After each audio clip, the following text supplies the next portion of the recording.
Ladies and gentlemen, welcome, and prepare yourselves for tonight's tale. Written by Sir Arthur Conan Doyle in 1890, The Sign of the Four stands as the second great adventure of Sherlock Holmes and Dr. John Watson, a story of mystery, love, and the shadow of colonial treasure. It begins on a fog-drenched London evening, with a restless Holmes seeking stimulation and a loyal friend caught between admiration and concern. Then, a knock at the door changes everything. A mysterious woman, a secret pact, and a trail that leads from the banks of the Thames to the farthest reaches of the Empire. Thus begins one of their most haunting cases, a tale of greed, guilt, and the human heart's perilous search for truth.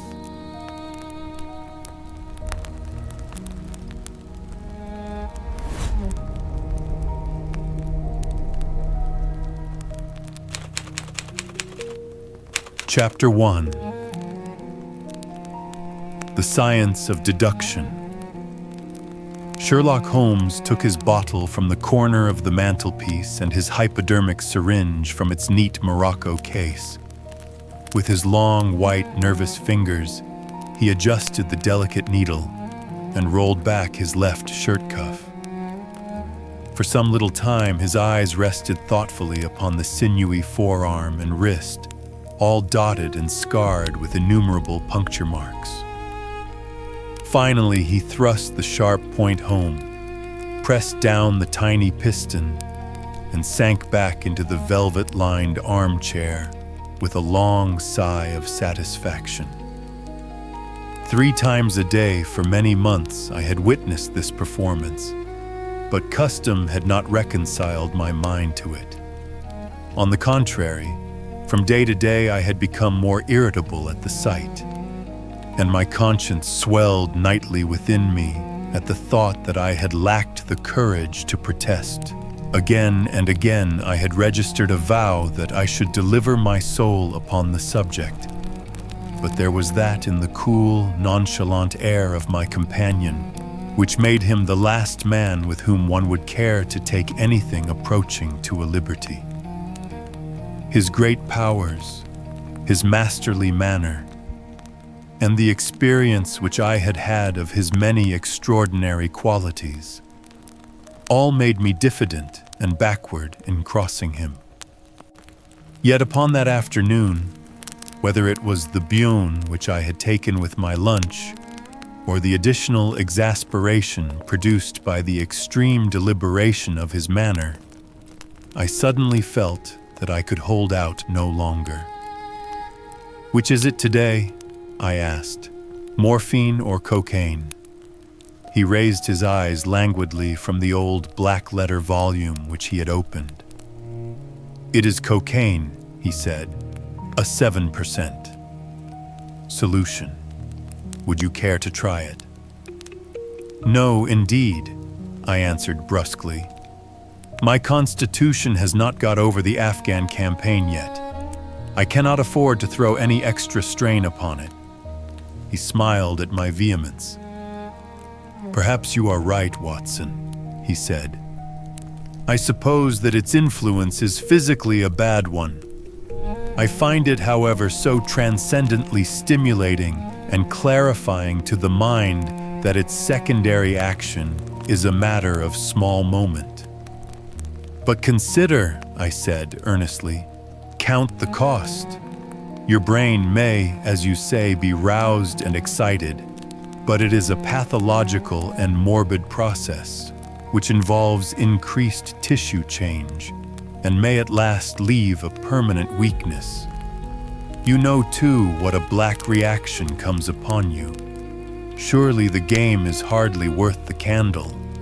Why should you, for a mere passing pleasure, risk the loss of those great powers with which you have been endowed? Remember that I speak not only as one comrade to another, but as a medical man to one for whose constitution he is to some extent answerable." He did not seem offended. On the contrary, he put his fingertips together and leaned his elbows on the arms of his chair, like one who has a relish for conversation. "My mind," he said, "rebels at stagnation. Give me problems, give me work, give me the most abstruse cryptogram or the most intricate analysis, and I am in my own proper atmosphere. I can dispense then with artificial stimulants, but I abhor the dull routine of existence. I crave for mental exaltation. That is why I have chosen my own particular profession, or rather created it, for I am the only one in the world." "The only unofficial detective?" I said, raising my eyebrows. "The only unofficial consulting detective," he answered. "I am the last and highest court of appeal in detection. When Gregson or Lestrade or Athelney Jones are out of their depths, which, by the way, is their normal state, the matter is laid before me. I examine the data as an expert and pronounce a specialist's opinion. I claim no credit in such cases. My name figures in no newspaper. The work itself, the pleasure of finding a field for my peculiar powers, is my highest reward. But you have yourself had some experience of my methods of work in the Jefferson Hope case." "Yes, indeed," said I cordially. "I was never so struck by anything in my life. I even embodied it in a small brochure with the somewhat fantastic title of A Study in Scarlet." He shook his head sadly. "I glanced over it," said he. "Honestly, I cannot congratulate you upon it. Detection is, or ought to be, an exact science, and should be treated in the same cold and unemotional manner. You have attempted to tinge it with romanticism, which produces much the same effect as if you worked a love story or an elopement into the fifth proposition of Euclid." "But the romance was there," I remonstrated. "I could not tamper with the facts. Some facts should be suppressed, or at least a just sense of proportion should be observed in treating them. The only point in the case which deserved mention was the curious analytical reasoning from effects to causes by which I succeeded in unraveling it. I was annoyed at this criticism of a work which had been specially designed to please him. I confess, too, that I was irritated by the egotism which seemed to demand that every line of my pamphlet should be devoted to his own special doings. More than once during the years that I had lived with him in Baker Street, I had observed that a small vanity underlay my companion's quiet and didactic manner. I made no remark, however, but sat nursing my wounded leg. I had a Jezail bullet through it some time before, and though it did not prevent me from walking, it ached wearily at every change of the weather. "My practice has extended recently to the continent," said Holmes after a while, filling up his old briar-root pipe. "I was consulted last week by François Le Villard, who, as you probably know, has come rather to the front lately in the French detective service. He has all the Celtic power of quick intuition, but he is deficient in the wide range of exact knowledge which is essential to the higher developments of his art. The case was concerned with a will and possessed some features of interest. I was able to refer him to two parallel cases, the one at Riga in 1857 and the other at St. Louis in 1871, which have suggested to him the true solution. Here is the letter which I had this morning acknowledging my assistance." He tossed over, as he spoke, a crumpled sheet of foreign notepaper. I glanced my eyes down it, catching a profusion of notes of admiration, with stray magnifiques, coups de maître, and tours de force, all testifying to the ardent admiration of the Frenchman. "He speaks as a pupil to his master," said I. "Oh, he rates my assistants too highly," said Sherlock Holmes lightly. "He has considerable gifts himself. He possesses 2 out of the 3 qualities necessary for the ideal detective. He has the power of observation and that of deduction. He is only wanting in knowledge, and that may come in time. He is now translating my small works into French." "Your works? Oh, didn't you know?" he cried, laughing. "Yes, I have been guilty of several monographs. They are all upon technical subjects. Here, for example, is one upon the distinction between the ashes of the various tobaccos. In it, I enumerate 140 forms of cigar, cigarette, and pipe tobacco, with colored plates illustrating the difference in the ash. It is a point which is continually turning up in criminal trials, and which is sometimes of supreme importance as a clue. If you can say definitely, for example, that some murder has been done by a man who was smoking an Indian lunka, it obviously narrows your field of search. To the trained eye, there is as much difference between the black ash of a trichinopoly and the white fluff of bird's eye as there is between a cabbage and a potato. You have an extraordinary genius for minutiae, I remarked. I appreciate their importance. Here is my monograph upon the tracing of footsteps, with some remarks upon the uses of plaster of Paris as a preserver of impresses. Here, too, is a curious little work upon the influence of a trade upon the form of the hand, with lithotypes of the hands of slaters, sailors, cork cutters, compositors, weavers, and diamond polishers. That is a matter of great practical interest to the scientific detective, especially in cases of unclaimed bodies or in discovering the antecedents of criminals. But I weary you with my hobby." "Not at all," I answered earnestly. "It is of the greatest interest to me, especially since I have had the opportunity of observing your practical application of it. But you spoke just now of observation and deduction. Surely the one to some extent implies the other." "Why, hardly," he answered, leaning back luxuriously in his armchair and sending up thick blue wreaths from his pipe. "For example, observation shows me that you have been to the Wigmore Street post office this morning, but deduction lets me know that when there you dispatched a telegram." "Right," said I, "right on both points, but I confess that I don't see how you arrived at it. It was a sudden impulse upon my part, and I have mentioned it to no one." "It is simplicity itself," he remarked, chuckling at my surprise. "So absurdly simple that an explanation is superfluous, and yet it may serve to define the limits of observation and of deduction. Observation tells me that you have a little reddish mold adhering to your instep. Just opposite the Wigmore Street office, they have taken up the pavement and thrown up some earth which lies in such a way that it is difficult to avoid treading in it in entering.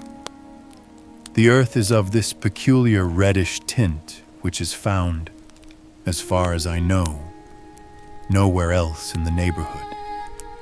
So much is observation. The rest is deduction." "How then did you deduce the telegram?" "Why, of course I knew that you had not written a letter, since I sat opposite to you all morning. I see also in your open desk there that you have a sheet of stamps and a thick bundle of postcards. What could you go into the post office for then, but to send a wire? Eliminate all other factors, and the one which remains must be the truth. In this case, it certainly is so, I replied after a little thought. The thing, however, is, as you say, of the simplest. Would you think me impertinent if I were to put your theories to a more severe test? On the contrary, he answered, it would prevent me from taking a second dose of cocaine. I should be delighted to look into any problem which you might submit to me. I have heard you say that it is difficult for a man to have any object in daily use without leaving the impress of his individuality upon it in such a way that a trained observer might read it. Now, I have here a watch which has recently come into my possession. Would you have the kindness to let me have an opinion upon the character or habits of the late owner? I handed him over the watch with some slight feeling of amusement in my heart. For the test was, as I thought, an impossible one, and I intended it as a lesson against the somewhat dogmatic tone which he occasionally assumed. He balanced the watch in his hand, gazed hard at the dial, opened the back, and examined the works, first with his naked eyes, and then with a powerful convex lens.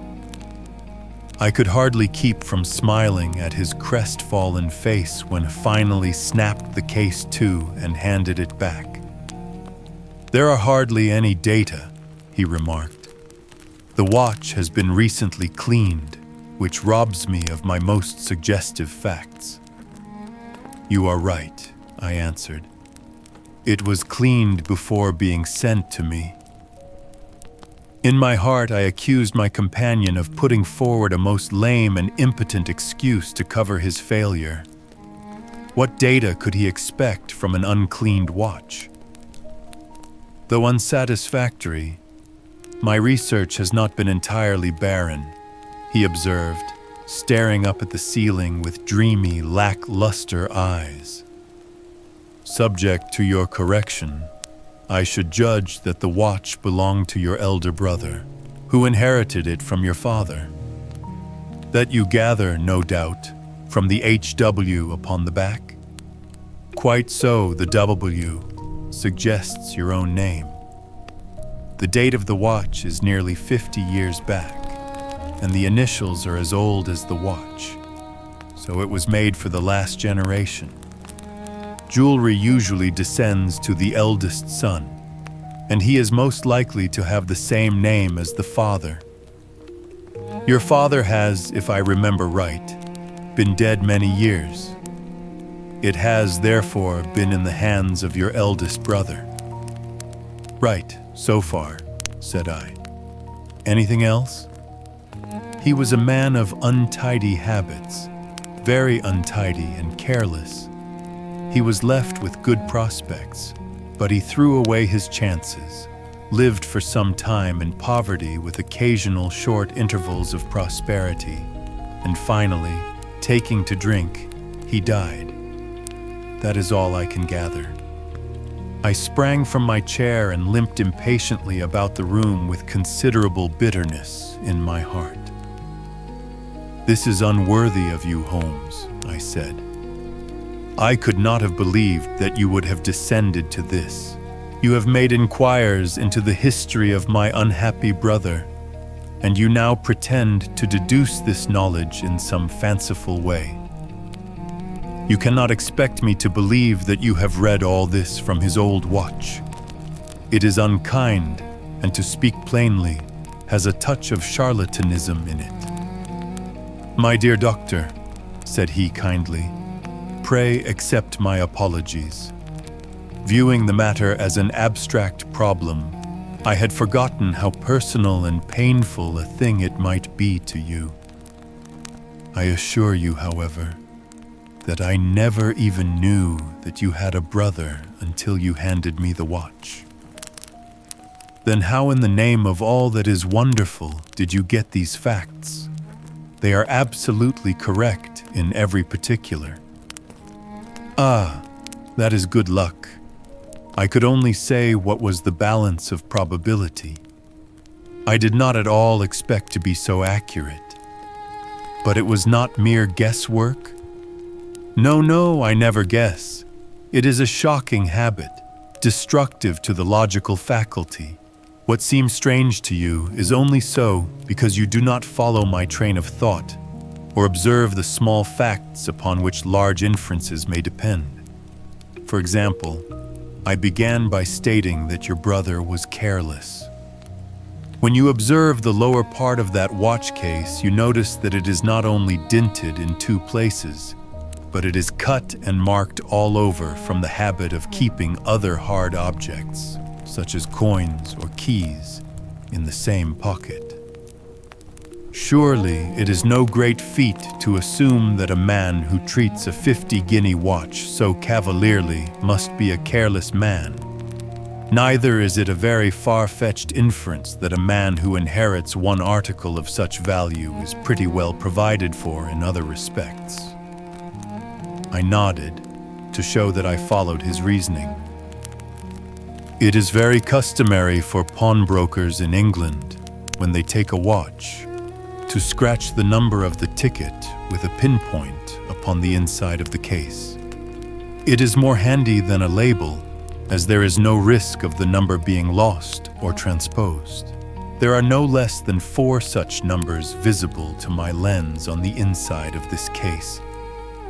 Inference: that your brother was often at low water. Secondary inference: that he had occasional bursts of prosperity, or he could not have redeemed the pledge. Finally, I ask you to look at the inner plate, which contains the keyhole. Look at the thousands of scratches all round the hole, marks where the key has slipped. What sober man's key could have scored those grooves? But you will never see a drunkard's watch without them. He winds it at night, and he leaves these traces of his unsteady hand. Where is the mystery in all this? It is as clear as daylight, I answered. I regret the injustice which I did you. I should have had more faith in your marvelous faculty. May I ask whether you have any professional inquiry on foot at present? None. Hence the cocaine. I cannot live without brain work. What else is there to live for? Stand at the window here. Was ever such a dreary, dismal, unprofitable world? See how the yellow fog swirls down the street and drifts across the dun-colored houses. What could be more hopelessly prosaic and material? What is the use of having powers, doctor, when one has no field upon which to exert them? Crime is commonplace. Existence is commonplace. And no qualities save those which are commonplace have any function upon earth. I had opened my mouth to reply to this tirade, when with a crisp knock our landlady entered, bearing a card upon the brass salver. "A young lady for you, sir," she said, addressing my companion. "Miss Mary Morstan," he read. I have no recollection of the name. Ask the young lady to step up, Mrs. Hudson. Don't go, doctor. I should prefer that you remain. Chapter 2. The Statement of the Case. Miss Morstan entered the room with a firm step and an outward composure of manner. She was a blonde young lady, small, dainty, well-gloved, and dressed in the most perfect taste. There was, however, a plainness and simplicity about her costume, which bore with it a suggestion of limited means. The dress was a somber grayish beige, untrimmed and unbraided, and she wore a small turban of the same dull hue, relieved only by a suspicion of white feather in the side. Her face had neither regularity of feature nor beauty of complexion, but her expression was sweet and amiable, and her large blue eyes were singularly spiritual and sympathetic. In an experience of women which extends over many nations and 3 separate continents, I have never looked upon a face which gave a clearer promise of a refined and sensitive nature. I could not but observe that as she took the seat which Sherlock Holmes placed for her, her lip trembled, her hand quivered, and she showed every sign of intense inward agitation. "I have come to you, Mr. Holmes," she said, "because you once enabled my employer, Mrs. Cecil Forrester, to unravel a little domestic complication. She was much impressed by your kindness and skill." "Mrs. Cecil Forrester," he repeated thoughtfully. "I believe that I was of some slight service to her. The case, however, as I remember it, was a very simple one." "She did not think so, but at least you cannot say the same of mine. I can hardly imagine anything more strange, more utterly inexplicable than the situation in which I find myself." Holmes rubbed his hands, and his eyes glistened. He leaned forward in his chair with an expression of extraordinary concentration upon his clear-cut, hawk-like features. "State your case," said he, in brisk business tones. I felt that my position was an embarrassing one. "You will, I am sure, excuse me," I said, rising from my chair. To my surprise, the young lady held up her gloved hand to detain me. "If your friend," she said, "would be good enough to stop, he might be of inestimable service to me." I relapsed into my chair. "Briefly," she continued, "the facts are these. My father was an officer in an Indian regiment who sent me home when I was quite a child. My mother was dead, and I had no relative in England. I was placed, however, in a comfortable boarding establishment at Edinburgh, and there I remained until I was 17 years of age. In the year 1878, my father, who was senior captain of his regiment, obtained 12 months' leave and came home. He telegraphed to me from London that he had arrived all safe and directed me to come down at once, giving the Langham Hotel as his address. His message, as I remember, was full of kindness and love. On reaching London, I drove to the Langham and was informed that Captain Morstan was staying there, but that he had gone out the night before and had not yet returned. I waited all day without news of him. That night, on the advice of the manager of the hotel, I communicated with the police, and next morning we advertised in all the papers. Our inquiries led to no result, and from that day to this, no word has ever been heard of my unfortunate father. He came home with his heart full of hope, to find some peace, some comfort, and instead, she put her hand to her throat, and a choking sob cut short the sentence. "The date?" asked Holmes, opening his notebook. "He disappeared upon the 3rd of December, 1878, nearly 10 years ago. His luggage?" "Remained at the hotel. There was nothing in it to suggest a clue. Some clothes, some books, and a considerable number of curiosities from the Andaman Islands. He had been one of the officers in charge of the convict guard there." "Had he any friends in town?" "Only one that we know of, Major Sholto, of his own regiment, the 34th Bombay Infantry. The major had retired some little time before and lived at Upper Norwood. We communicated with him, of course, but he did not even know that his brother officer was in England." "A singular case," remarked Holmes. "I have not yet described to you the most singular part. About 6 years ago, to be exact, upon the 4th of May, 1882, an advertisement appeared in the Times asking for the address of Miss Mary Morstan. and stating that it would be to her advantage to come forward. There was no name or address appended. I had at that time just entered the family of Mrs. Cecil Forrester in the capacity of governess. By her advice, I published my address in the advertisement column.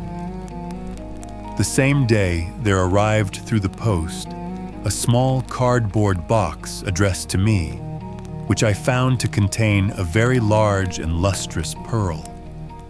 No word of writing was enclosed. Since then, every year upon the same date, there has always appeared a similar box containing a similar pearl without any clue as to the sender. They have been pronounced by an expert to be of a rare variety and of considerable value. You can see for yourselves that they are very handsome. She opened a flat box as she spoke and showed me 6 of the finest pearls that I had ever seen. "Your statement is most interesting," said Sherlock Holmes. "Has anything else occurred to you?" "Yes, and no later than today. That is why I have come to you. This morning I received this letter, which you will perhaps read for yourself." "Thank you," said Holmes. "The envelope too, please. Postmark, London, SW. Date, July 7th. Man's thumb mark on corner. Probably postman. Best quality paper. Envelopes at 6p a packet. Particular man in his stationery. No address. Be at the 3rd pillar from the left, outside the Lyceum Theatre, tonight at 7 o'clock. If you are distrustful, bring 2 friends. You are a wronged woman and shall have justice. Do not bring police. If you do, all will be in vain. Your unknown friend." Well, really, this is a very pretty little mystery. What do you intend to do, Miss Morstan? That is exactly what I want to ask you. Then we shall most certainly go. You and I and, yes, why, Dr. Watson is the very man. Your correspondent says 2 friends. He and I have worked together before. But would he come? She asked, with something appealing in her voice and expression. I should be proud and happy, said I fervently, if I can be of any service. You are both very kind, she answered. I have led a retired life and have no friends whom I could appeal to. If I am here at 6, it will do, I suppose. You must not be later, said Holmes. There is one other point, however. Is this handwriting the same as that upon the pearl box addresses? I have them here, she answered, producing half a dozen pieces of paper. You are certainly a model client. You have the correct intuition. Let us see now. He spread out the papers upon the table and gave little darting glances from one to the other. They are disguised hands, except the letter, he said presently. But there can be no question as to the authorship. See how the irrepressible Greek E will break out, and see the twirl of the final S. They are undoubtedly by the same person. I should not like to suggest false hopes, Miss Morstan, but is there any resemblance between this hand and that of your father? Nothing could be more unlike. I expected to hear you say so. We shall look out for you then, at 6. Pray allow me to keep the papers. I may look into the matter before then. It is only 3:30. Au revoir, then. Au revoir, said our visitor, and with a bright, kindly glance from one to the other of us, she replaced her pearl box in her bosom and hurried away. Standing at the window, I watched her walking briskly down the street until the gray turban and white feather were but a speck in the somber crowd. What a very attractive woman, I exclaimed, turning to my companion. He had lit his pipe again and was leaning back with drooping eyelids. Is she? He said languidly. I did not observe. You really are an automaton, a calculating machine, I cried. There is something positively inhuman in you at times. He smiled gently. It is of the first importance, he said, not to allow your judgment to be biased by personal qualities. A client is to me a mere unit, a factor in a problem. The emotional qualities are antagonistic to clear reasoning. I assure you that the most winning woman I ever knew was hanged for poisoning 3 little children for their insurance money. And the most repellent man of my acquaintance is a philanthropist who has spent nearly $250,000 upon the London poor. In this case, however, I never make exceptions. An exception disproves the rule. Have you ever had occasion to study character in handwriting?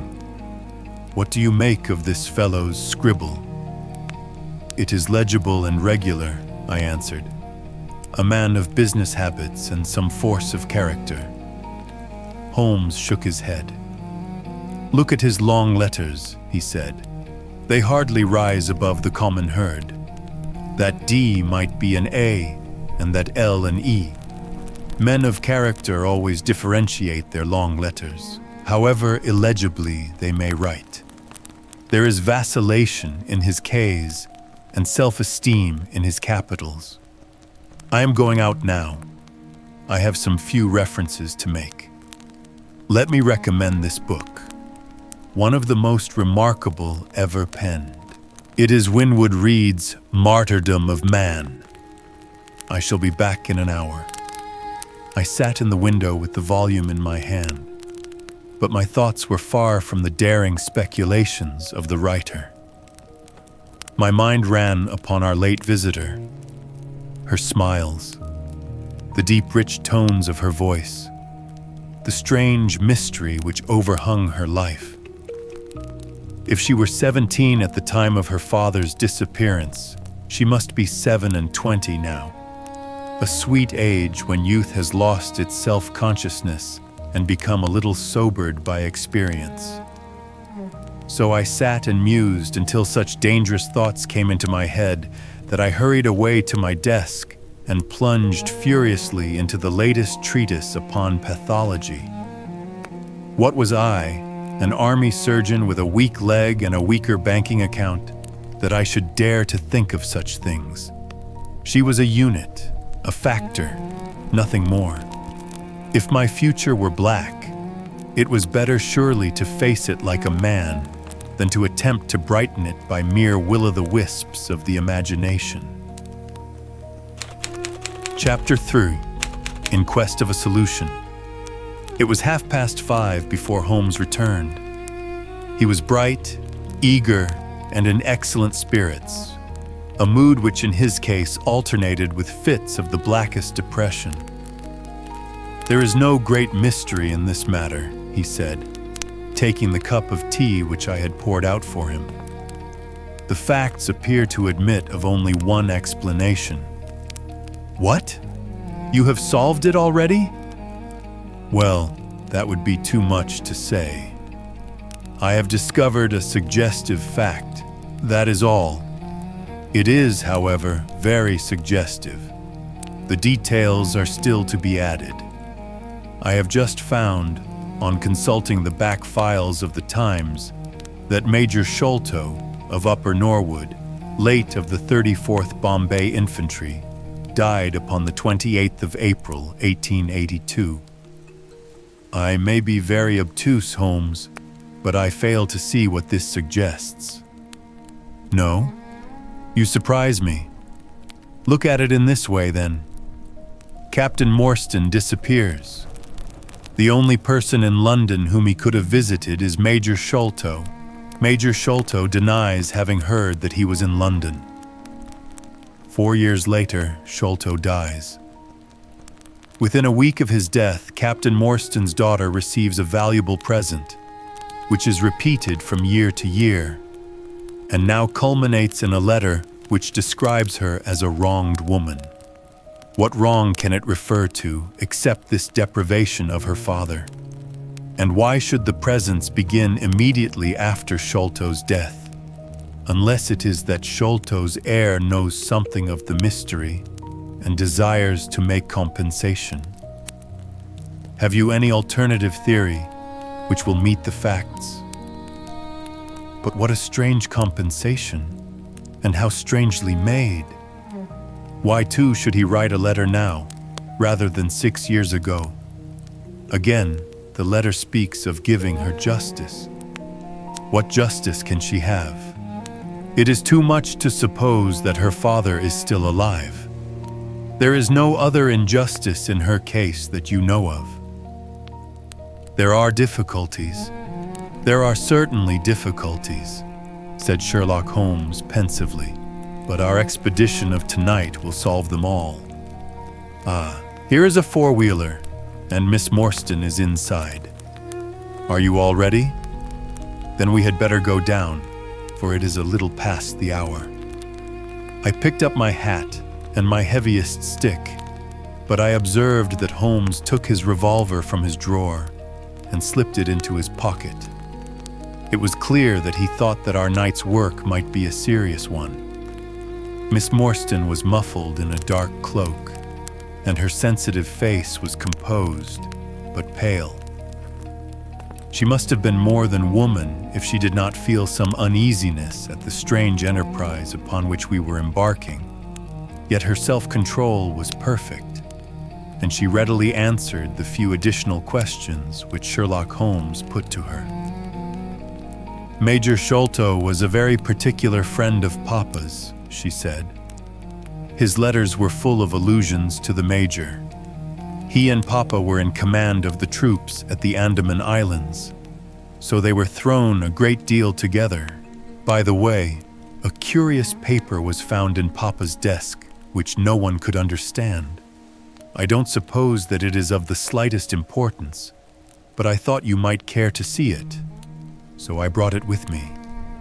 It is here. Holmes unfolded the paper carefully and smoothed it out upon his knee. He then very methodically examined it all over with his double lens. It is paper of native Indian manufacture, he remarked. It has at some time been pinned to a board. The diagram upon it appears to be a plan of part of a large building with numerous halls, corridors, and passages. At one point is a small cross done in red ink, and above it is 3.37 from left, in faded pencil writing. In the left-hand corner is a curious hieroglyphic like 4 crosses in a line with their arms touching.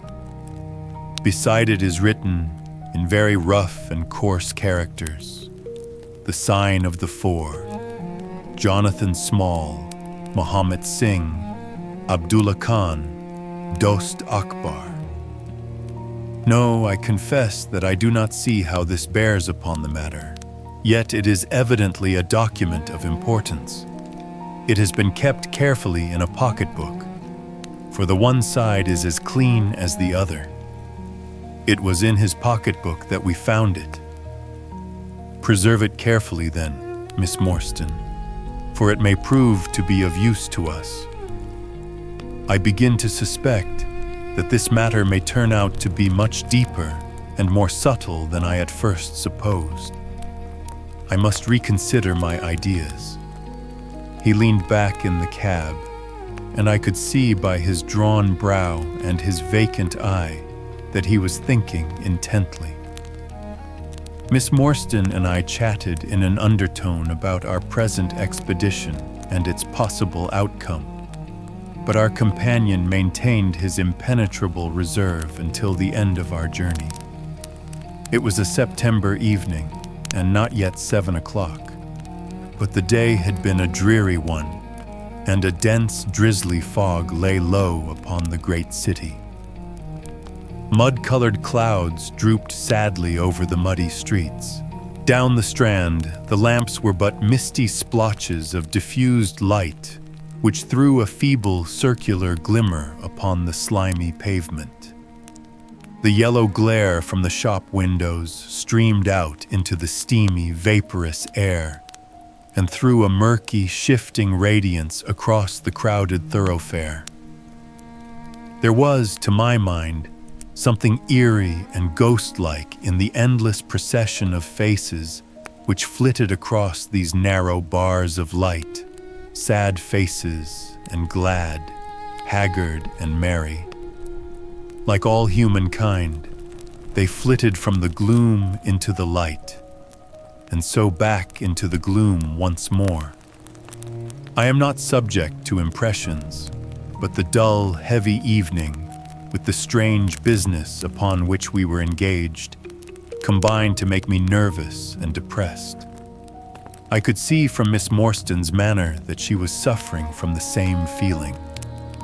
Holmes alone could rise superior to petty influences. He held his open notebook upon his knee, and from time to time he jotted down figures and memoranda in the light of his pocket lantern.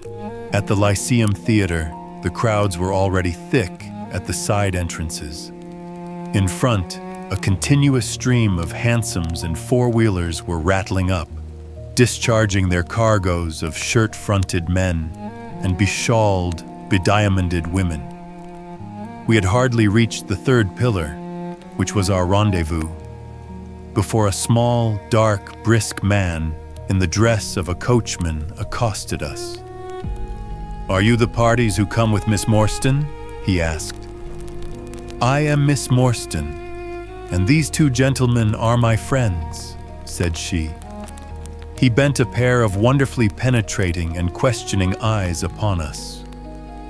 "You will excuse me, miss," he said with a certain dogged manner, "but I was to ask you to give me your word that neither of your companions is a police officer." "I give you my word on that," she answered. He gave a shrill whistle, on which a street Arab led across a four-wheeler and opened the door. The man who had addressed us mounted to the box, while we took our places inside. We had hardly done so before the driver whipped up his horse, and we plunged away at a furious pace through the foggy streets. The situation was a curious one. We were driving to an unknown place on an unknown errand. Yet our invitation was either a complete hoax, which was an inconceivable hypothesis, or else we had good reason to think that important issues might hang upon our journey. Miss Morstan's demeanor was as resolute and collected as ever. I endeavored to cheer and amuse her by reminiscences of my adventures in Afghanistan. But to tell the truth, I was myself so excited at our situation and so curious as to our destination that my stories were slightly involved.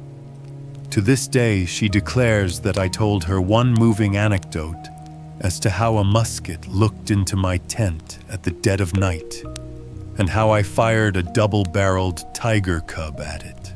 At first, I had some idea as to the direction in which we were driving, but soon, what with our pace, the fog, and my own limited knowledge of London, I lost my bearings and knew nothing, save that we seemed to be going a very long way. Sherlock Holmes was never at fault, however, and he muttered the names as the cab rattled through squares and in and out by tortuous by-streets. "Rochester Row," said he. "Now Vincent Square. Now we come out on the Vauxhall Bridge Road. We are making for the Surrey side, apparently." "Yes, I thought so. Now we are on the bridge. You can catch glimpses of the river." We did indeed get a fleeting view of a stretch of the Thames, with the lamps shining upon the broad, silent water.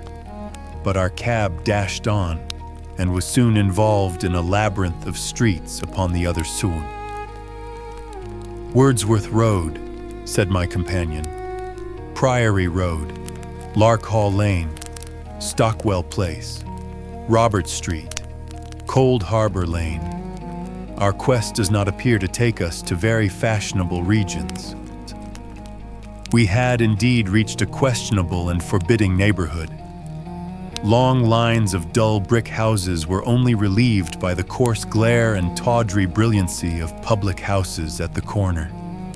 Then came rows of two-storied villas, each with a fronting of miniature garden, and then again interminable lines of new staring brick buildings, the monster tentacles which the giant city was throwing out into the country. At last the cab drew up at the third house in a new terrace. None of the other houses were inhabited, and that at which we stopped was as dark as its neighbors, save for a single glimmer in the kitchen window. On our knocking, however, the door was instantly thrown open by a Hindu servant clad in a yellow turban, white loose-fitting clothes, and a yellow sash. There was something strangely incongruous in this oriental figure, framed in the commonplace doorway of a third-rate suburban dwelling house.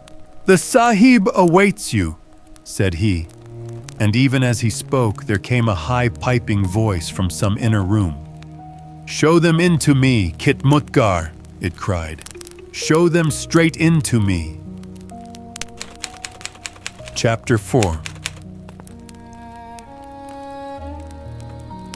The story of the bald-headed man. We followed the Indian down a sordid and common passage, ill-lit and worse furnished, until he came to a door upon the right, which he threw open.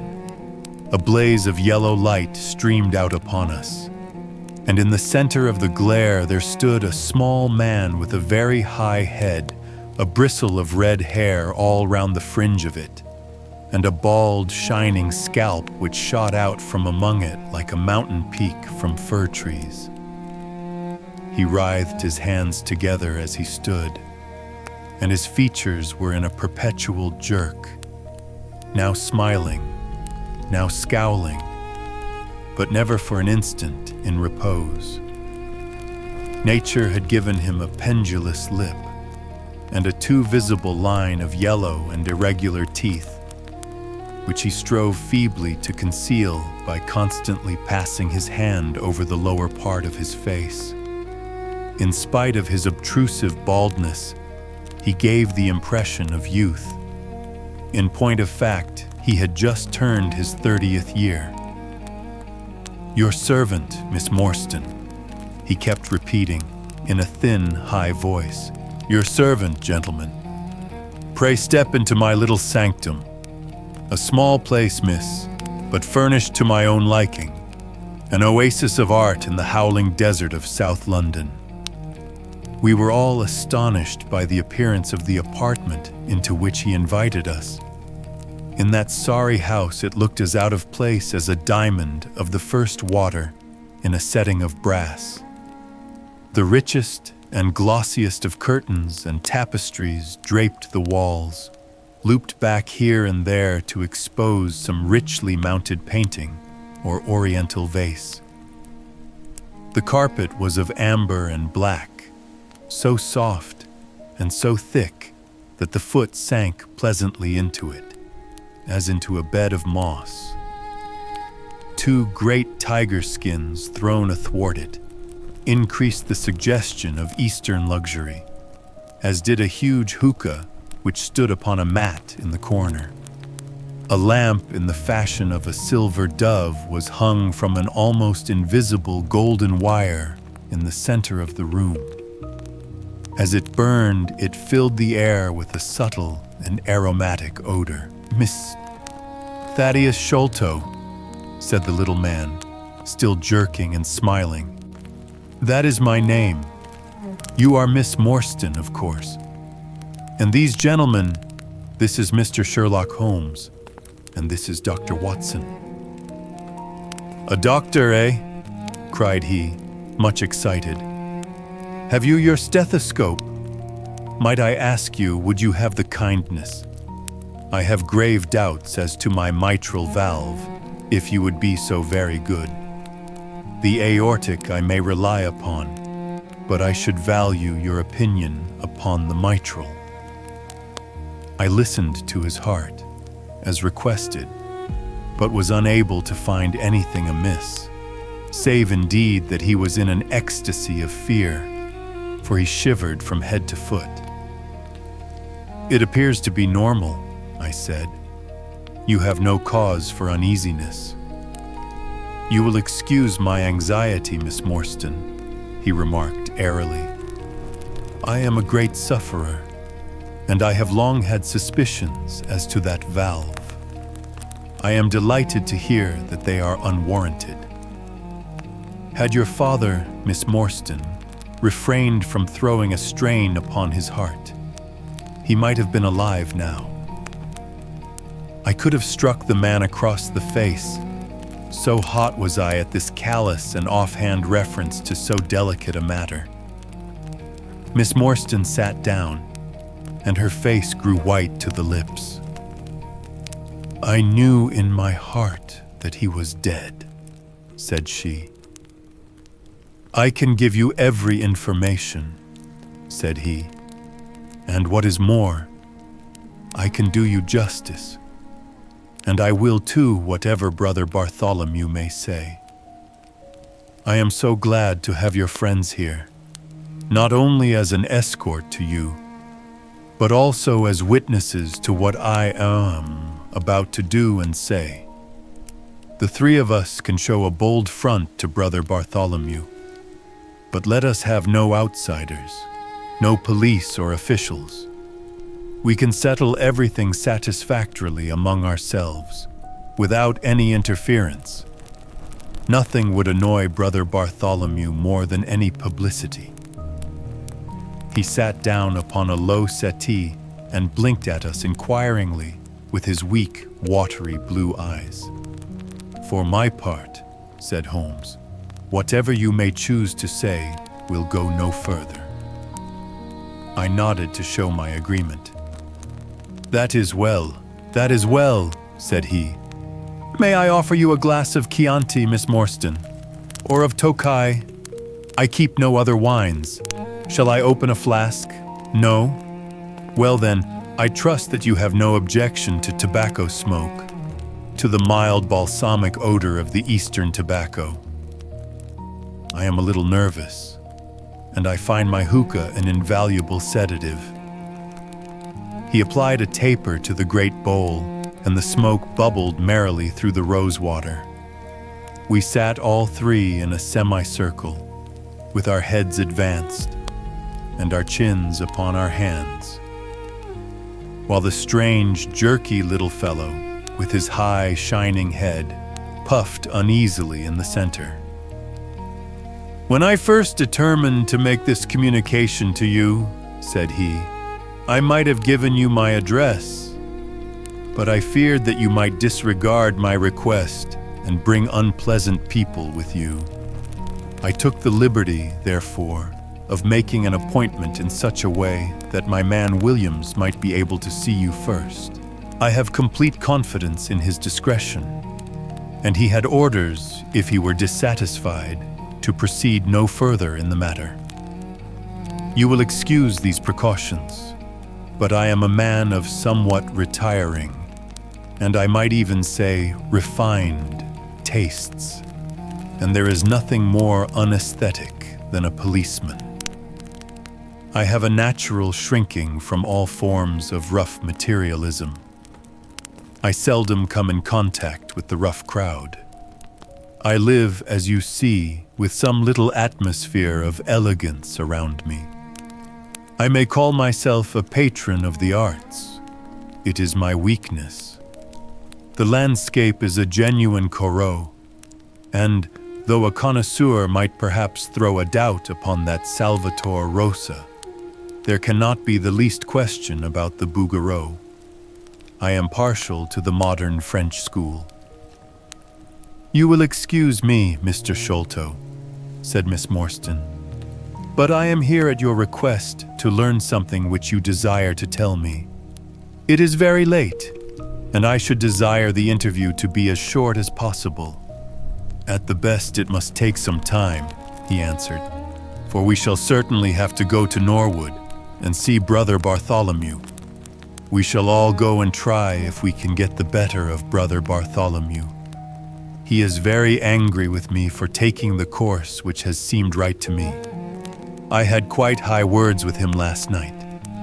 You cannot imagine what a terrible fellow he is when he is angry. If we are to go to Norwood, it would perhaps be as well to start at once, I ventured to remark. He laughed until his ears were quite red. That would hardly do, he cried. I don't know what he would say if I brought you in that sudden way. No, I must prepare you by showing you how we all stand to each other. In the first place, I must tell you that there are several points in the story of which I am myself ignorant. I can only lay the facts before you as far as I know them myself. My father was, as you may have guessed, Major John Sholto, once of the Indian Army. He retired some 11 years ago and came to live at Pondicherry Lodge in Upper Norwood. He had prospered in India and brought back with him a considerable sum of money, a large collection of valuable curiosities, and a staff of native servants. With these advantages, he bought himself a house and lived in great luxury. My twin brother Bartholomew and I were the only children. I very well remember the sensation which was caused by the disappearance of Captain Morstan. We read the details in the papers, and knowing that he had been a friend of our father's, we discussed the case freely in his presence. He used to join in our speculations as to what could have happened.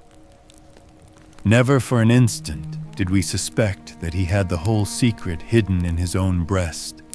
That of all men he alone knew the fate of Arthur Morstan.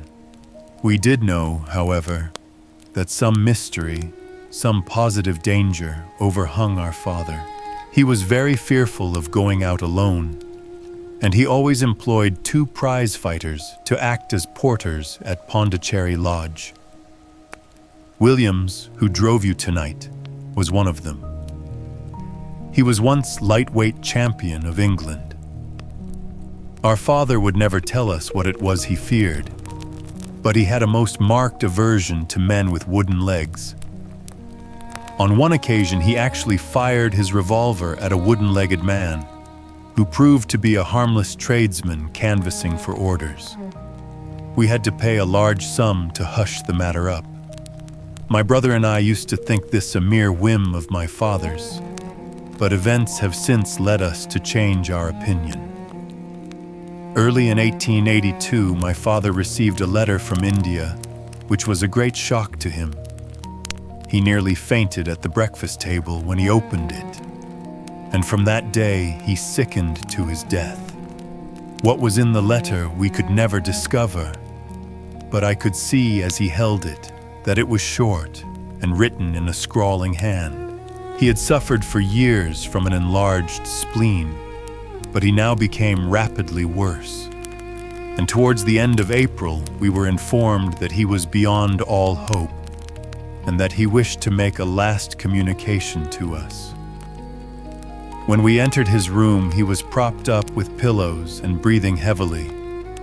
He besought us to lock the door and to come upon either side of the bed. Then, grasping our hands, he made a remarkable statement to us, in a voice which was broke as much by emotion as by pain. I shall try and give it to you in his own very words. I have only one thing, he said, which weighs upon my mind at this supreme moment. It is my treatment of poor Morstan's orphan. The cursed greed which has been my besetting sin through life has withheld from her the treasure, half at least of which should have been hers. And yet I have made no use of it myself. So blind and foolish a thing is avarice. The mere feeling of possession has been so dear to me that I could not bear to share it with another. See that chaplet dipped with pearls beside the quinine bottle. Even that I could not bear to part with, although I had got it out with the design of sending it to her. You, my sons, will give her a fair share of the Agra treasure, but send her nothing, not even the chaplet, until I am gone. After all, men have been as bad as this and have recovered. I will tell you how Morstan died, he continued. He had suffered for years from a weak heart, but he concealed it from everyone. I alone knew it. When in India, he and I, through a remarkable chain of circumstances, came into possession of a considerable treasure. I brought it over to England, and on the night of Morstan's arrival, he came straight over here to claim his share. He walked over from the station and was admitted by my faithful old Lal Chowdar, who is now dead.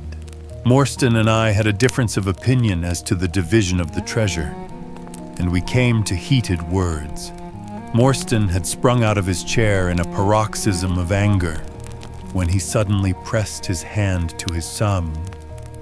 His face turned a dusky hue, and he fell backwards, cutting his head against the corner of the treasure chest. When I stooped over him, I found, to my horror, that he was dead. For a long time I sat half distracted, wondering what I should do. My first impulse was, of course, to call for assistance, but I could not but recognize that there was every chance that I would be accused of his murder. His death at the moment of a quarrel, and the gash in his head, would be black against me.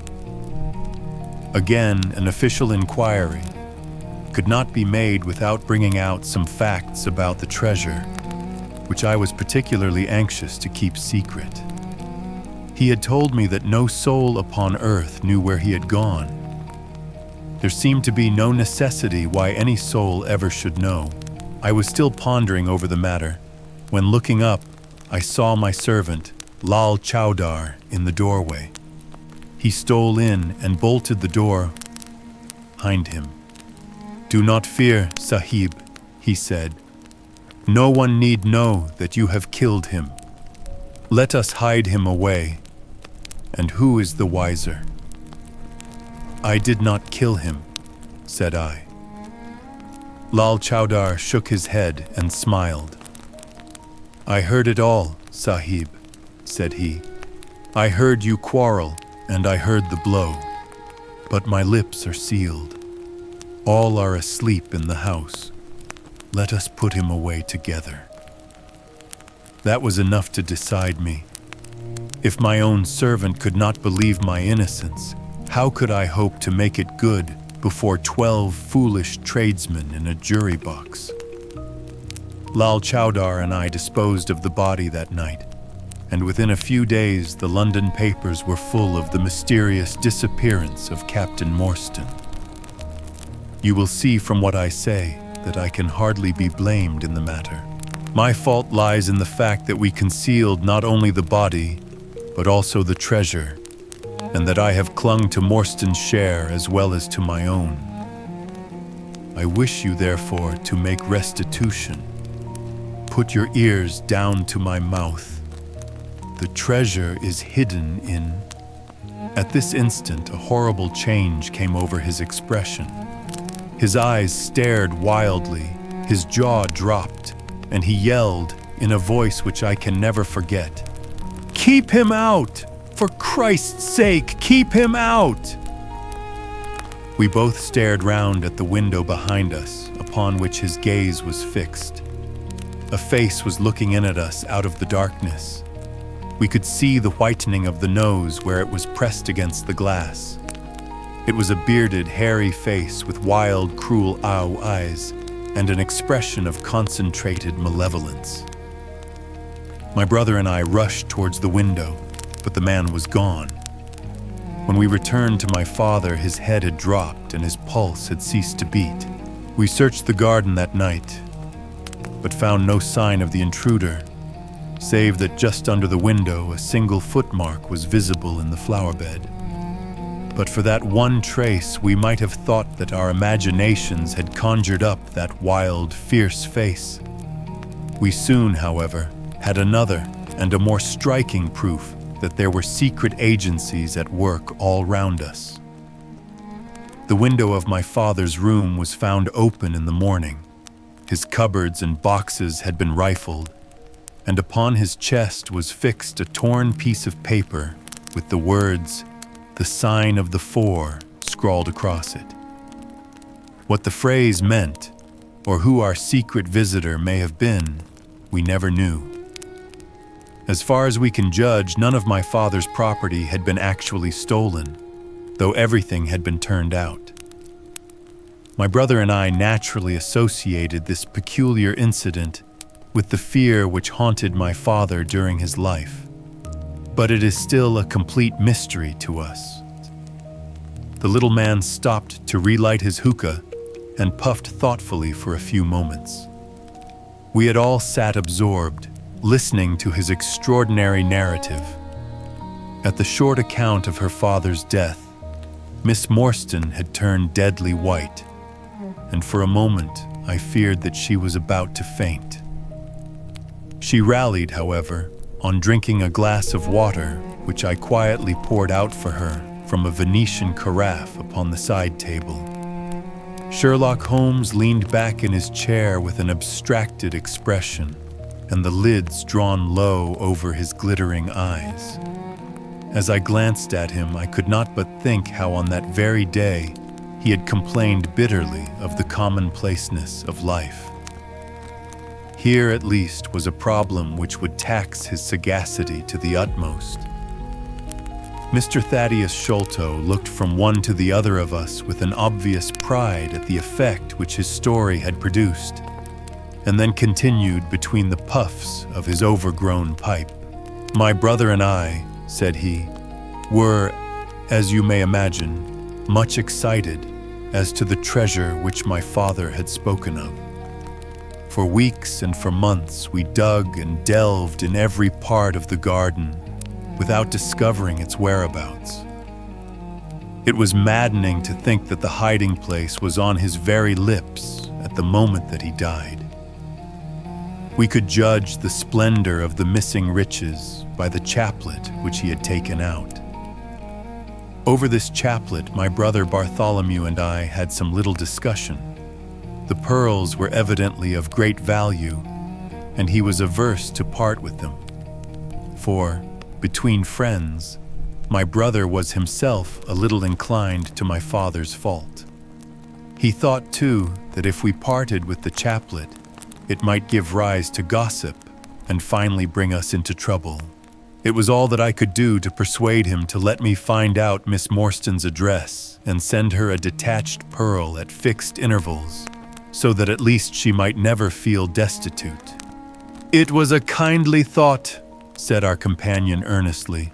"It was extremely good of you." The little man waved his hand deprecatingly. "We were your trustees," he said. That was the view which I took of it, though Brother Bartholomew could not altogether see it in that light. We had plenty of money ourselves. I desired no more. Besides, it would have been such bad taste to have treated a young lady in so scurvy a fashion. Le mauvais goût mène au crime. The French have a very neat way of putting these things. Our difference of opinion on this subject went so far that I thought it best to set up rooms for myself. So I left Pondicherry Lodge, taking the old Kit Mutgar and Williams with me. Yesterday, however, I learned that an event of extreme importance has occurred. The treasure has been discovered. I instantly communicated with Miss Morstan, and it only remains for us to drive out to Norwood and demand our share. I explained my views last night to Brother Bartholomew, so we shall be expected, if not welcome, visitors. Mr. Thaddeus Sholto ceased and sat twitching on his luxurious settee. We all remained silent, with our thoughts upon the new development which the mysterious business had taken. Holmes was the first to spring to his feet. "You have done well, sir, from first to last," said he. "It is possible that we may be able to make you some small return by throwing some light upon that which is still dark to you. But, as Miss Morstan remarked just now, it is late, and we had best put the matter through without delay." Our new acquaintance very deliberately coiled up the tube of his hookah and produced from behind a curtain a very long, befrogged topcoat with astrakhan collar and cuffs. This he buttoned tightly up, in spite of the extreme closeness of the night, and finished his attire by putting on a rabbit-skin cap with hanging lappets which covered the ears, so that no part of him was visible save his mobile and peaky face. "My health is somewhat fragile," he remarked, as he led the way down the passage. "I am compelled to be a valetudinarian." Our cab was awaiting us outside, and our program was evidently prearranged, for the driver started off at once at a rapid pace. Thaddeus Sholto talked incessantly, in a voice which rose high above the rattle of the wheels. "Bartholomew is a clever fellow," said he. "How do you think he found out where the treasure was? He had come to the conclusion that it was somewhere indoors, so he worked out all the cubic space of the house and made measurements everywhere, so that not 1 inch should be unaccounted for. Among other things, he found that the height of the building was 74 feet. But on adding together the heights of all the separate rooms, and making every allowance for the space between, which he ascertained by borings, he could not bring the total to more than 70 feet. There were 4 feet unaccounted for. These could only be at the top of the building. He knocked a hole, therefore, in the lath and plaster ceiling of the highest room, and there, sure enough, he came upon another little garret above it, which had been sealed up and was known to no one. In the center stood the treasure chest, resting upon 2 rafters. He lowered it through the hole, and there it lies. He computes the value of the jewels at not less than 500,000 sterling. At the mention of this gigantic sum, we all stared at one another, open-eyed. Miss Morstan, could we secure her rights, would change from a needy governess to the richest heiress in England. Surely it was the place of a loyal friend to rejoice at such news. Yet I am ashamed to say that selfishness took me by the soul, and that my heart turned as heavy as lead within me. I stammered out some few halting words of congratulation, and then sat downcast, with my head drooped, deaf to the babble of our new acquaintance. He was clearly a confirmed hypochondriac, and I was dreamily conscious that he was pouring forth interminable trains of symptoms and imploring information as to the composition and action of innumerable quack nostrums, some of which he bore about in a leather case in his pocket. I trust that he may not remember any of the answers which I gave him that night. Holmes declares that he overheard me caution him against the great danger of taking more than 2 drops of castor oil, while I recommended strychnine in large doses as a sedative. However that may be, I was certainly relieved when our cab pulled up with a jerk, and the coachman sprang down to open the door. "This, Miss Morstan, is Pondicherry Lodge," said Mr. Thaddeus Sholto as he handed her out. Chapter 5. The Tragedy of Pondicherry Lodge. It was nearly 11 o'clock when we reached this final stage of our night's adventures. We had left the damp fog of the great city behind us, and the night was fairly fine. A warm wind blew from the westward, and heavy clouds moved slowly across the sky, with half a moon peeping occasionally through the rifts.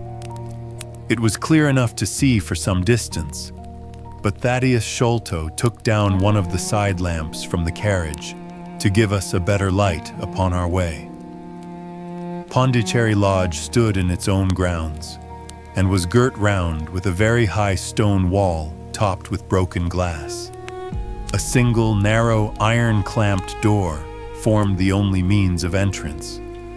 On this, our guide knocked with a peculiar postman-like rat-tat. "Who is there?" cried a gruff voice from within. "It is I, McMurdo. You surely know my knock by this time." There was a grumbling sound and a clanking and jarring of keys. The door swung heavily back, and a short, deep-chested man stood in the opening, with the yellow light of the lantern shining upon his protruded face and twinkling, distrustful eyes. "That you, Mr. Thaddeus? But who are the others?" "I had no orders about them from the master." "No, McMurdo, you surprise me. I told my brother last night that I should bring some friends. He ain't been out of his room today, Mr. Thaddeus, and I have no orders. You know very well that I must stick to regulations. I can let you in, but your friends must just stop where they are."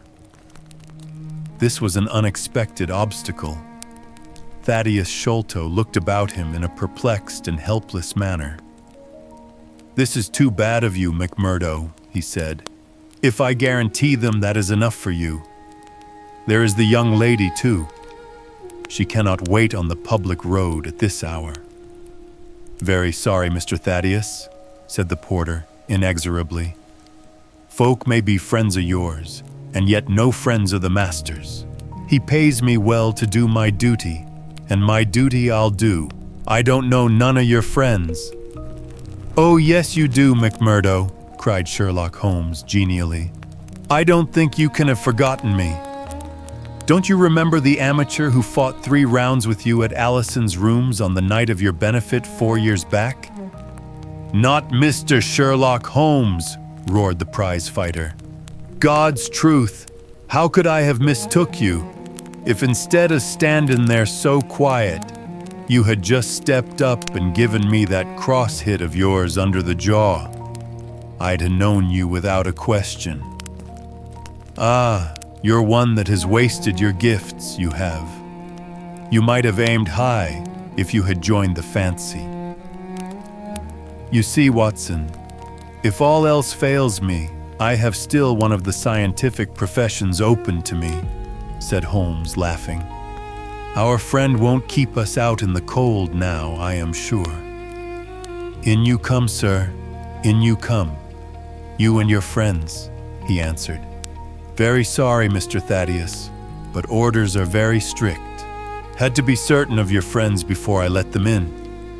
Inside, a gravel path wound through desolate grounds to a huge clump of a house, square and prosaic, all plunged in shadow save where a moonbeam struck one corner and glimmered in a garret window. The vast size of the building, with its gloom and its deathly silence, struck a chill to the heart. Even Thaddeus Sholto seemed ill at ease, and the lantern quivered and rattled in his hand. "I cannot understand it," he said. "There must be some mistake. I distinctly told Bartholomew that we should be here, and yet there is no light in his window. I do not know what to make of it." "Does he always guard the premises in this way?" asked Holmes. "Yes. He has followed my father's custom. He was the favorite son, you know, and I sometimes think that my father may have told him more than he ever told me. That is Bartholomew's window up there, where the moonshine strikes. It is quite bright, but there is no light from within, I think." "None," said Holmes. "But I see the glint of a light in that little window beside the door." "Ah, that is the housekeeper's room. That is where old Mrs. Burnstone sits. She can tell us all about it. But perhaps you would not mind waiting here for a minute or two, for if we all go in together and she has no word of our coming, she may be alarmed. But hush, what is that?" He held up the lantern, and his hand shook until the circles of light flickered and wavered all round us. Miss Morstan seized my wrist, and we all stood with thumping hearts, straining our ears. From the great black house there sounded through the silent night the saddest and most pitiful of sounds, the shrill, broken whimpering of a frightened woman. "It is Mrs. Bernstone," said Sholto. "She is the only woman in the house. Wait here. I shall be back in a moment." He hurried for the door and knocked in his peculiar way. We could see a tall old woman admit him and sway with pleasure at the very sight of him. "Oh, Mr. Thaddeus, sir, I am so glad you have come. I am so glad you have come, Mr. Thaddeus, sir." We heard her reiterated rejoicings until the door was closed and her voice died away into a muffled monotone. Our guide had left us the lantern. Holmes swung it slowly round and peered keenly at the house and at the great rubbish heaps which cumbered the grounds. Miss Morstan and I stood together, and her hand was in mine. A wondrous, subtle thing is love. For here were we two who had never seen each other before that day, between whom no word or even look of affection had ever passed. And yet now, in an hour of trouble, our hands instinctively sought for each other. I have marveled at it since, but at the time it seemed the most natural thing that I should go out to her so. And as she has often told me, there was in her also the instinct to turn to me for comfort and protection. So we stood hand in hand, like two children, and there was peace in our hearts for all the dark things that surrounded us. "What a strange place," she said, looking round. "It looks as though all the moles in England had been let loose in it. I have seen something of the sort on the side of a hill near Ballarat, where the prospectors had been at work." "And from the same cause," said Holmes. "These are the traces of the treasure seekers. You must remember that they were 6 years looking for it. No wonder that the grounds look like a gravel pit." At that moment the door of the house burst open, and Thaddeus Sholto came running out, with his hands thrown forward and terror in his eyes. "There is something amiss with Bartholomew," he cried.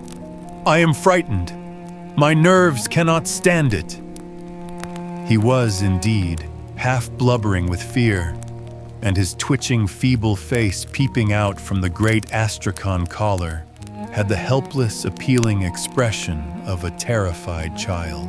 "Come into the house," said Holmes, in his crisp, firm way. "Yes, do," pleaded Thaddeus Sholto. "I really do not feel equal to giving directions." We all followed him into the housekeeper's room, which stood upon the left-hand side of the passage.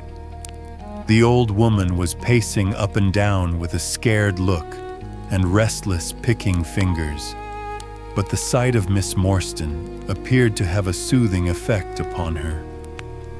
"God bless your sweet, calm face," she cried with an hysterical sob. "It does me good to see you. Oh, but I have been sorely tried this day."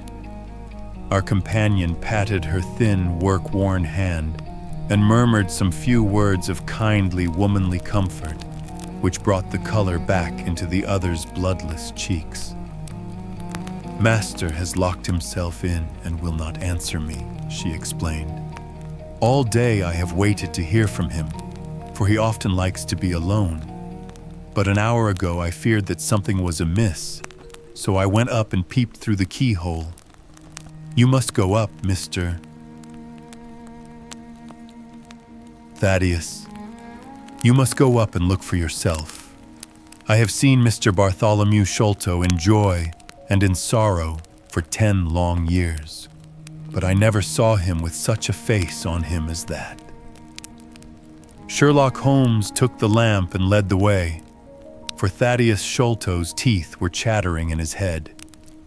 So shaken was he that I had to pass my hand under his arm as we went up the stairs, for his knees were trembling under him. Twice as we ascended, Holmes whipped his lens out of his pocket and carefully examined marks which appeared to me to be mere shapeless smudges of dust upon the coconut matting, which served as a stair carpet. He walked slowly from step to step, holding the lamp and shooting keen glances to right and left. Miss Morstan had remained behind with the frightened housekeeper. The third flight of stairs ended in a straight passage of some length, with a great picture in Indian tapestry upon the right of it, and 3 doors upon the left. Holmes advanced along it in the same slow and methodical way, while we kept close at his heels, with our long black shadows streaming backwards down the corridor. The third door was that which we were seeking. Holmes knocked without receiving any answer, and then tried to turn the handle and force it open.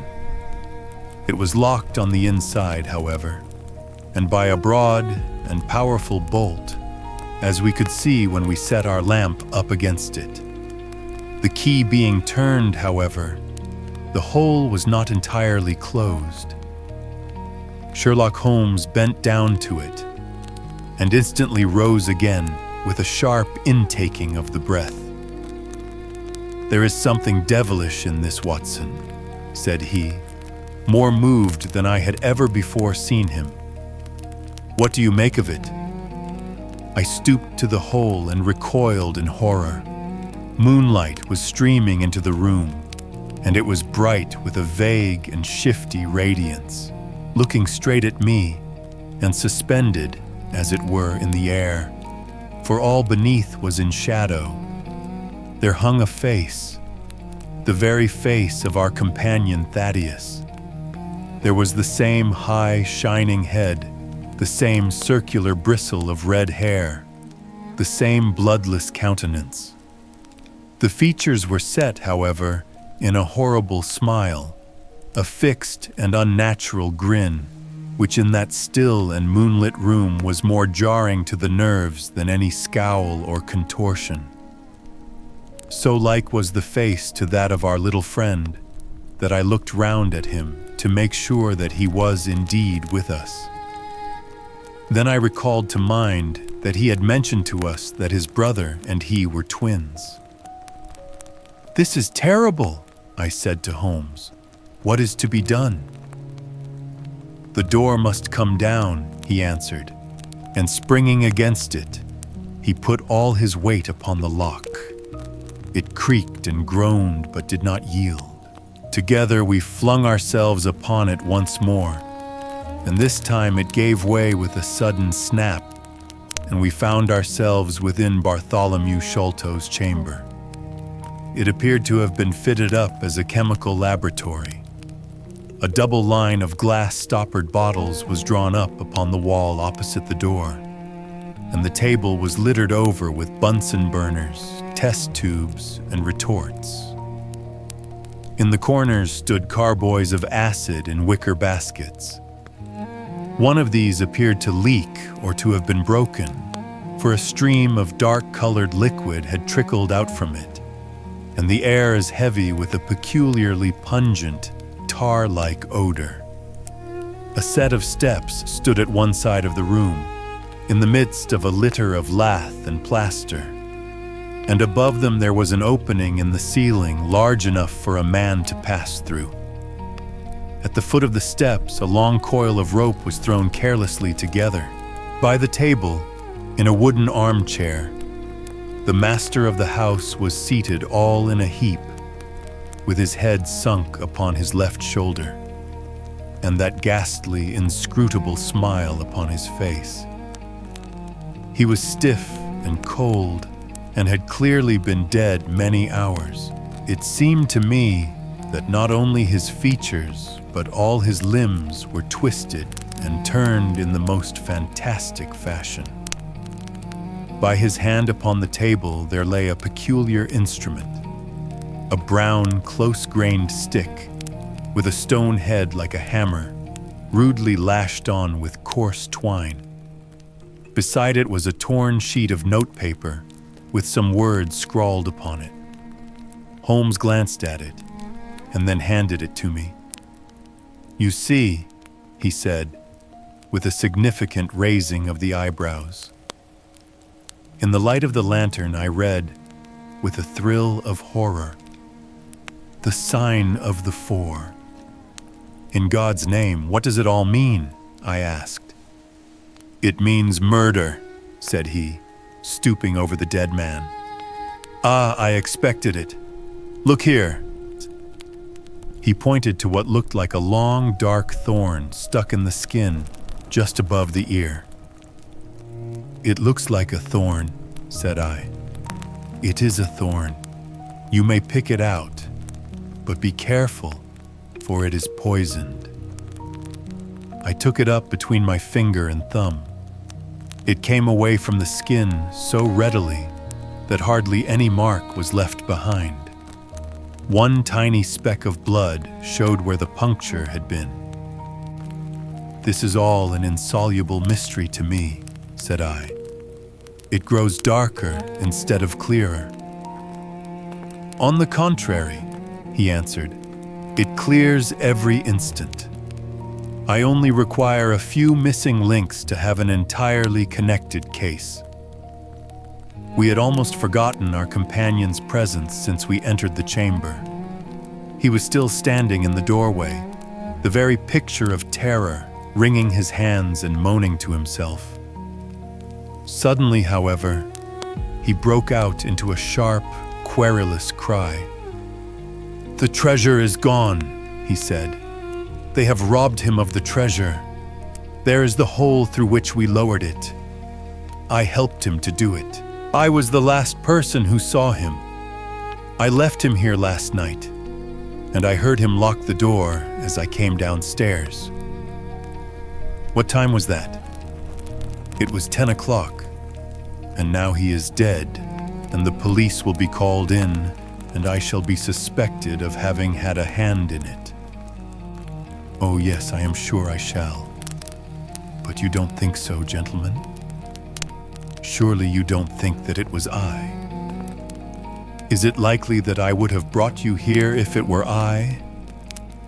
Oh dear, I know that I shall go mad." He jerked his arms and stamped his feet in a kind of convulsive frenzy. "You have no reason for fear, Mr. Sholto," said Holmes kindly, putting his hand upon his shoulder. "Take my advice and drive down to the station to report this matter to the police. Offer to assist them in every way. We shall wait here until your return." The little man obeyed in a half-stupefied fashion, and we heard him stumbling down the stairs in the dark. Chapter 6. Sherlock Holmes gives a demonstration. "Now, Watson," said Holmes, rubbing his hands, "we have half an hour to ourselves. Let us make good use of it. My case is, as I have told you, almost complete. But we must not err on the side of overconfidence. Simple as the case seems now, there may be something deeper underlying it." "Simple?" I ejaculated. "Surely," said he, with something of the air of a clinical professor expounding to his class. "Just sit in the corner there, that your footprints may not complicate matters. Now to work. In the first place, how did these folk come and how did they go? The door has not been opened since last night. How of the window?" He carried the lamp across to it, muttering his observations aloud the while, but addressing them to himself rather than to me. "Window is snibbed on the inner side. Framework is solid. No hinges at the side. Let us open it. No water pipe near. roof quite out of reach. Yet a man has mounted by the window. It rained a little last night. Here is the print of a foot in mold upon the sill, and here is a circular muddy mark, and here again upon the floor, and here again by the table. See here, Watson. This is really a very pretty demonstration. I looked at the round, well-defined muddy discs. This is not a footmark, said I. It is something much more valuable to us. It is the impression of a wooden stump. You see here on the sill is the boot mark, a heavy boot with the broad metal heel, and beside it is the mark of the timber toe. It is the wooden-legged man. Quite so, but there has been someone else, a very able and efficient ally. Could you scale that wall, Doctor? I looked out of the open window. The moon still shone brightly on that angle of the house. We were a good 60 feet from the ground, and look where I would, I could see no foothold, nor as much as a crevice in the brickwork. It is absolutely impossible, I answered. Without aid, it is so. But suppose you had a friend up here who lowered you this good stout rope which I see in the corner, securing one end of it to this great hook in the wall. Then, I think, if you were an active man, you might swarm up, wooden leg and all. You would depart, of course, in the same fashion, and your ally would draw up the rope, untie it from the hook, shut the window, snib it on the inside, and get away in the way that he originally came. As a minor point, it may be noted, he continued, fingering the rope, that our wooden-legged friend, though a fair climber, was not a professional sailor. His hands were far from horny. My lens discloses more than one blood mark, especially towards the end of the rope, from which I gather that he slipped down with such velocity that he took the skin off his hand. This is all very well, said I, but the thing becomes more unintelligible than ever. How about this mysterious ally? How came he into the room? Yes, the ally, repeated Holmes pensively. There are features of interest about this ally. He lifts the case from the regions of the commonplace. I fancy that this ally breaks fresh ground in the annals of crime in this country. Though parallel cases suggest themselves from India, and if my memory serves me, from Senegambia. How came he then? I reiterated. The door is locked. The window is inaccessible. Was it through the chimney? The grate is much too small, he answered. I had already considered that possibility. How then? I persisted. You will not apply my precept, he said, shaking his head.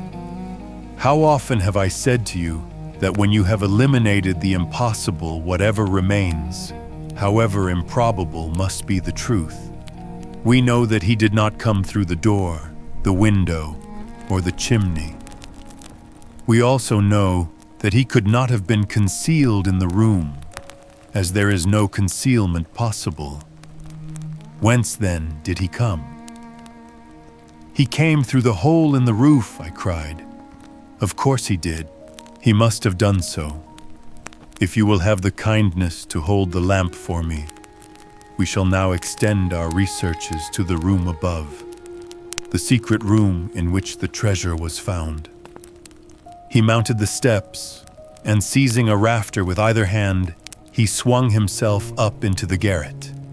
Then, lying on his face, he reached down for the lamp and held it while I followed him.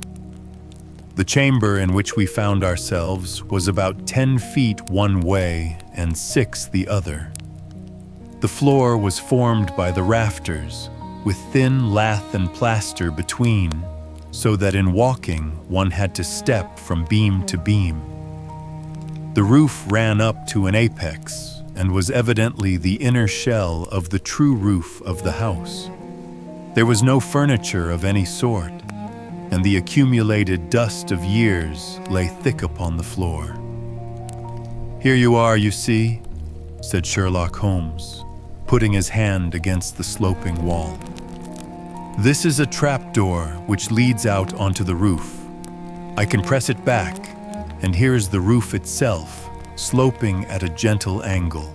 This, then, is the way by which number 1 entered. Let us see if we can find any other traces of his individuality." He held down the lamp to the floor, and as he did so, I saw for the second time that night a startled, surprised look come over his face. For myself, as I followed his gaze, my skin was cold under my clothes.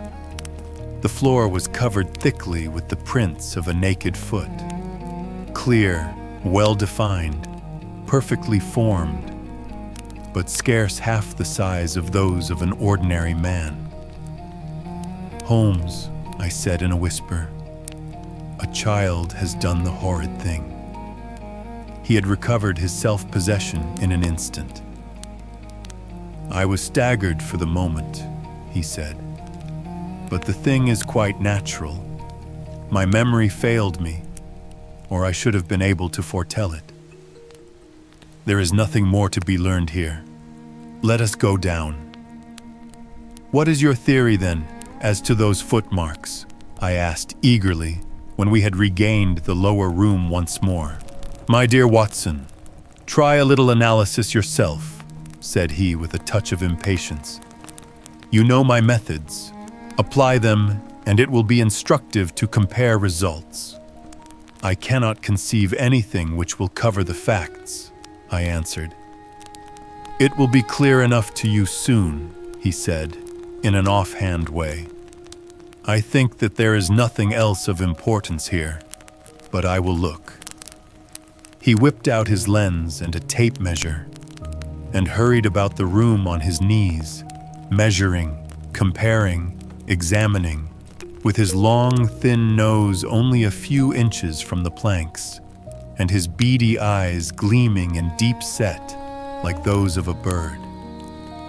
So swift, silent and furtive were his movements, like those of a trained bloodhound picking out a scent, that I could not but think what a terrible criminal he would have made had he turned his energy and sagacity against the law, instead of exerting them in its defense. As he hunted about, he kept muttering to himself, and finally he broke out into a loud crow of delight. "We are certainly in luck," said he. "We ought to have very little trouble now. Number 1 has had the misfortune to tread in the creosote. You can see the outline of the edge of his small foot here at the side of this evil-smelling mess. The carboy has been cracked, you see, and the stuff has leaked out." "What then?" I asked. "Why, we have got him, that's all," said he. "I know a dog that would follow that scent to the world's end. If a pack can track a trailed herring across a shire, how far can a specially trained hound follow so pungent a smell as this? It sounds like a sum in the rule of 3. The answer should give us the... But hello! Here are the accredited representatives of the law." Heavy steps and the clamor of loud voices were audible from below, and the hall door shut with a loud crash. "Before they come," said Holmes, "just put your hand here on this poor fellow's arm, and here on his leg. What do you feel?" "The muscles are as hard as a board," I answered. "Quite so. They are in a state of extreme contraction, far exceeding the usual rigor mortis. Coupled with this distortion of the face, this Hippocratic smile, or risus sardonicus, as the old writers called it, what conclusion would it suggest to your mind?" "Death from some powerful vegetable alkaloid," I answered. "Some strychnine-like substance which would produce tetanus." That was the idea which occurred to me the instant I saw the drawn muscles of the face. On getting into the room, I at once looked for the means by which the poison had entered the system. As you saw, I discovered a thorn which had been driven or shot with no great force into the scalp. You observed that the part struck was that which would be turned towards the hole in the ceiling if the man were erect in his chair. Now examine the thorn. I took it up gingerly and held it in the light of the lantern. It was long, sharp, and black, with a glazed look near the point as though some gummy substance had dried upon it. The blunt end had been trimmed and rounded off with a knife. "Is that an English thorn?" he asked. "No, it certainly is not. With all these data, you should be able to draw some just inference. But here are the regulars, so the auxiliary forces may beat a retreat." As he spoke, the steps which had been coming nearer sounded loudly on the passage, and a very stout, portly man in a gray suit strode heavily into the room. He was red-faced, burly, and plethoric, with a pair of very small, twinkling eyes, which looked keenly out from between swollen and puffy pouches. He was closely followed by an inspector in uniform and by the still palpitating Thaddeus Sholto. "Here's a business," he cried in a muffled, husky voice. "Here's a pretty business, but who are all these? Why, the house seems to be as full as a rabbit warren." "I think you must recollect me, Mr. Athelney Jones," said Holmes quietly. "Why, of course I do," he wheezed. "It's Mr. Sherlock Holmes, the theorist. Remember you? I'll never forget how you lectured us all on causes and inferences and effects in the Bishopgate jewel case. It's true you set us on the right track, but you'll own now that it was more by good luck than good guidance. It was a piece of very simple reasoning. Oh, come now, come, never be ashamed to own up. But what is all this? Bad business, bad business. Stern facts here, no room for theories. How lucky that I happened to be out at Norwood over another case. I was at the station when the message arrived. What do you think the man died of?" "Oh, this is hardly a case for me to theorize over," said Holmes dryly. No, still, we can't deny that you hit the nail on the head sometimes. Dear me. Door locked, I understand. Jewels worth $500,000 missing. How was the window?" "Fastened, but there are steps on the sill." Well, if it was fastened, the steps could have nothing to do with the matter. That's common sense. Man might have died in a fit, but then the jewels are missing. Ha! I have a theory. These flashes come upon me at times.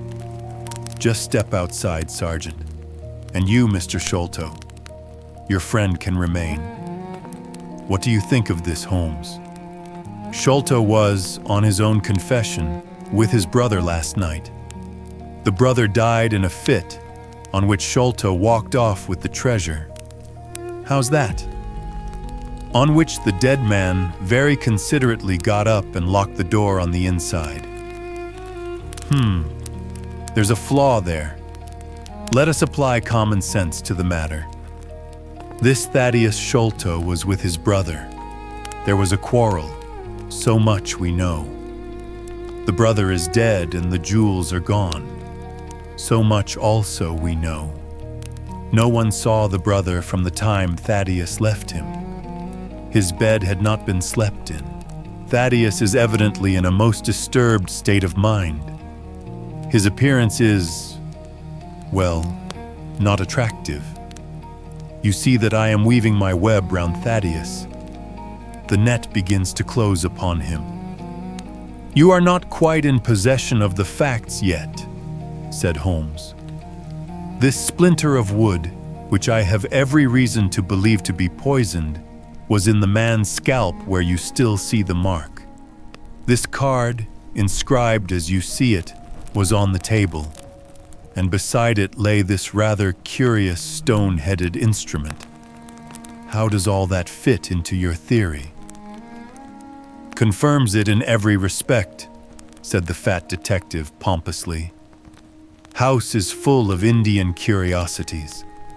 Thaddeus brought this up, and if this splinter be poisonous, Thaddeus may as well have made murderous use of it as any other man.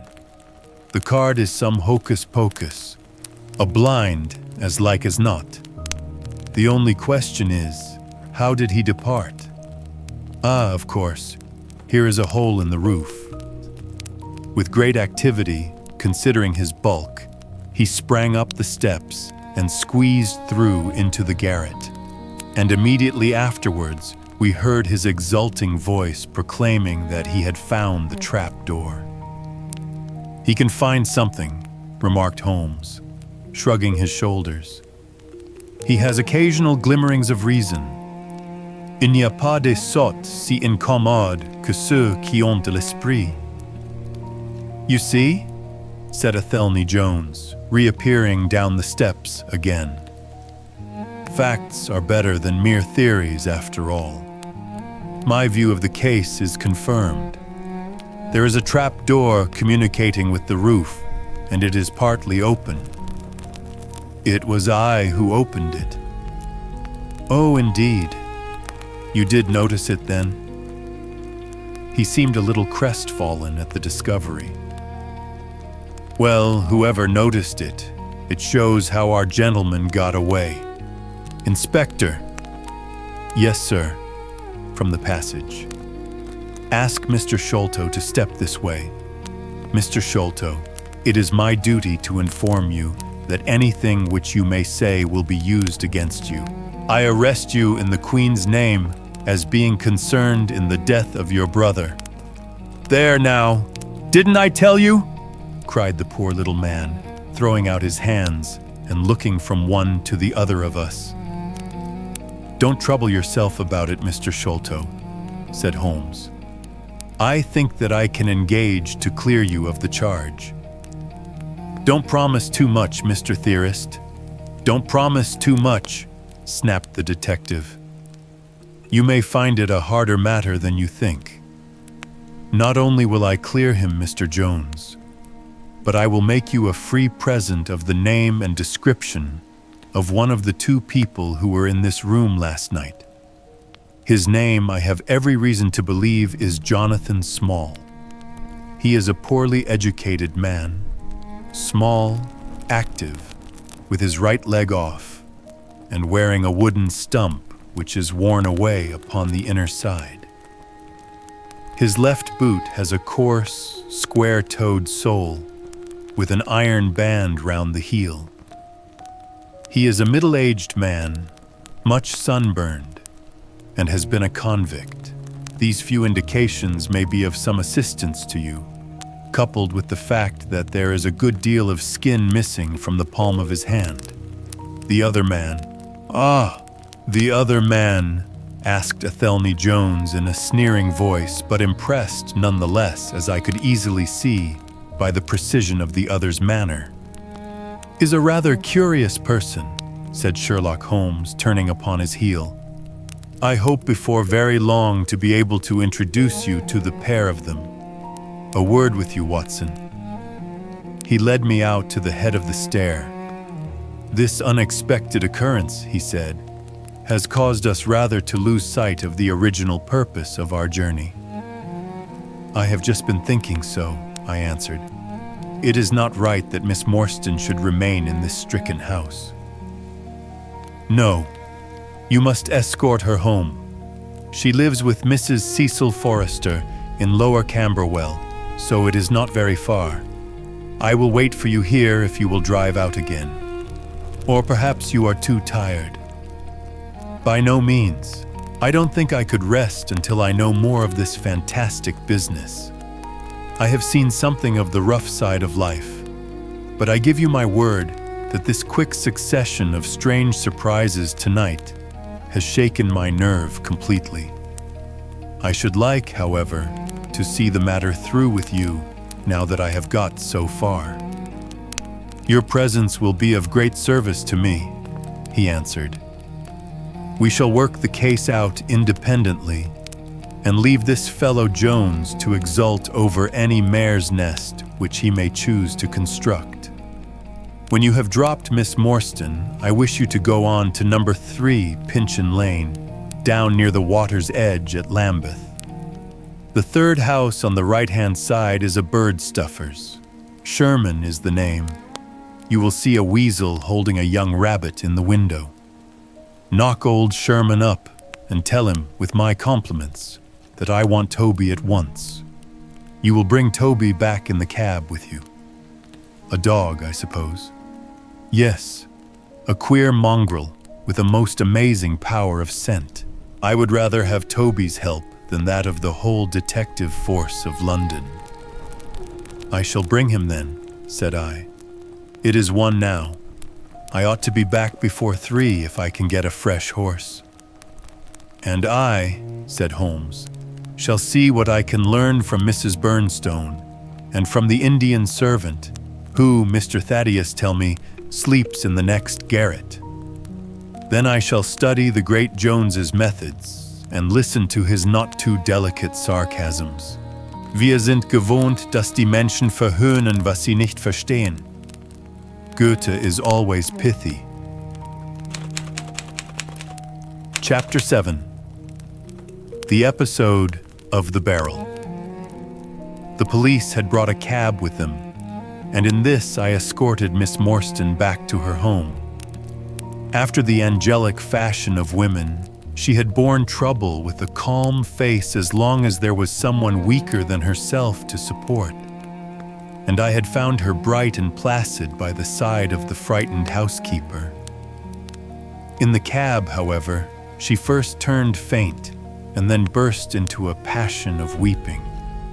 So sorely had she been tried by the adventures of the night. She has told me since that she thought me cold and distant upon that journey. She little guessed the struggle within my breast, or the effort of self-restraint which held me back. My sympathies and my love went out to her, even as my hand had in the garden. I felt that years of the conventionalities of life could not teach me to know her sweet, brave nature as had this one day of strange experiences. Yet there were 2 thoughts which sealed the words of affection upon my lips. She was weak and helpless, shaken in mind and nerve. It was to take her at a disadvantage to obtrude love upon her at such a time. Worse still, she was rich. If Holmes's researches were successful, she would be an heiress. Was it fair, was it honorable, that a half-pay surgeon should take such advantage of an intimacy which chance had brought about? Might she not look upon me as a mere vulgar fortune-seeker? I could not bear to risk that such a thought should cross her mind. This Agra treasure intervened like an impassable barrier between us. It was nearly 2 o'clock when we reached Mrs. Cecil Forrester's. The servants had retired hours ago, but Mrs. Forrester had been so interested by the strange message which Miss Morstan had received that she had sat up in the hope of her return. She opened the door herself, a middle-aged, graceful woman, and it gave me joy to see how tenderly her arm stole round the other's waist, and how motherly was the voice in which she greeted her. She was clearly no mere paid dependent, but an honored friend. I was introduced, and Mrs. Forrester earnestly begged me to step in and tell her our adventures. I explained, however, the importance of my errand, and promised faithfully to call and report any progress which we might make with the case. As we drove away, I stole a glance back, and I still seemed to see that little group on the step, the 2 graceful, clinging figures, the half-opened door, the hall light shining through stained glass, the barometer, the bright stair rods. It was soothing to catch even that passing glimpse of a tranquil English home in the midst of the wild, dark business which had absorbed us. And the more I thought of what had happened, the wilder and darker it grew. I reviewed the whole extraordinary sequence of events as I rattled on through the silent, gaslit streets. There was the original problem. That at least was pretty clear now. The death of Captain Morstan, the sending of the pearls, the advertisement, the letter. We had had light upon all those events. They had only led us, however, to a deeper and far more tragic mystery. The Indian treasure, the curious plan found among Morstan's baggage, the strange scene at Major Sholto's death, the rediscovery of the treasure immediately followed by the murder of the discoverer, the very singular accompaniments to the crime, the footsteps, the remarkable weapons, the words upon the card, corresponding with those upon Captain Morstan's chart. Here was indeed a labyrinth in which a man less singularly endowed than my fellow lodger might well despair of ever finding the clue. Pinchin Lane was a row of shabby two-storied brick houses in the lower quarter of Lambeth. I had to knock for some time at number 3 before I could make my impression. At last, however, there was the glint of a candle behind the blind, and a face looked out at the upper window. "Go on, you drunken vagabond," said the face. "If you kick up any more row, I'll open the kennels and let out 43 dogs upon you." "If you'll let one out, it's just what I have come for," said I. "Go on," yelled the voice. "So help me gracious, I have a wiper in the bag, and I'll drop it on your head if you don't hook it." "But I want a dog," I cried. "I won't be argued with," shouted Mr. Sherman. "Now stand clear, for when I say 3, down goes the wiper." "Mr. Sherlock Holmes," I began, but the words had a most magical effect, for the window instantly slammed down, and within a minute the door was unbarred and open. Mr. Sherman was a lanky, lean old man with stooping shoulders, a stringy neck, and blue-tinted glasses. "A friend of Mr. Sherlock's always welcome," said he. "Step in, sir. Keep clear of the badger, for he bites. Ah, naughty, naughty. Would you take a nip at the gentleman?" This to a stoat which thrust its wicked head and red eyes between the bars of its cage. "Don't mind that, sir. It's only a slow worm. It hain't got no fangs, so I gives it the run of the room, for it keeps the beetles down.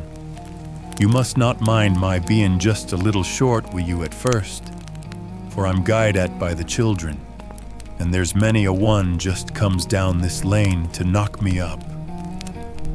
"What was it that Mr. Sherlock Holmes wanted, sir?"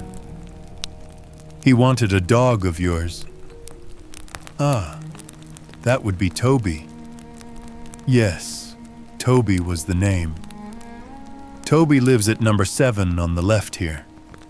He moved slowly forward with his candle among the queer animal family which he had gathered round him. In the uncertain, shadowy light, I could see dimly that there were glancing, glimmering eyes peeping down at us from every cranny and corner. Even the rafters above our heads were lined by solemn fowls, who lazily shifted their weight from one leg to the other as our voices disturbed their slumbers. Toby proved to be an ugly, long-haired, lop-eared creature, half spaniel and half lurcher, brown and white in color, with a very clumsy, waddling gait. It accepted, after some hesitation, a lump of sugar which the old naturalist handed to me, and, having thus sealed an alliance, it followed me to the cab. and made no difficulties about accompanying me. It had just struck 3 on the palace clock when I found myself back once more at Pondicherry Lodge. The ex-prize fighter McMurdo had, I found, been arrested as an accessory, and both he and Mr. Sholto had been marched off to the station. 2 constables guarded the narrow gate, but they allowed me to pass with the dog on my mentioning the detective's name. Holmes was standing on the doorstep, with his hands in his pockets, smoking his pipe. "Ah, you have him there," said he. "Good dog, then.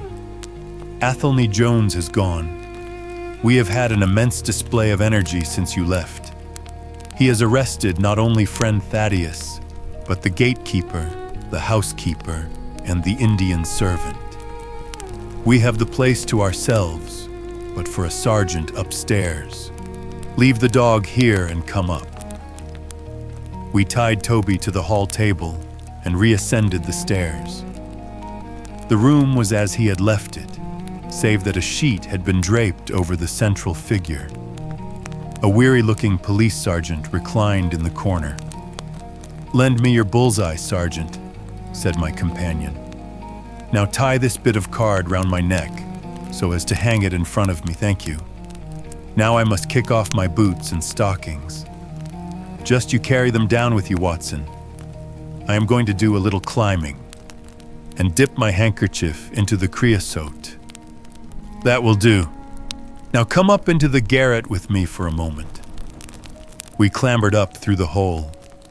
Holmes turned his light once more upon the footsteps in the dust. "I wish you particularly to notice these footmarks," he said. "Do you observe anything noteworthy about them?" "They belong," I said, "to a child or a small woman. Apart from their size, though, is there nothing else? They appear to be much as other footmarks." "Not at all. Look here. This is the print of a right foot in the dust.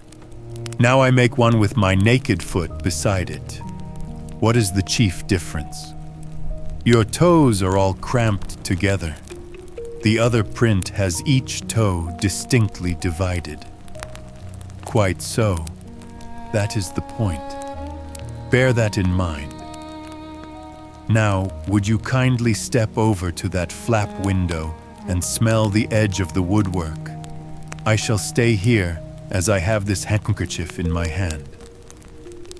I did as he directed, and was instantly conscious of a strong, tarry smell. That is where he put his foot in getting out. If you can trace him, I should think that Toby will have no difficulty. Now run downstairs, loose the dog, and look out for Blondin. By the time that I got out into the grounds, Sherlock Holmes was on the roof, and I could see him like an enormous glowworm crawling very slowly along the ridge.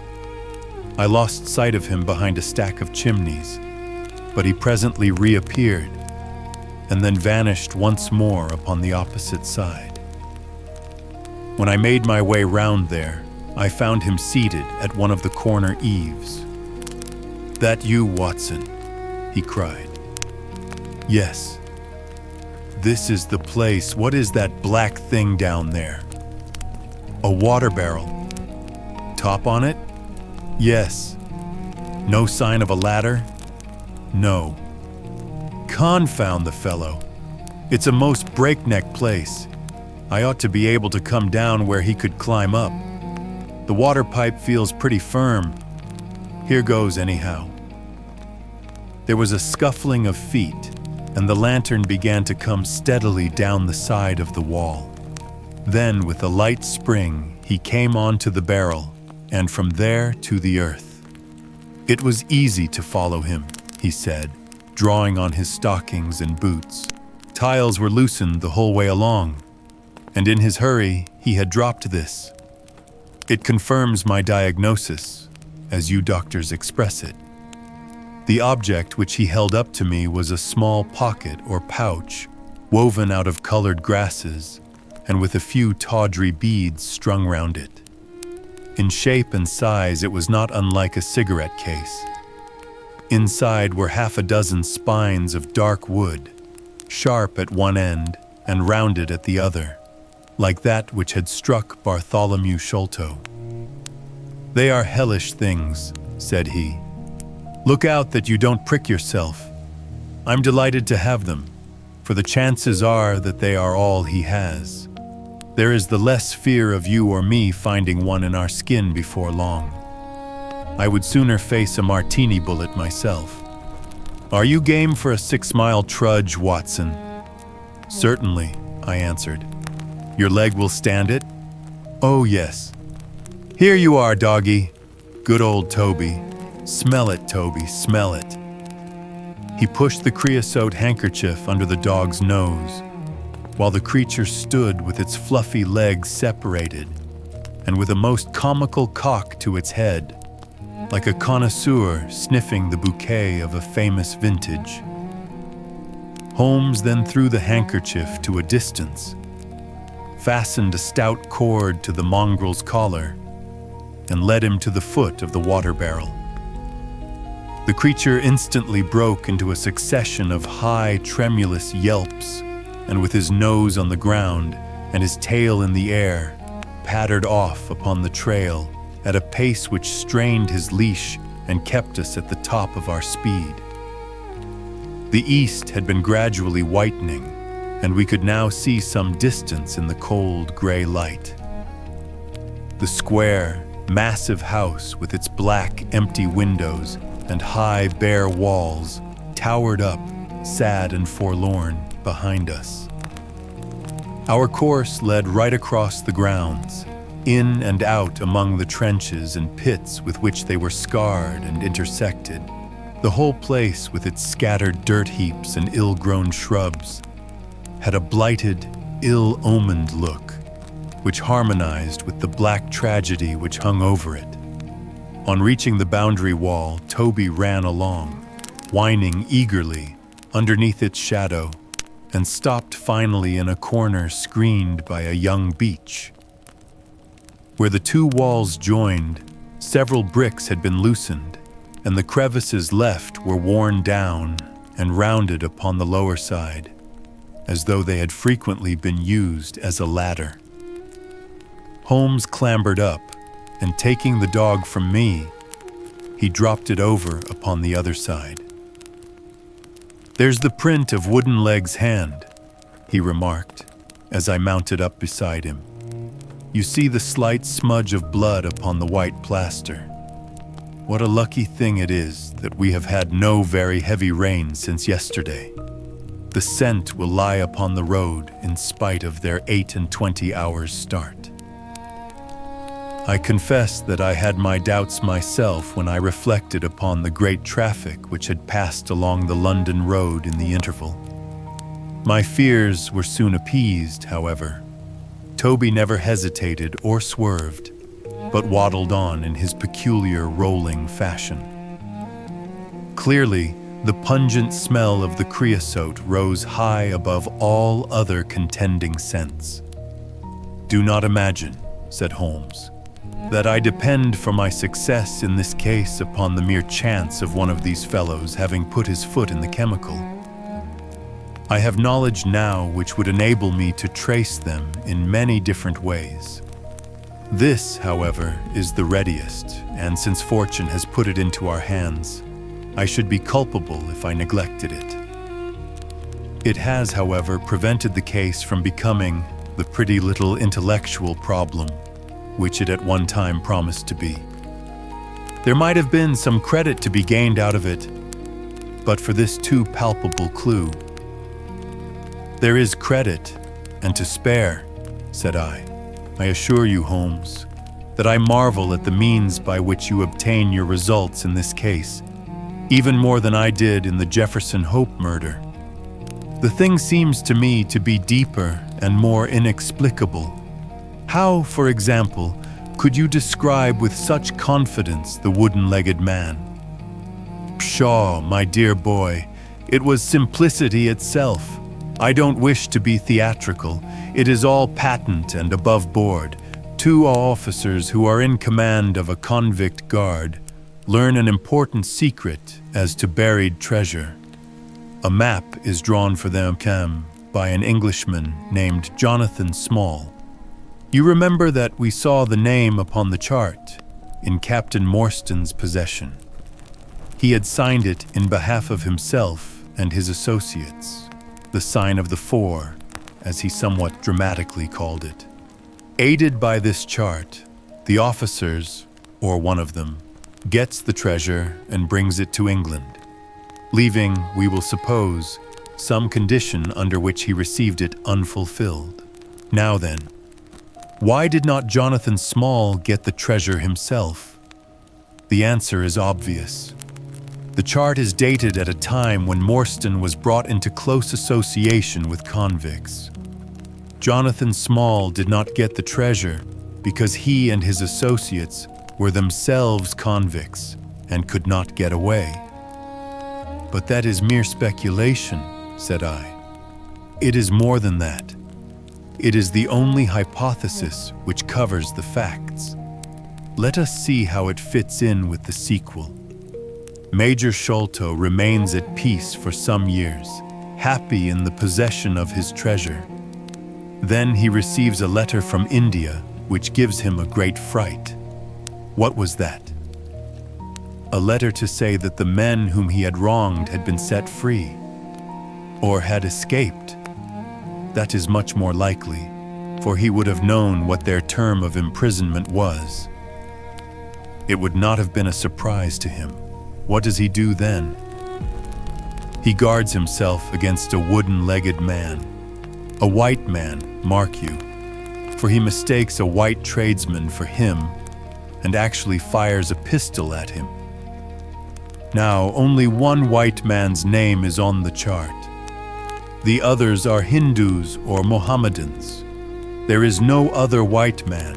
Therefore, we may say with confidence that the wooden-legged man is identical with Jonathan Small. Does the reasoning strike you as being faulty? No, it is clear and concise. Well now, let us put ourselves in the place of Jonathan Small. Let us look at it from his point of view. He comes to England with the double idea of regaining what he would consider to be his rights and of having his revenge upon the man who had wronged him. He found out where Sholto lived, and very possibly he established communications with someone inside the house. There is this butler, Lal Rao, whom we have not seen. Mrs. Burnstone gives him far from a good character. Small could not find out, however, where the treasure was hid, for no one ever knew, save the major and one faithful servant who had died. Suddenly Small learns that the major is on his deathbed. In a frenzy lest the secret of the treasure die with him, he runs the gauntlet of the guards, makes his way to the dying man's window, and is only deterred from entering by the presence of his two sons.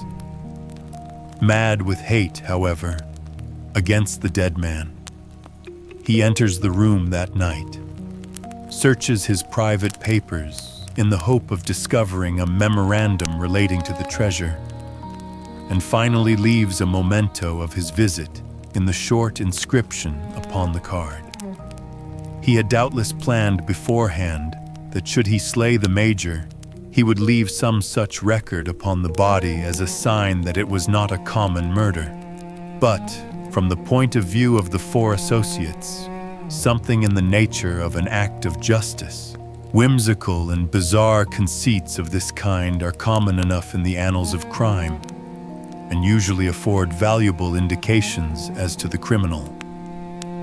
Do you follow all this? Very clearly. Now, what could Jonathan Small do? He could only continue to keep a secret watch upon the efforts made to find the treasure. Possibly, he leaves England and only comes back at intervals. Then comes the discovery of the garret, and he is instantly informed of it.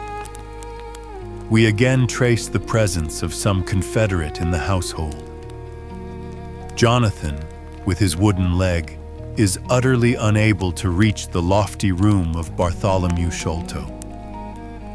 He takes with him, however, a rather curious associate who gets over this difficulty but dips his naked foot into creosote, whence comes Toby, and a 6-mile limp for a half-pay officer with a damaged tendo Achilles.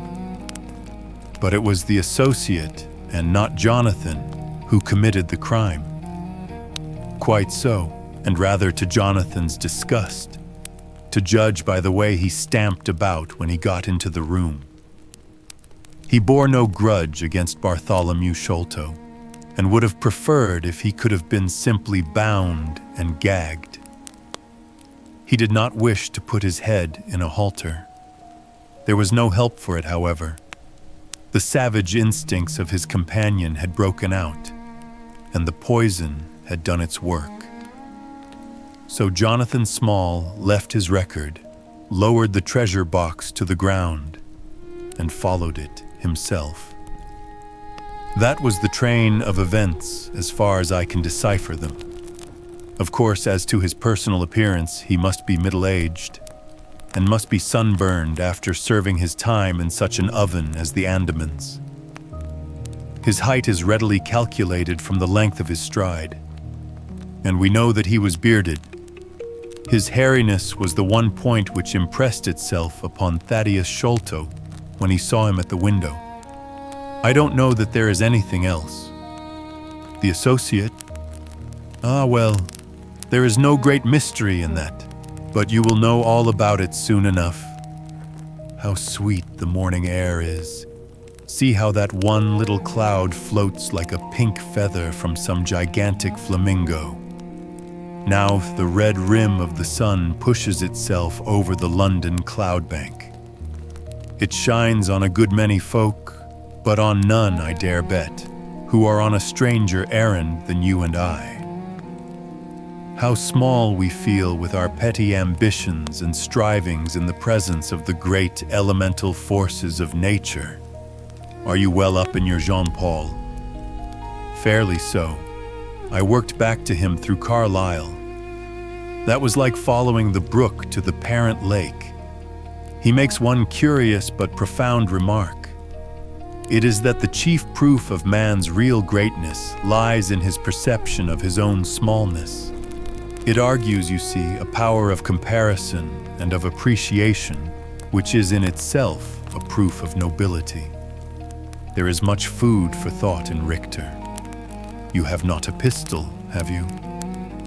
I have my stick.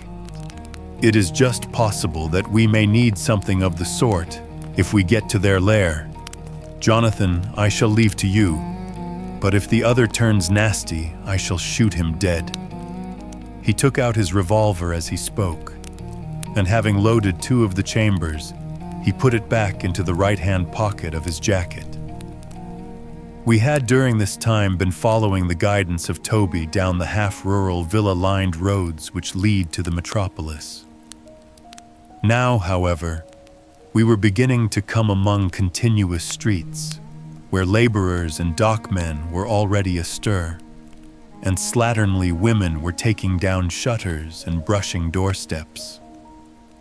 At the square-topped corner public houses, business was just beginning, and rough-looking men were emerging, rubbing their sleeves across their beards after their morning wet. Strange dogs sauntered up and stared wonderingly at us as we passed.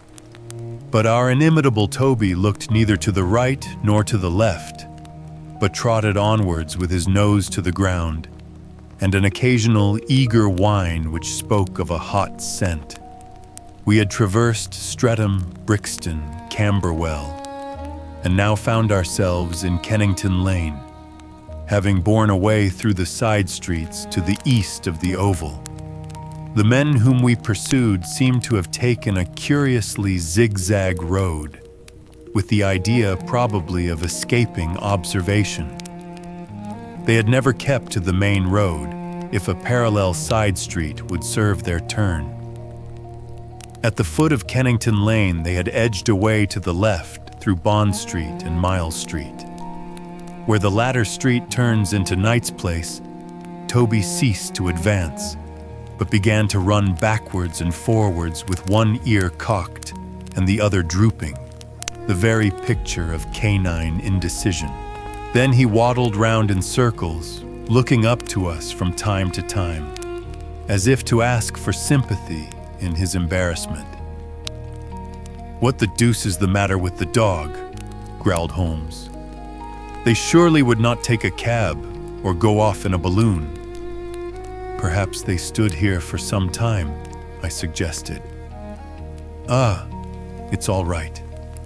He's off again," said my companion in a tone of relief. He was indeed off, for after sniffing round again, he suddenly made up his mind and darted away with an energy and determination such as he had not yet shown. The scent appeared to be much hotter than before, for he had not even to put his nose on the ground, but tugged at his leash and tried to break into a run. I could see by the gleam in Holmes's eyes that he thought we were nearing the end of our journey. Our course now ran down 9 Elms until we came to Broderick and Nelson's large timber yard, just past the White Eagle Tavern. Here the dog, frantic with excitement, turned down through the side gate into the enclosure, where the sawyers were already at work. On the dog raced through sawdust and shavings, down an alley, round a passage between 2 wood piles, and finally, with a triumphant yelp, sprang upon a large barrel which still stood upon the hand trolley on which it had been brought.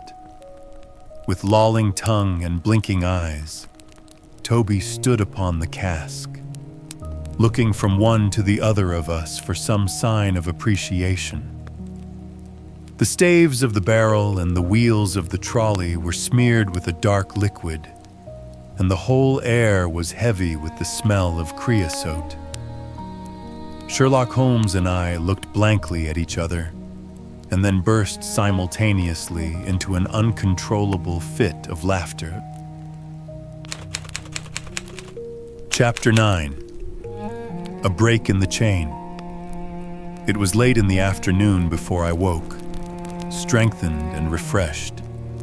Sherlock Holmes still sat exactly as I had left him, save that he had laid aside his violin and was deep in a book. He looked across at me as I stirred, and I noticed that his face was dark and troubled. "You have slept soundly," he said. "I feared that our talk would wake you." "I heard nothing," I answered. "Have you had fresh news then?" "Unfortunately, no. I confess that I am surprised and disappointed. I expected something definite by this time. Wiggins has just been up to report. He says that no trace can be found of the launch. It is a provoking check, for every hour is of importance. Can I do anything? I am perfectly fresh now and quite ready for another night's outing." "No, we can do nothing. We can only wait. If we go ourselves, the message might come in our absence and delay be caused. You can do what you will, but I must remain on guard." "Then I shall run over to Camberwell and call upon Mrs. Cecil Forrester.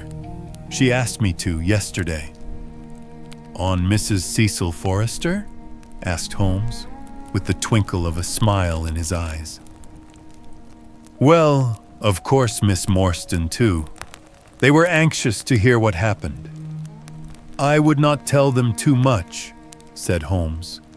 "Women are never to be entirely trusted, not the best of them." I did not pause to argue over this atrocious sentiment. "I shall be back in an hour or 2, I remarked. "All right. Good luck. But I say, if you are crossing the river, you may as well return Toby, for I don't think it is at all likely that we shall have any use for him now." I took our mongrel accordingly and left him, together with a half-sovereign at the old naturalists in Pinchin Lane. At Camberwell, I found Miss Morstan a little weary after her night's adventures, but very eager to hear the news. Mrs. Forrester, too, was full of curiosity. I told them all that we had done, suppressing, however, the more dreadful parts of the tragedy. Thus, although I spoke of Mr. Sholto's death, I said nothing of the exact manner and method of it.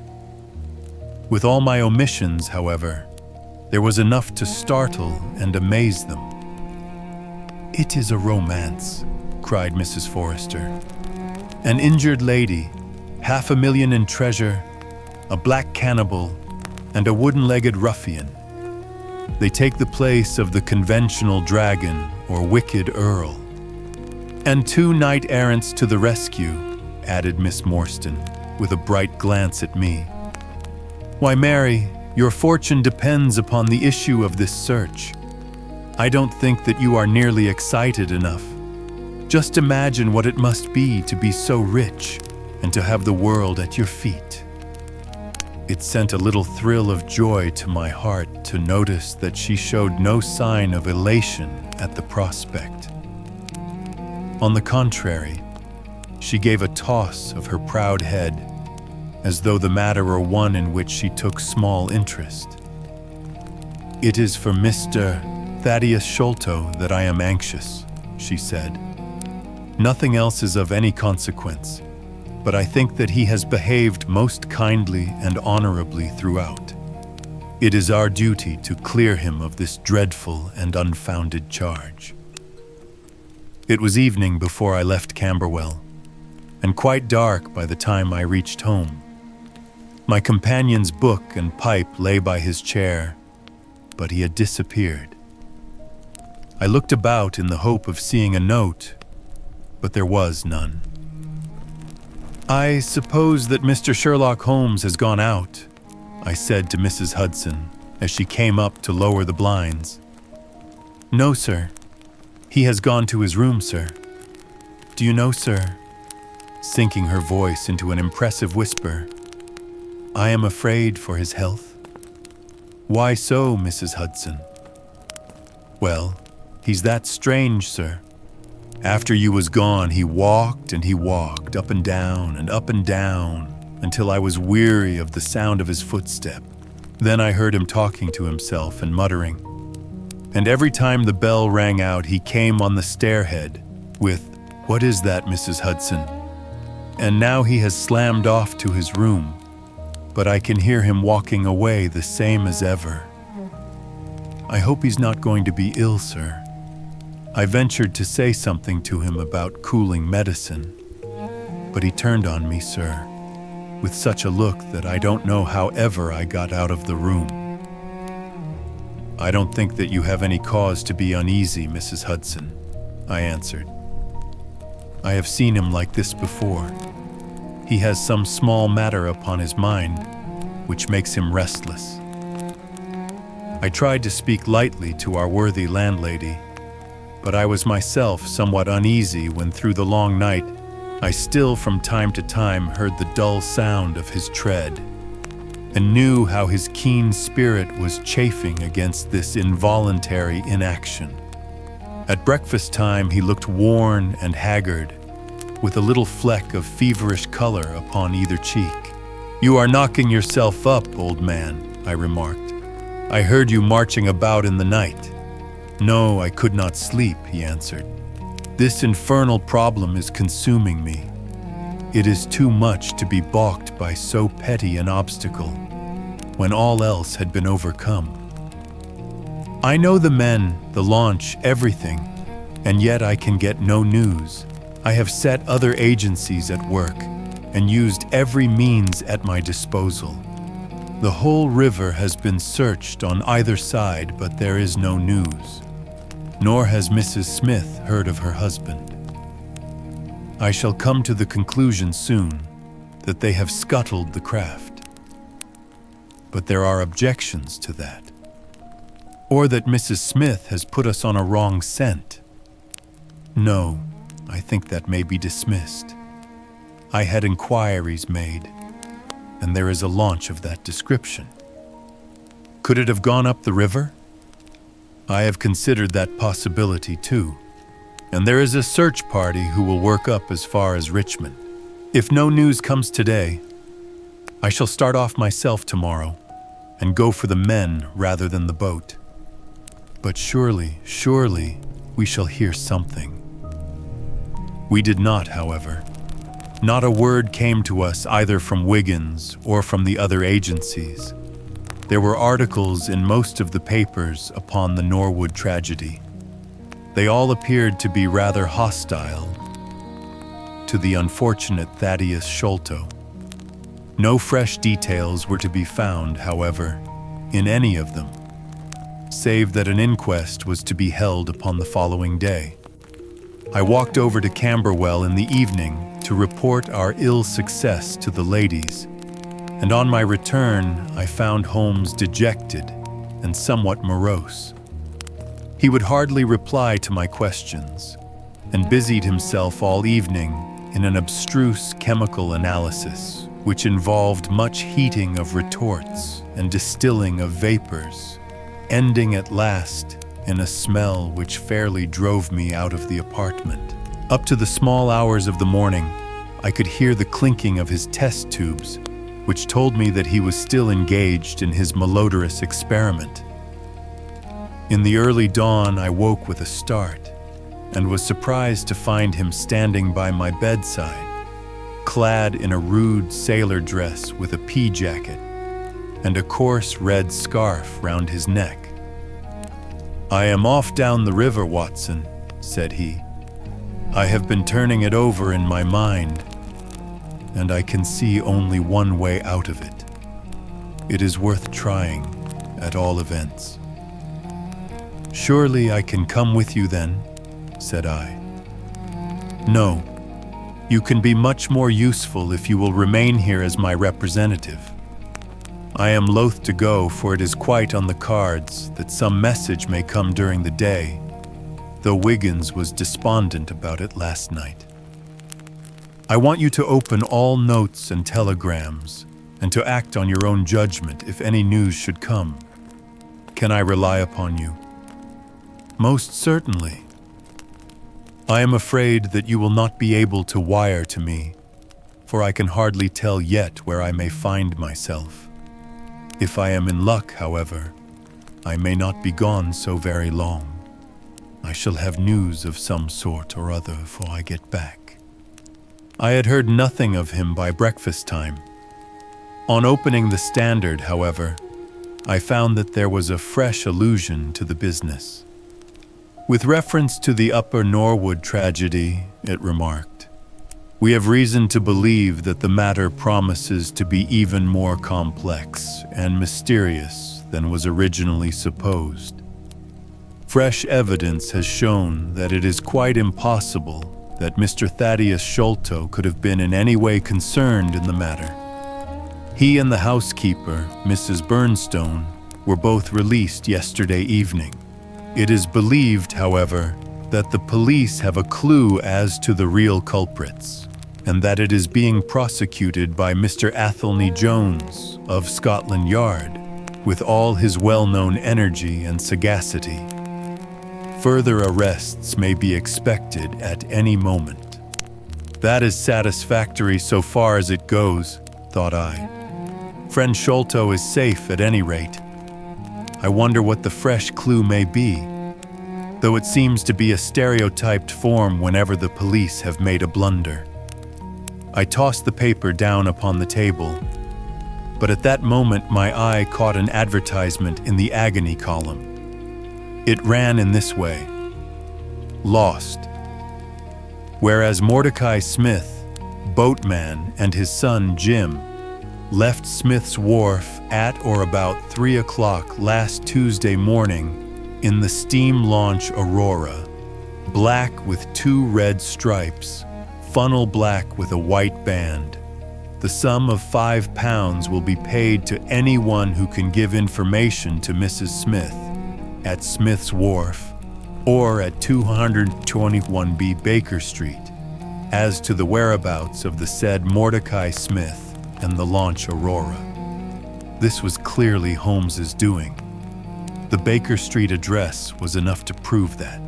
It struck me as rather ingenious, because it might be read by the fugitives without their seeing in it more than the natural anxiety of a wife for her missing husband.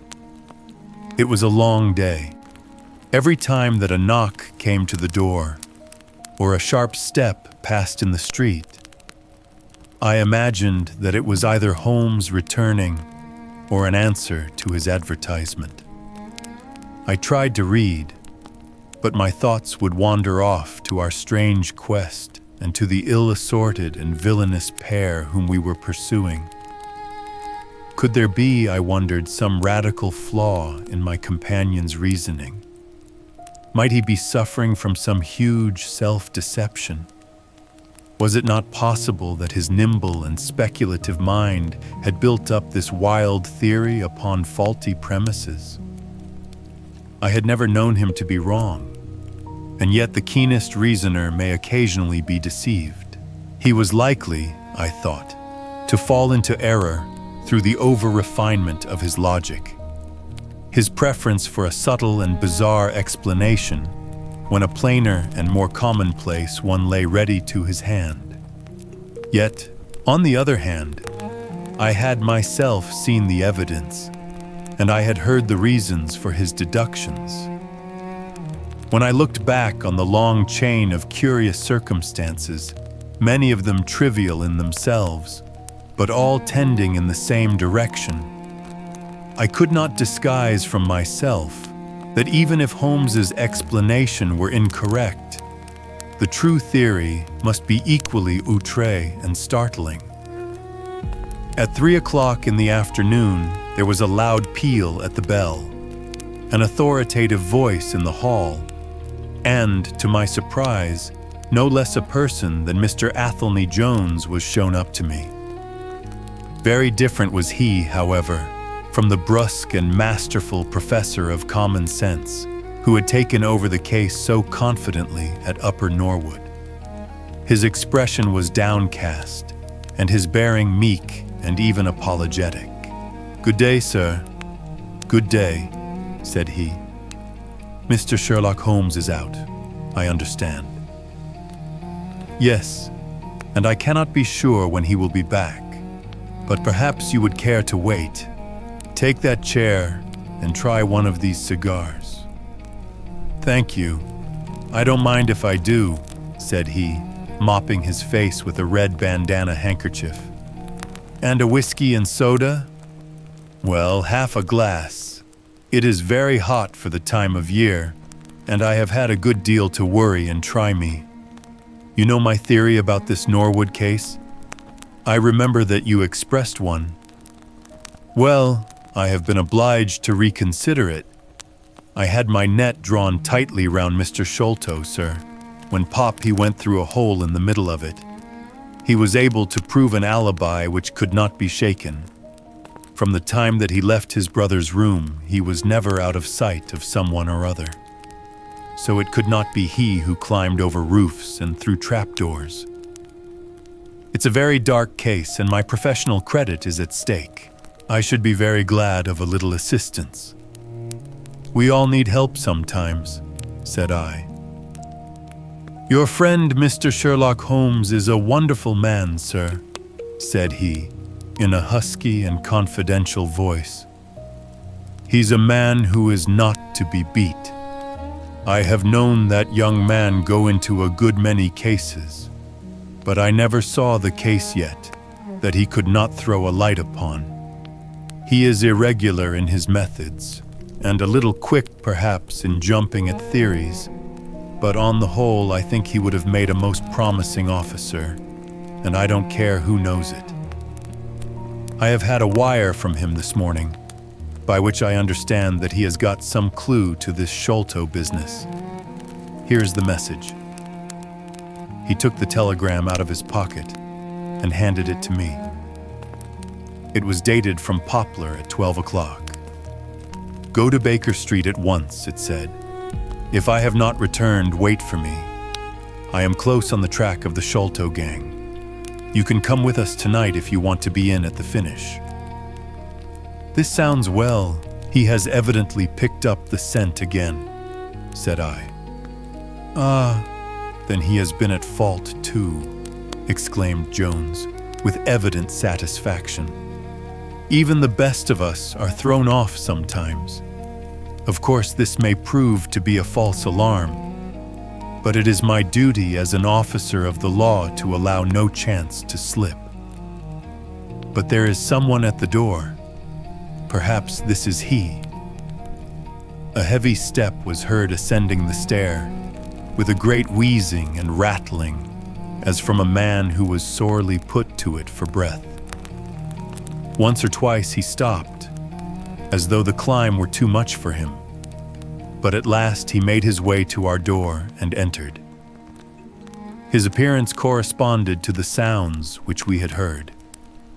He was an aged man, clad in seafaring garb, with an old pea-jacket buttoned up to his throat. His back was bowed, his knees were shaky, and his breathing was painfully asthmatic. As he leaned upon a thick oaken cudgel, his shoulders heaved in the effort to draw the air into his lungs. He had a colored scarf round his chin, and I could see little of his face save a pair of keen dark eyes, overhung by bushy white brows and long gray side whiskers.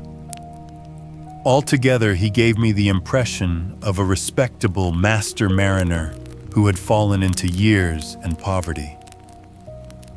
"What is it, my man?" I asked. He looked about him in the slow, methodical fashion of old age. "Is Mr. Sherlock Holmes here?" said he. "No, but I am acting for him. You can tell me any message you have for him." "It was to him himself I was to tell it," said he. "But I tell you that I am acting for him." "Was it about Mordecai Smith's boat?" "Yes. I knows well where it is, and I knows where the men he is after are, and I knows where the treasure is. I knows all about it." "Then tell me, and I shall let him know." "It was to him I was to tell it," he repeated, with the petulant obstinacy of a very old man. "Well, you must wait for him." No, I ain't gonna lose a whole day to please no one. If Mr. Holmes ain't here, then Mr. Holmes must find it all out for himself. I don't care about the look of either of you, and I won't tell a word." He shuffled towards the door, but Athelney Jones got in front of him. "Wait a bit, my friend," said he. "You have important information, and you must not walk off. We shall keep you, whether you like or not, until our friend returns." The old man made a little run towards the door, but as Athelney Jones put his broad back up against it, he recognized the uselessness of resistance. "Pretty sort of treatment this," he cried, stamping his stick. "I come here to see a gentleman, and you two, who I never saw in my life, seize me and treat me in this fashion." "You will be none the worse," I said. "We shall recompense you for the loss of your time. Sit over here on the sofa, and you will not have long to wait." He came across sullenly enough and seated himself with his face resting on his hands. Jones and I resumed our cigars and our talk. Suddenly, however, Holmes's voice broke in upon us. "I think that you might offer me a cigar too," he said.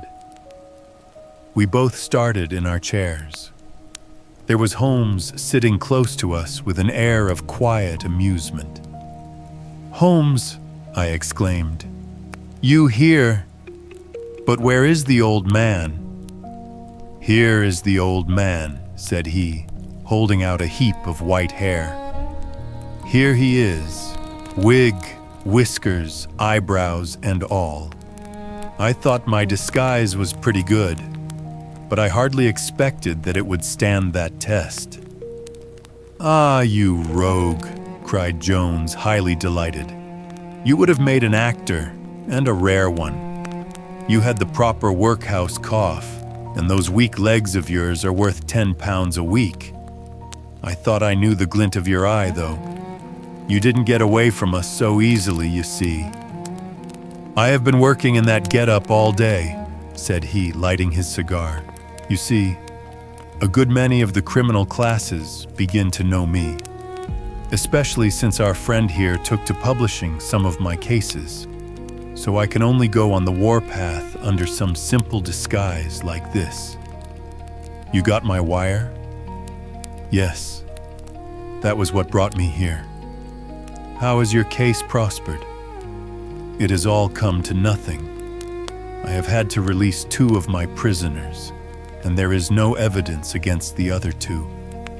Never mind. We shall give you 2 others in the place of them. But you must put yourself under my orders. You are welcome to all the official credit, but you must act on the line that I point out. Is that agreed?" "Entirely, if you will help me to the men."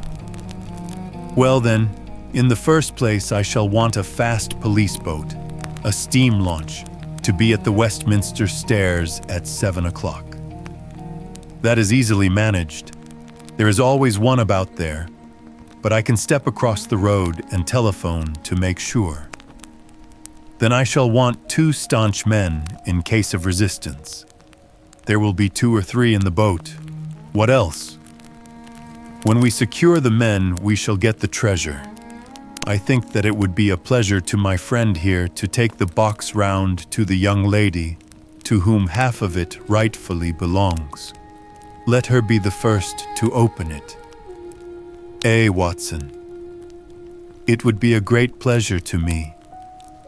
"Rather an irregular proceeding," said Jones, shaking his head. "However, the whole thing is irregular, and I suppose we must wink at it. The treasure must afterwards be handed over to the authorities until after the official investigation." "Certainly, that is easily managed. One other point. I should much like to have a few details about this matter from the lips of Jonathan Small himself. You know I like to work the detail of my cases out.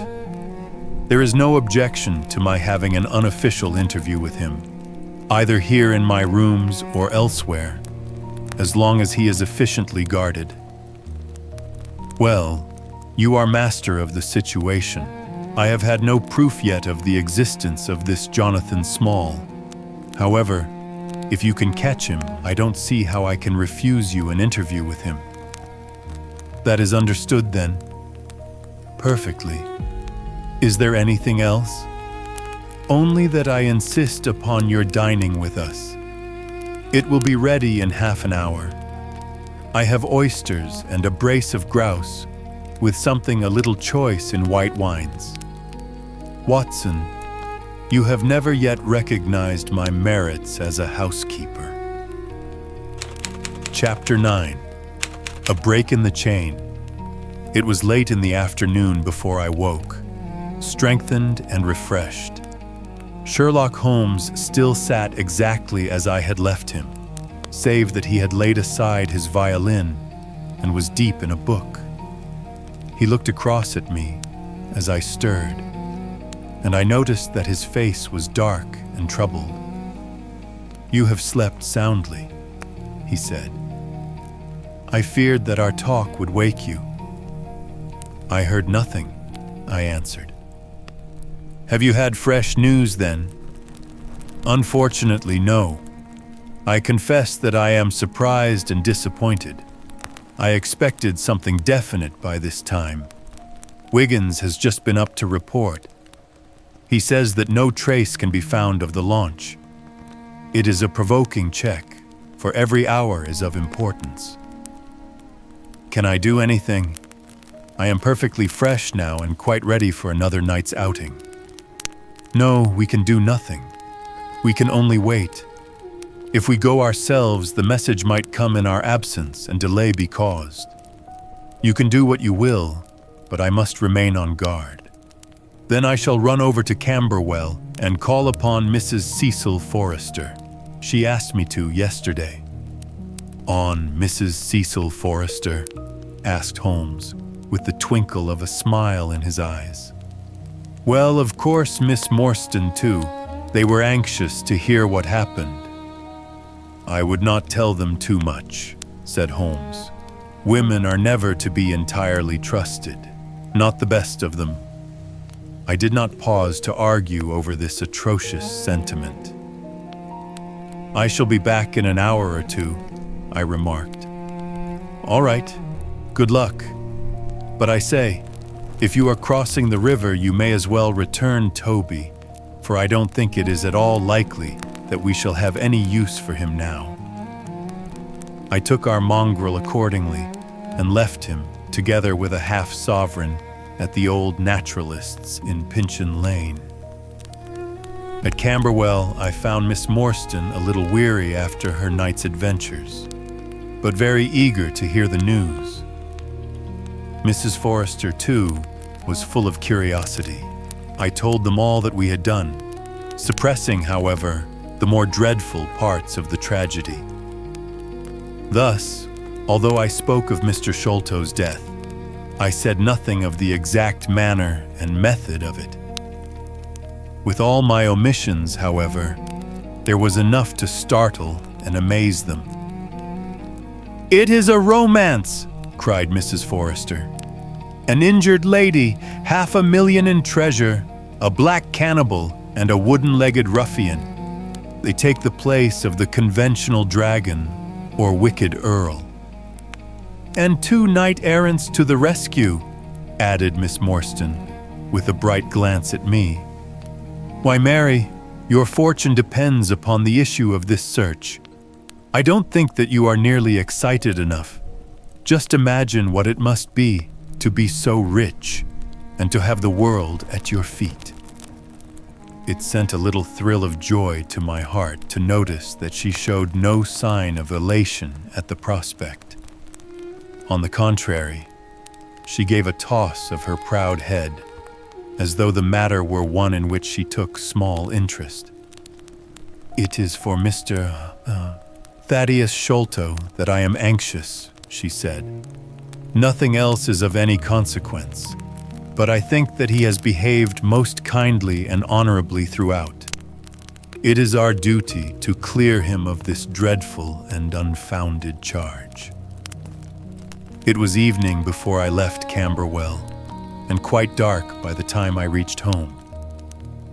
My companion's book and pipe lay by his chair, but he had disappeared. I looked about in the hope of seeing a note, but there was none. "I suppose that Mr. Sherlock Holmes has gone out," I said to Mrs. Hudson as she came up to lower the blinds. "No, sir. He has gone to his room, sir. Do you know, sir," sinking her voice into an impressive whisper, "I am afraid for his health." "Why so, Mrs. Hudson?" "Well, he's that strange, sir. After you was gone, he walked and he walked, up and down until I was weary of the sound of his footstep. Then I heard him talking to himself and muttering. And every time the bell rang out, he came on the stairhead with, 'What is that, Mrs. Hudson?' And now he has slammed off to his room, but I can hear him walking away the same as ever. I hope he's not going to be ill, sir." I ventured to say something to him about cooling medicine, but he turned on me, sir, with such a look that I don't know how ever I got out of the room. "I don't think that you have any cause to be uneasy, Mrs. Hudson," I answered. "I have seen him like this before. He has some small matter upon his mind which makes him restless." I tried to speak lightly to our worthy landlady, but I was myself somewhat uneasy when through the long night I still from time to time heard the dull sound of his tread, and knew how his keen spirit was chafing against this involuntary inaction. At breakfast time he looked worn and haggard, with a little fleck of feverish color upon either cheek. "You are knocking yourself up, old man," I remarked. "I heard you marching about in the night." "No, I could not sleep," he answered. "This infernal problem is consuming me. It is too much to be balked by so petty an obstacle when all else had been overcome. I know the men, the launch, everything, and yet I can get no news. I have set other agencies at work and used every means at my disposal. The whole river has been searched on either side, but there is no news, nor has Mrs. Smith heard of her husband. I shall come to the conclusion soon that they have scuttled the craft, but there are objections to that. Or that Mrs. Smith has put us on a wrong scent. No, I think that may be dismissed. I had inquiries made, and there is a launch of that description. Could it have gone up the river? I have considered that possibility too, and there is a search party who will work up as far as Richmond. If no news comes today, I shall start off myself tomorrow and go for the men rather than the boat. But surely, we shall hear something. We did not, however. Not a word came to us either from Wiggins or from the other agencies. There were articles in most of the papers upon the Norwood tragedy. They all appeared to be rather hostile to the unfortunate Thaddeus Sholto. No fresh details were to be found, however, in any of them, save that an inquest was to be held upon the following day. I walked over to Camberwell in the evening to report our ill success to the ladies, and on my return, I found Holmes dejected and somewhat morose.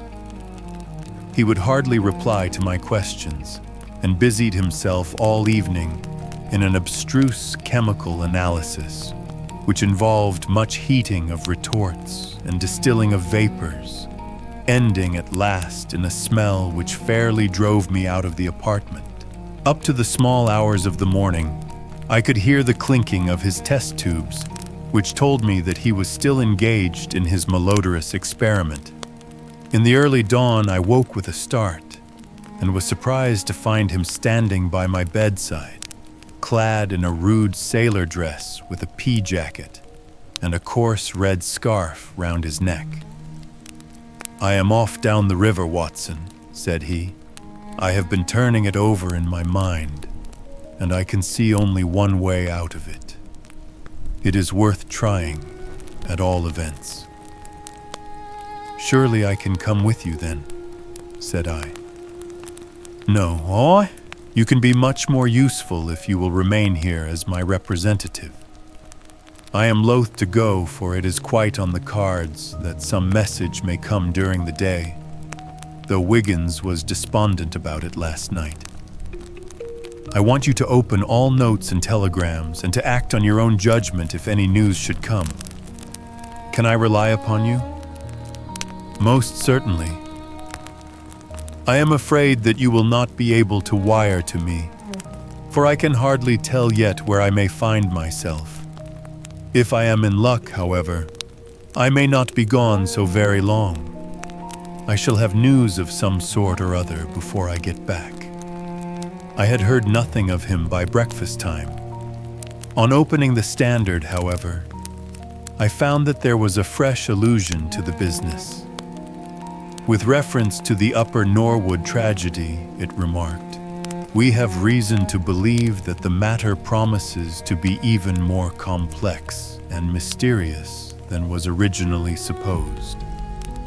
Fresh evidence has shown that it is quite impossible that Mr. Thaddeus Sholto could have been in any way concerned in the matter.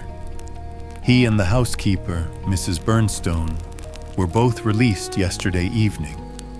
It is believed, however, that the police have a clue as to the real culprits, and that it is being prosecuted by Mr. Athelney Jones of Scotland Yard, with all his well-known energy and sagacity. Further arrests may be expected at any moment." That is satisfactory so far as it goes, thought I. Friend Sholto is safe at any rate. I wonder what the fresh clue may be, though it seems to be a stereotyped form whenever the police have made a blunder. I tossed the paper down upon the table, but at that moment my eye caught an advertisement in the agony column. It ran in this way: Lost. Whereas Mordecai Smith, boatman, and his son Jim left Smith's Wharf at or about 3 o'clock last Tuesday morning in the steam launch Aurora, black with 2 red stripes, funnel black with a white band.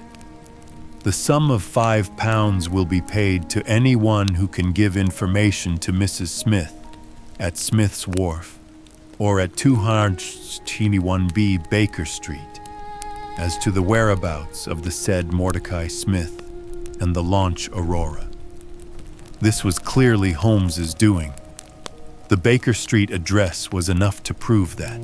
It struck me as rather ingenious, because it might be read by the fugitives without their seeing in it more than the natural anxiety of a wife for her missing husband. It was a long day. Every time that a knock came to the door, or a sharp step passed in the street, I imagined that it was either Holmes returning or an answer to his advertisement.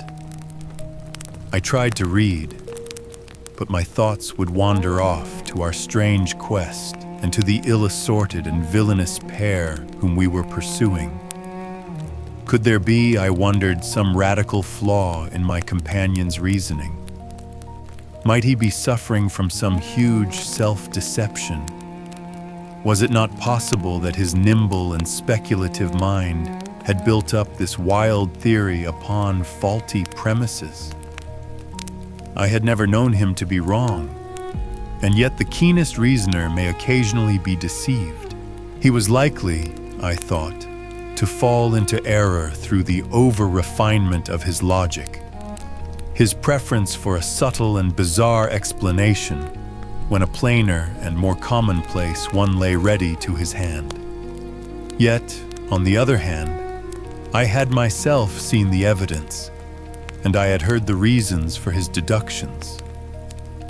When I looked back on the long chain of curious circumstances, many of them trivial in themselves, but all tending in the same direction, I could not disguise from myself that even if Holmes's explanation were incorrect, the true theory must be equally outré and startling.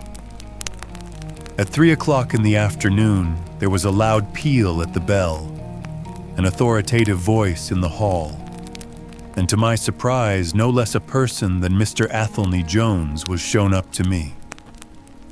Very different was he, however, from the brusque and masterful professor of common sense who had taken over the case so confidently at Upper Norwood. His expression was downcast, and his bearing meek and even apologetic. "Good day, sir." "Good day," said he. "Mr. Sherlock Holmes is out, I understand." "Yes, and I cannot be sure when he will be back, but perhaps you would care to wait. Take that chair and try one of these cigars." "Thank you. I don't mind if I do," said he, mopping his face with a red bandana handkerchief. "And a whiskey and soda?" "Well, half a glass. It is very hot for the time of year, and I have had a good deal to worry and try me. You know my theory about this Norwood case? I remember that you expressed one. Well, I have been obliged to reconsider it. I had my net drawn tightly round Mr. Sholto, sir. When pop, he went through a hole in the middle of it. He was able to prove an alibi which could not be shaken. From the time that he left his brother's room, he was never out of sight of someone or other. So it could not be he who climbed over roofs and through trapdoors. It's a very dark case, and my professional credit is at stake. I should be very glad of a little assistance. We all need help sometimes, said I. "Your friend Mr. Sherlock Holmes is a wonderful man, sir," said he, in a husky and confidential voice. "He's a man who is not to be beat. I have known that young man go into a good many cases, but I never saw the case yet that he could not throw a light upon.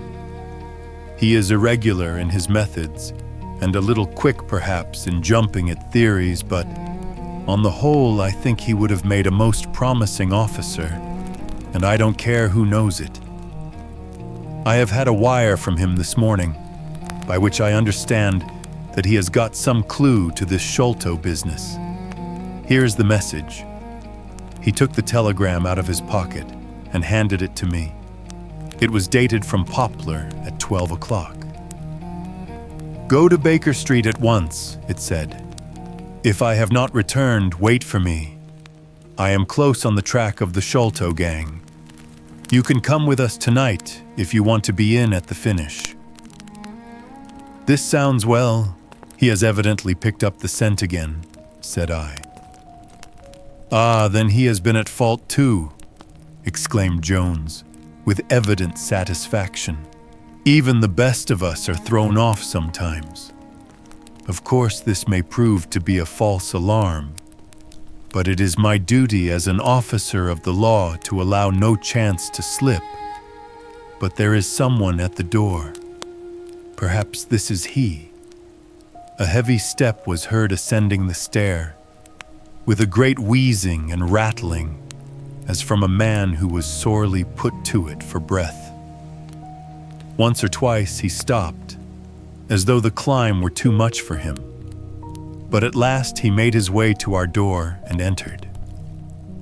His appearance corresponded to the sounds which we had heard. He was an aged man, clad in seafaring garb, with an old pea-jacket buttoned up to his throat. His back was bowed, his knees were shaky, and his breathing was painfully asthmatic. As he leaned upon a thick oaken cudgel, his shoulders heaved in the effort to draw the air into his lungs. He had a colored scarf round his chin, and I could see little of his face save a pair of keen dark eyes, overhung by bushy white brows and long gray side whiskers. Altogether, he gave me the impression of a respectable master mariner who had fallen into years and poverty. "What is it, my man?" I asked. He looked about him in the slow, methodical fashion of old age. "Is Mr. Sherlock Holmes here?" said he. "No, but I am acting for him. You can tell me any message you have for him." "It was to him himself I was to tell it," said he. "But I tell you that I am acting for him. Was it about Mordecai Smith's boat?" "Yes. I knows well where it is, and I knows where the men he is after are, and I knows where the treasure is. I knows all about it." "Then tell me, and I shall let him know." "It was to him I was to tell it," he repeated, with the petulant obstinacy of a very old man. "Well, you must wait for him." No, I ain't going to lose a whole day to please no one. If Mr. Holmes ain't here, then Mr. Holmes must find it all out for himself. I don't care about the look of either of you, and I won't tell a word."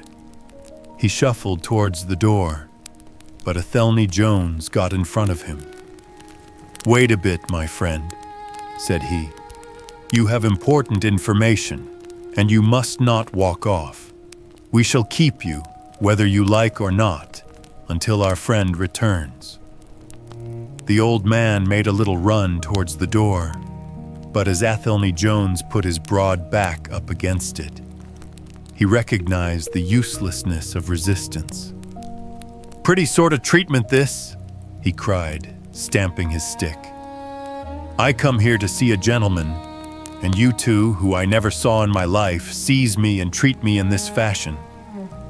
"You will be none the worse," I said. We shall recompense you for the loss of your time. Sit over here on the sofa, and you will not have long to wait." He came across sullenly enough and seated himself with his face resting on his hands. Jones and I resumed our cigars and our talk. Suddenly, however, Holmes's voice broke in upon us. "I think that you might offer me a cigar too," he said. We both started in our chairs. There was Holmes sitting close to us with an air of quiet amusement. "Holmes," I exclaimed, "you here? But where is the old man?" "Here is the old man," said he, holding out a heap of white hair. "Here he is, wig, whiskers, eyebrows and all. I thought my disguise was pretty good, but I hardly expected that it would stand that test." "Ah, you rogue," cried Jones, highly delighted. "You would have made an actor, and a rare one. You had the proper workhouse cough, and those weak legs of yours are worth 10 pounds a week. I thought I knew the glint of your eye, though. You didn't get away from us so easily, you see." "I have been working in that get-up all day," said he, lighting his cigar. "You see, a good many of the criminal classes begin to know me, especially since our friend here took to publishing some of my cases, so I can only go on the warpath under some simple disguise like this. You got my wire?" "Yes, that was what brought me here." "How has your case prospered?" "It has all come to nothing. I have had to release 2 of my prisoners, and there is no evidence against the other 2. Never mind. We shall give you 2 others in the place of them. But you must put yourself under my orders. You are welcome to all the official credit, but you must act on the line that I point out. Is that agreed?" "Entirely, if you will help me to the men." "Well then, in the first place I shall want a fast police boat, a steam launch, to be at the Westminster Stairs at 7 o'clock. That is easily managed. There is always one about there, but I can step across the road and telephone to make sure. Then I shall want 2 staunch men in case of resistance.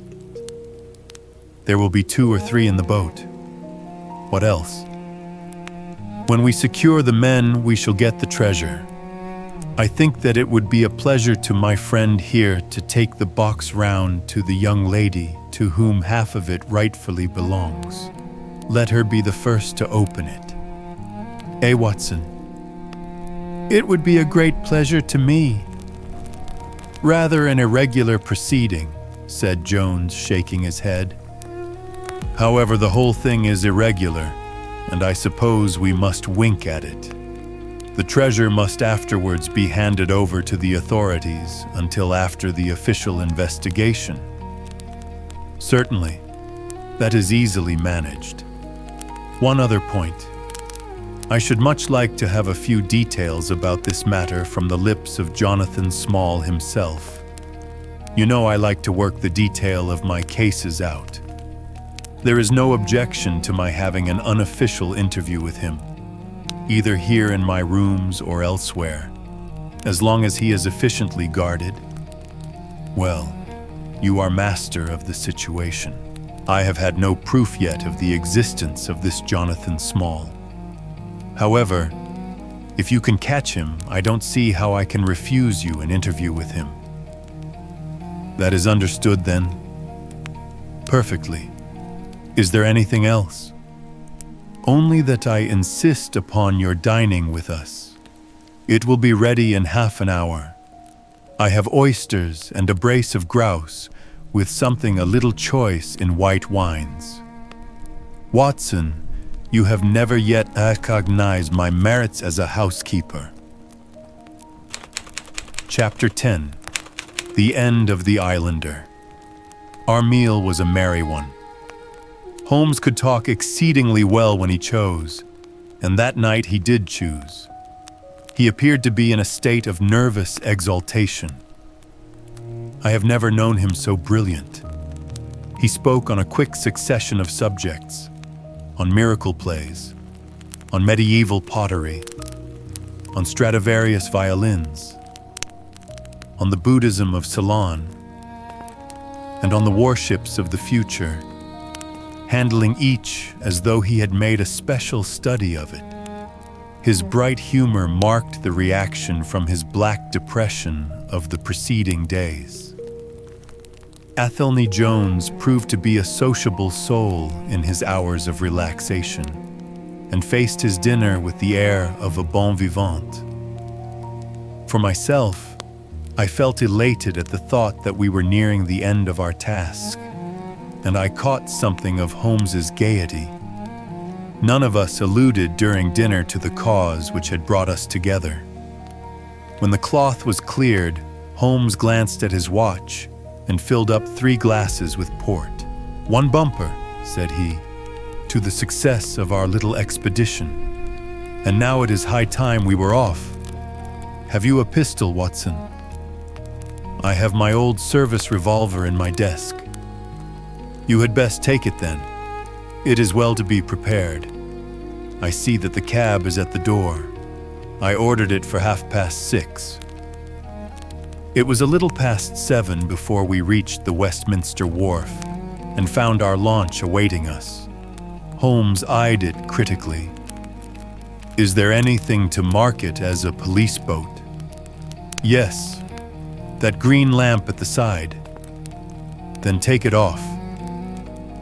The small change was made, we stepped on board, and the ropes were cast off. Jones, Holmes, and I sat in the stern. There was one man at the rudder, one to tend the engines, and 2 burly police inspectors forward. "Where to?" asked Jones. "To the tower. Tell them to stop opposite Jacobson's yard." Our craft was evidently a very fast one. We shot past the long lines of loaded barges as though they were stationary. Holmes smiled with satisfaction as we overhauled a river steamer and left her behind us. "We ought to be able to catch anything on the river," he said. "Well, hardly that. But there are not many launches to beat us. We shall have to catch the Aurora, and she has a name for being a clipper. I will tell you how the land lies, Watson. You recollect how annoyed I was at being balked by so small a thing." "Yes. Well, I gave my mind a thorough rest by plunging into a chemical analysis. One of our greatest statesmen has said that a change of work is the best rest. So it is. When I had succeeded in dissolving the hydrocarbon which I was at work at, I came back to our problem of the Sholtos and thought the whole matter out again. My boys had been up the river and down the river without result. The launch was not at any landing stage or wharf, nor had it returned. Yet it could hardly have been scuttled to hide their traces, though that always remained as a possible hypothesis if all else failed. I knew this man Small had a certain degree of low cunning, but I did not think him capable of anything in the nature of delicate finesse. That is usually a product of higher education. I then reflected that since he had certainly been in London some time, as we had evidence that he maintained a continual watch over Pondicherry Lodge, he could hardly leave at a moment's notice, but would need some little time, if it were only a day, to arrange his affairs. That was the balance of probability, at any rate. "It seems to me to be a little weak," said I. "It is more probable that he had arranged his affairs before ever he set out upon his expedition." "No, I hardly think so. This lair of his would be too valuable a retreat, in case of need, for him to give it up until he was sure that he could do without it." But a second consideration struck me. Jonathan Small must have felt that the peculiar appearance of his companion, however much he may have top-coated him, would give rise to gossip and possibly be associated with this Norwood tragedy. He was quite sharp enough to see that. They had started from their headquarters under cover of darkness, and he would wish to get back before it was broad light. Now it was past 3 o'clock, according to Mrs. Smith, when they got the boat. It would be quite bright, and people would be about in an hour or so. Therefore, I argued, they did not go very far. They paid Smith well to hold his tongue, reserved his launch for the final escape, and hurried to their lodgings with the treasure box. In a couple of nights, when they had time to see what view the papers took and whether there was any suspicion, they would make their way under cover of darkness to some ship at Gravesend or in the Downs, where no doubt they had already arranged for passages to America or the colonies. But the launch, they could not have taken that to their lodgings. Quite so. I argued that the launch must be no great way off, in spite of its invisibility. I then put myself in the place of Small and looked at it as a man of his capacity would.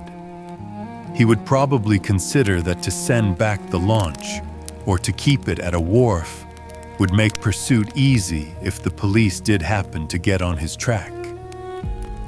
How then could he conceal the launch and yet have her at hand when wanted? I wondered what I should do myself if I were in his shoes. I could only think of one way of doing it. I might hand the launch over to some boat builder or repairer with directions to make a trifling change in her. She would then be removed to his shed or yard, and so be effectually concealed, while at the same time I could have her at a few hours' notice. That seems simple enough. It is just these very simple things which are extremely liable to be overlooked. However, I determined to act on the idea. I started at once in this harmless seaman's rig and inquired at all the yards down the river. I drew blank at 15, but at the 16th, Jacobson's, I learned that the Aurora had been handed over to them 2 days ago by a wooden-legged man, with some trivial directions as to her rudder. "There ain't naught amiss with her rudder," said the foreman. "There she lies, with the red streaks." At that moment, who should come down but Mordecai Smith, the missing owner. He was rather the worse for liquor. I should not, of course, have known him, but he bellowed out his name and the name of his launch. "I want her tonight at 8 o'clock, said he. 8 o'clock sharp, mind, for I have 2 gentlemen who won't be kept waiting." They had evidently paid him well, for he was very flush of money, chucking shillings about to the men.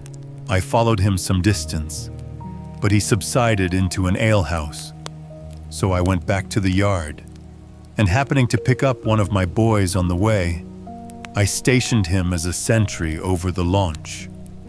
He is to stand at water's edge and wave his handkerchief to us when they start. We shall be lying off in the stream, and it will be a strange thing if we do not take men, treasure, and all. You have planned it all very neatly, whether they are the right men or not, said Jones. But if the affair were in my hands, I should have had a body of police in Jacobson's yard and arrested them when they came down. Which would have been never. This man Small is a pretty shrewd fellow. He would send a scout on ahead, and if anything made him suspicious, lie snug for another week. But you might have stuck to Mordecai Smith, and so been led to their hiding place, Jean. In that case, I should have wasted my day. I think that it is 100 to 1 against Smith knowing where they live. As long as he has liquor and good pay, why should he ask questions? They send him messages what to do, no. I thought over every possible course, and this is the best. While this conversation had been proceeding, we had been shooting the long series of bridges which span the Thames.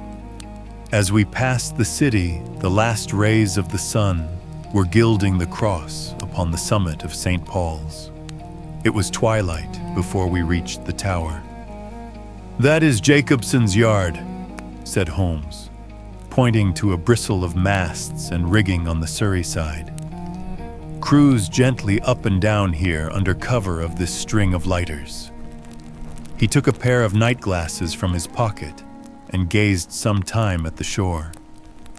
"I see my sentry at his post," he remarked, "but no sign of a handkerchief. Suppose we go downstream a short way and lie in wait for them," said Jones eagerly. We were all eager by this time, even the policemen and stokers, who had a very vague idea of what was going forward. "We have no right to take anything for granted," Holmes answered. "It is certainly 10 to 1 that they go downstream, but we cannot be certain. From this point we can see the entrance of the yard, and they can hardly see us. It will be a clear night and plenty of light. We must stay where we are. See how the folk swarm over yonder in the gaslight. They are coming from work in the yard. Dirty-looking rascals, but I suppose everyone has some little immortal spark concealed about him. You would not think it to look at them.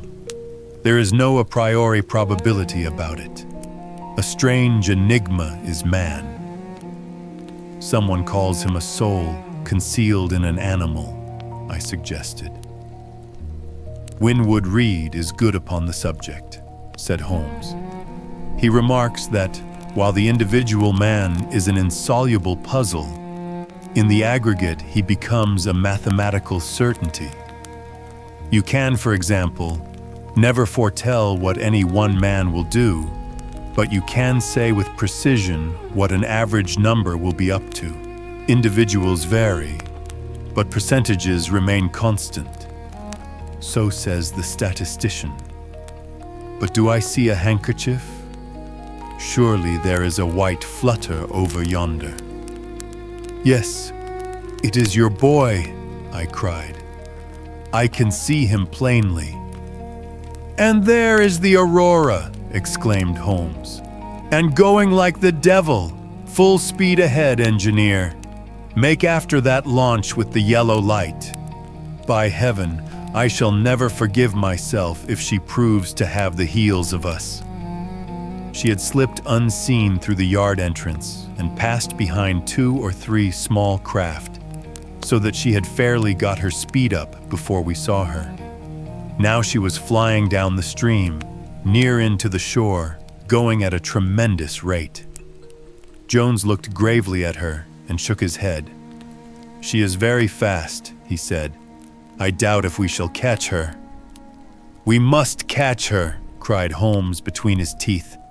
"Heap it on, stokers. Make her do all she can. If we burn the boat, we must have them." We were fairly after her now.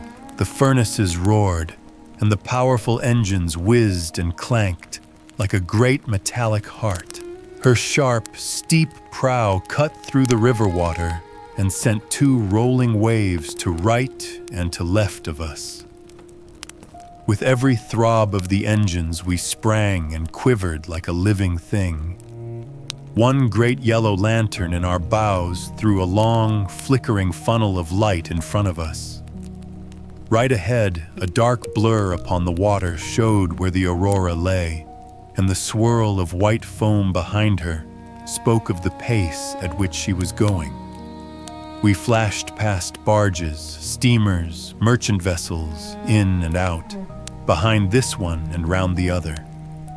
Voices hailed us out of the darkness, but still the Aurora thundered on, and still we followed close upon her track. "Pile it on, men, pile it on," cried Holmes, looking down into the engine room, while the fierce glow from below beat upon his eager, aquiline face. "Get every pound of steam you can." "I think we gain a little," said Jones, with his eyes on the Aurora. "I am sure of it," said I. "We shall be up with her in a very few minutes." At that moment, however, as our evil fate would have it, a tug with 3 barges in tow blundered in between us. It was only by putting our helm hard down that we avoided a collision, and before we could round them and recover our way, the Aurora had gained a good 200 yards. She was still, however, well in view, and the murky, uncertain twilight was setting into a clear, starlit night. Our boilers were strained to their utmost, and the frail shell vibrated and creaked with the fierce energy which was driving us along. We had shot through the pool, past the West India docks, down the long Deptford Reach, and up again after rounding the Isle of Dogs. The dull blur in front of us resolved itself now clearly enough into the dainty Aurora. Jones turned our searchlight upon her so that we could plainly see the figures upon her deck. One man sat by the stern, with something black between his knees over which he stooped. Beside him lay a dark mass which looked like a Newfoundland dog.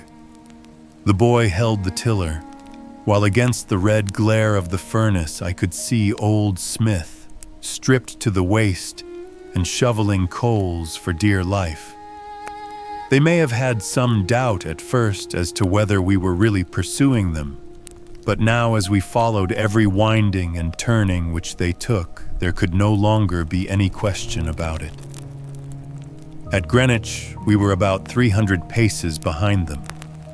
At Blackwall, we could not have been more than 250. I have coursed many creatures in many countries during my checkered career, but never did sport give me such a wild thrill as this mad, flying manhunt down the Thames. Steadily we drew in upon them, yard by yard. In the silence of the night we could hear the panting and clanking of their machinery. The man in the stern still crouched upon the deck, and his arms were moving as though he were busy, while every now and then he would look up and measure with a glance the distance which still separated us. Nearer we came and nearer. Jones yelled to them to stop. We were not more than 4 boats' lengths behind them, both boats flying at a tremendous pace. It was a clear reach of the river, with Barking Level upon one side and the melancholy Plumstead Marshes upon the other. At our hail, the man in the stern sprang up from the deck and shook his 2 clenched fists at us, cursing the while in a high, cracked voice. He was a good-sized, powerful man, and as he stood poising himself with legs astride, I could see that from the thigh downwards there was but a wooden stump upon the right side. At the sound of his strident, angry cries, there was movement in the huddled bundle upon the deck. It straightened itself into a little black man, the smallest I have ever seen, with a great, misshapen head and a shock of tangled, disheveled hair. Holmes had already drawn his revolver, and I whipped out mine at the sight of this savage, distorted creature.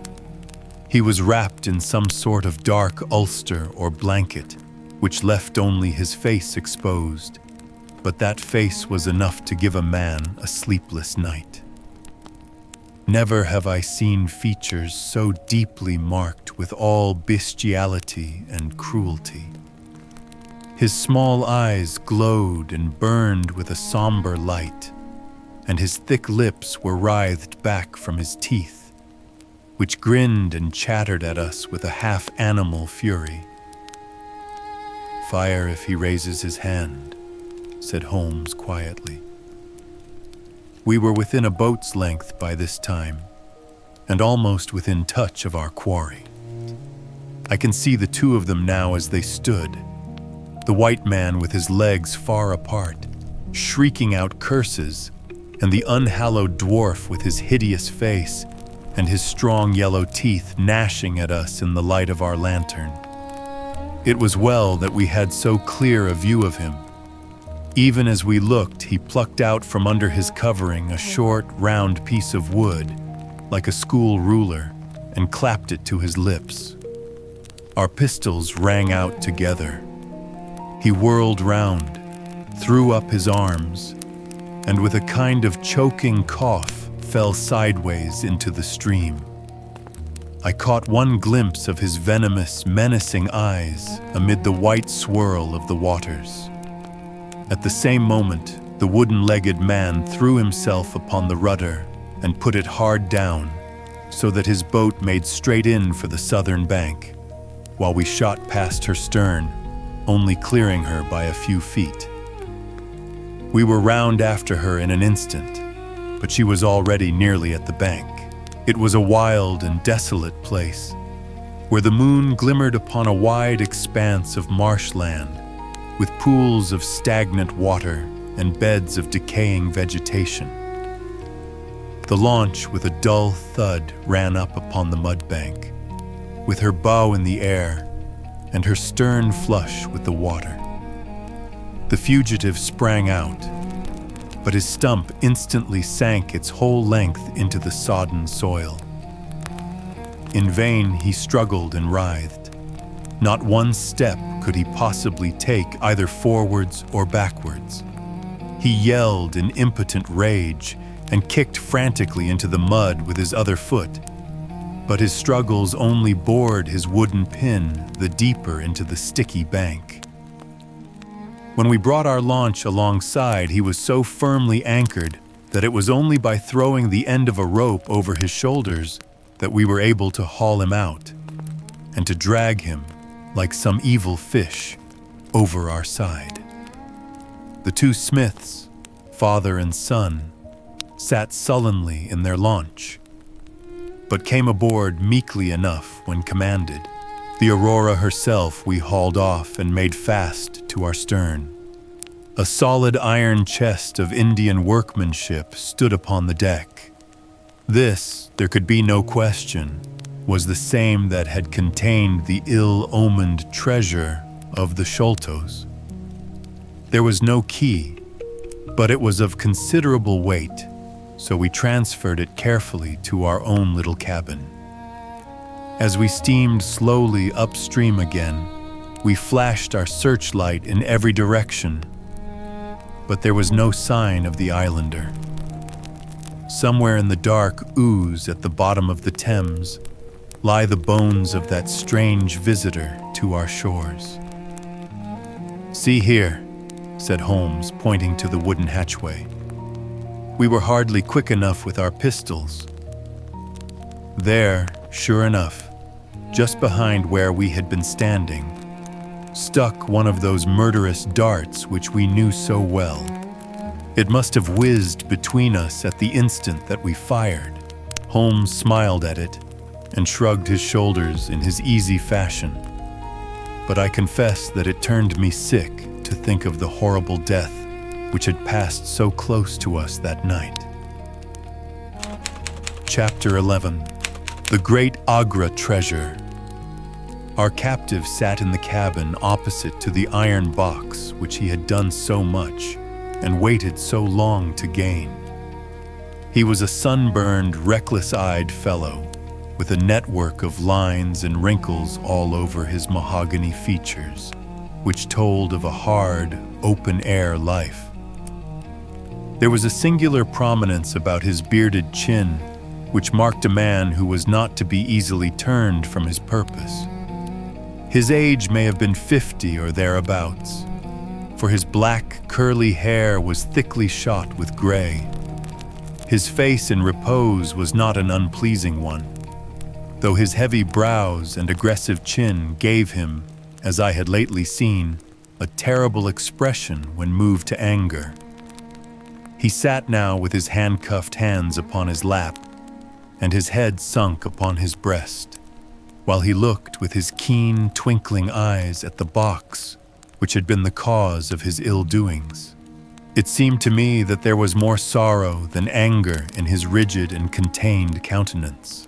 Once he looked up at me with a gleam of something like humor in his eyes. "Well, Jonathan Small," said Holmes, lighting a cigar, "I am sorry that it has come to this."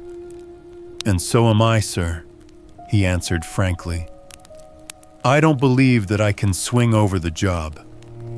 I give you my word on the book that I never raised hand against Mr. Sholto.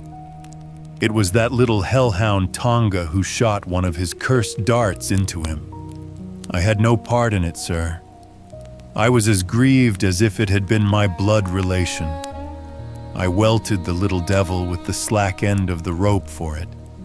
But it was done, and I could not undo it again."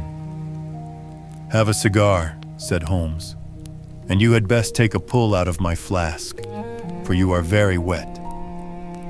How could you expect so small and weak a man as this black fellow to overpower Mr. Sholto and hold him while you were climbing the rope?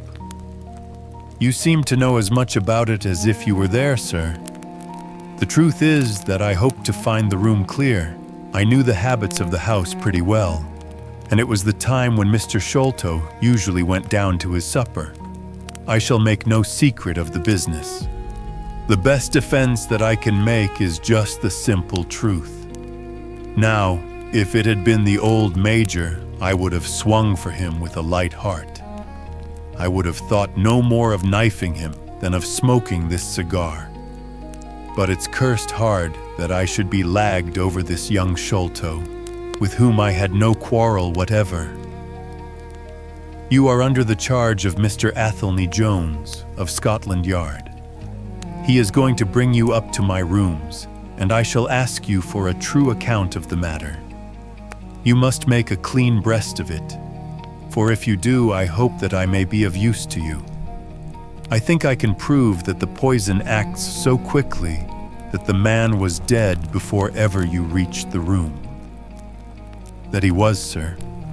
I never got such a turn in my life as when I saw him grinning at me with his head on his shoulder as I climbed through the window. It fairly shook me, sir. I'd have half killed Tonga for it if he had not scrambled off. That was how he came to leave his club, and some of his darts too, as he tells me, which I dare say helped to put you on our track. Though how you kept on it is more than I can tell. I don't feel no malice against you for it. But it does seem a queer thing," he added, with a bitter smile, "that I, who have a fair claim to nigh upon $500,000 of money, should spend the first half of my life building a breakwater in the Andamans, and am like to spend the other half digging drains at Dartmoor. It was an evil day for me when first I clapped eyes upon the merchant Achmet, and had to do with the Agra treasure, which never brought anything but a curse yet upon the man who owned it. To him it brought murder. To Major Sholto it brought fear and guilt. To me it has meant slavery for life." At this moment, Athelney Jones thrust his broad face and heavy shoulders into the tiny cabin. "Quite a family party," he remarked. "I think I shall have a pull at that flask, Holmes. Well, I think we may all congratulate each other. Pity we didn't take the other alive, but there was no choice. I say, Holmes, you must confess that you cut it rather fine. It was all we could do to overhaul her." "All is well that ends well," said Holmes, "but I certainly did not know that the Aurora was such a clipper. Smith says she is one of the fastest launches on the river, and that if he had had another man to help him with the engines, we should never have caught her. He swears he knew nothing of this Norwood business." "Neither he did," cried our prisoner. "Not a word. I chose his launch because I heard that she was a flyer. We told him nothing, but we paid him well, and he was to get something handsome if we reached our vessel, the Esmeralda, at Gravesend, outward bound for the Brazils. Well, if he has done no wrong, we shall see that no wrong comes to him. If we are pretty quick in catching our men, we are not so quick in condemning them. It was amusing to notice how the consequential Jones was already beginning to give himself airs on the strength of the capture. From the slight smile which played over Sherlock Holmes's face, I could see that the speech had not been lost upon him.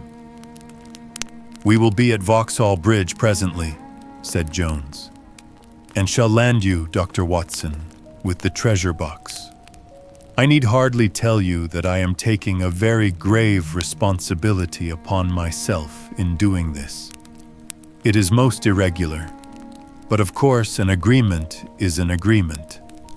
I must, however, as a matter of duty, send an inspector with you, since you have so valuable a charge. You will drive, no doubt?" "Yes, I shall drive." "It is a pity there is no key, that we may make an inventory first. You will have to break it open. Where is the key, my man?" "At the bottom of the river," said Small shortly. There was no use your giving this unnecessary trouble. We have had work enough already through you. However, Doctor, I need not warn you to be careful. Bring the box back with you to the Baker Street rooms. You will find us there, on our way to the station. They landed me at Vauxhall, with my heavy iron box, and with a bluff, genial inspector as my companion. A quarter of an hour's drive brought us to Mrs. Cecil Forrester's. The servant seemed surprised at so late a visitor. Mrs. Cecil Forrester was out for the evening, she explained, and likely to be very late. Miss Morstan, however, was in the drawing room. So to the drawing room I went, box in hand, leaving the obliging inspector in the cab. She was seated by the open window, dressed in some sort of white diaphanous material, with a little touch of scarlet at the neck and waist. The soft light of a shaded lamp fell upon her as she leaned back in the basket chair, playing over her sweet, grave face and tinting with a dull, metallic sparkle the rich coils of her luxuriant hair. One white arm and hand drooped over the side of the chair, and her whole pose and figure spoke of an absorbing melancholy. At the sound of my footfall, she sprang to her feet, however, and a bright flush of surprise and of pleasure colored her pale cheeks. "I heard a cab drive up," she said. "I thought that Mrs. Forrester had come back very early, but I never dreamed that it might be you. What news have you brought me?" "I have brought something better than news," said I, putting down the box upon the table and speaking jovially and boisterously, though my heart was heavy within me. "I have brought you something which is worth all the news in the world. I have brought you a fortune." She glanced at the iron box. "Is that the treasure, then?"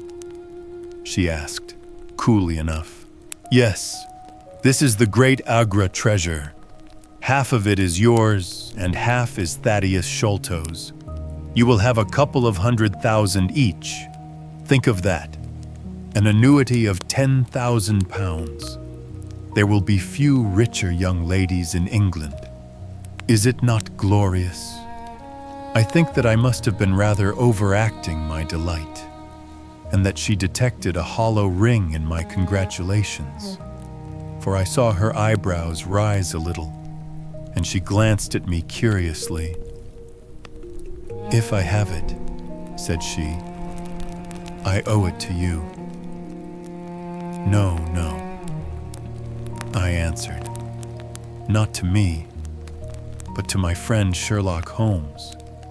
With all the will in the world, I could never have followed up a clue which has taxed even his analytical genius. As it was, we very nearly lost it at the last moment." "Pray sit down and tell me all about it, Dr. Watson," said she. I narrated briefly what had occurred since I had seen her last.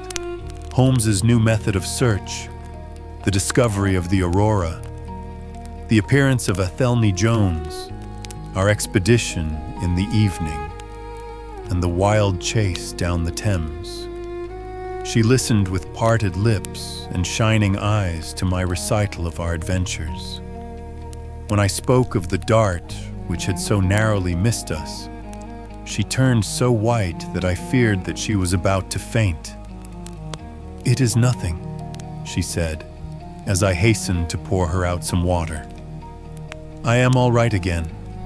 It was a shock to me to hear that I had placed my friends in such horrible peril." "That is all over," I answered. "It was nothing. I will tell you no more gloomy details. Let us turn to something brighter. There is the treasure. What could be brighter than that? I got leave to bring it with me, thinking that it would interest you to be the first to see it." "It would be of the greatest interest to me," she said. There was no eagerness in her voice, however. It had struck her, doubtless, that it might seem ungracious upon her part to be indifferent to a prize which had cost so much to win. "What a pretty box," she said, stooping over it. "This is Indian work, I suppose?" "Yes, it is Benares metalwork." "And so heavy," she exclaimed, trying to raise it. "The box alone must be of some value. Where is the key?" "Small threw it into the Thames," I answered. "I must borrow Mrs. Forrester's poker." There was in the front a thick and broad hasp, wrought in the image of a sitting Buddha. Under this I thrust the end of the poker and twisted it outward as a lever. The hasp sprang open with a loud snap. With trembling fingers, I flung back the lid. We both stood gazing in astonishment. The box was empty. No wonder that it was heavy. The ironwork was 2/3 of an inch thick all round.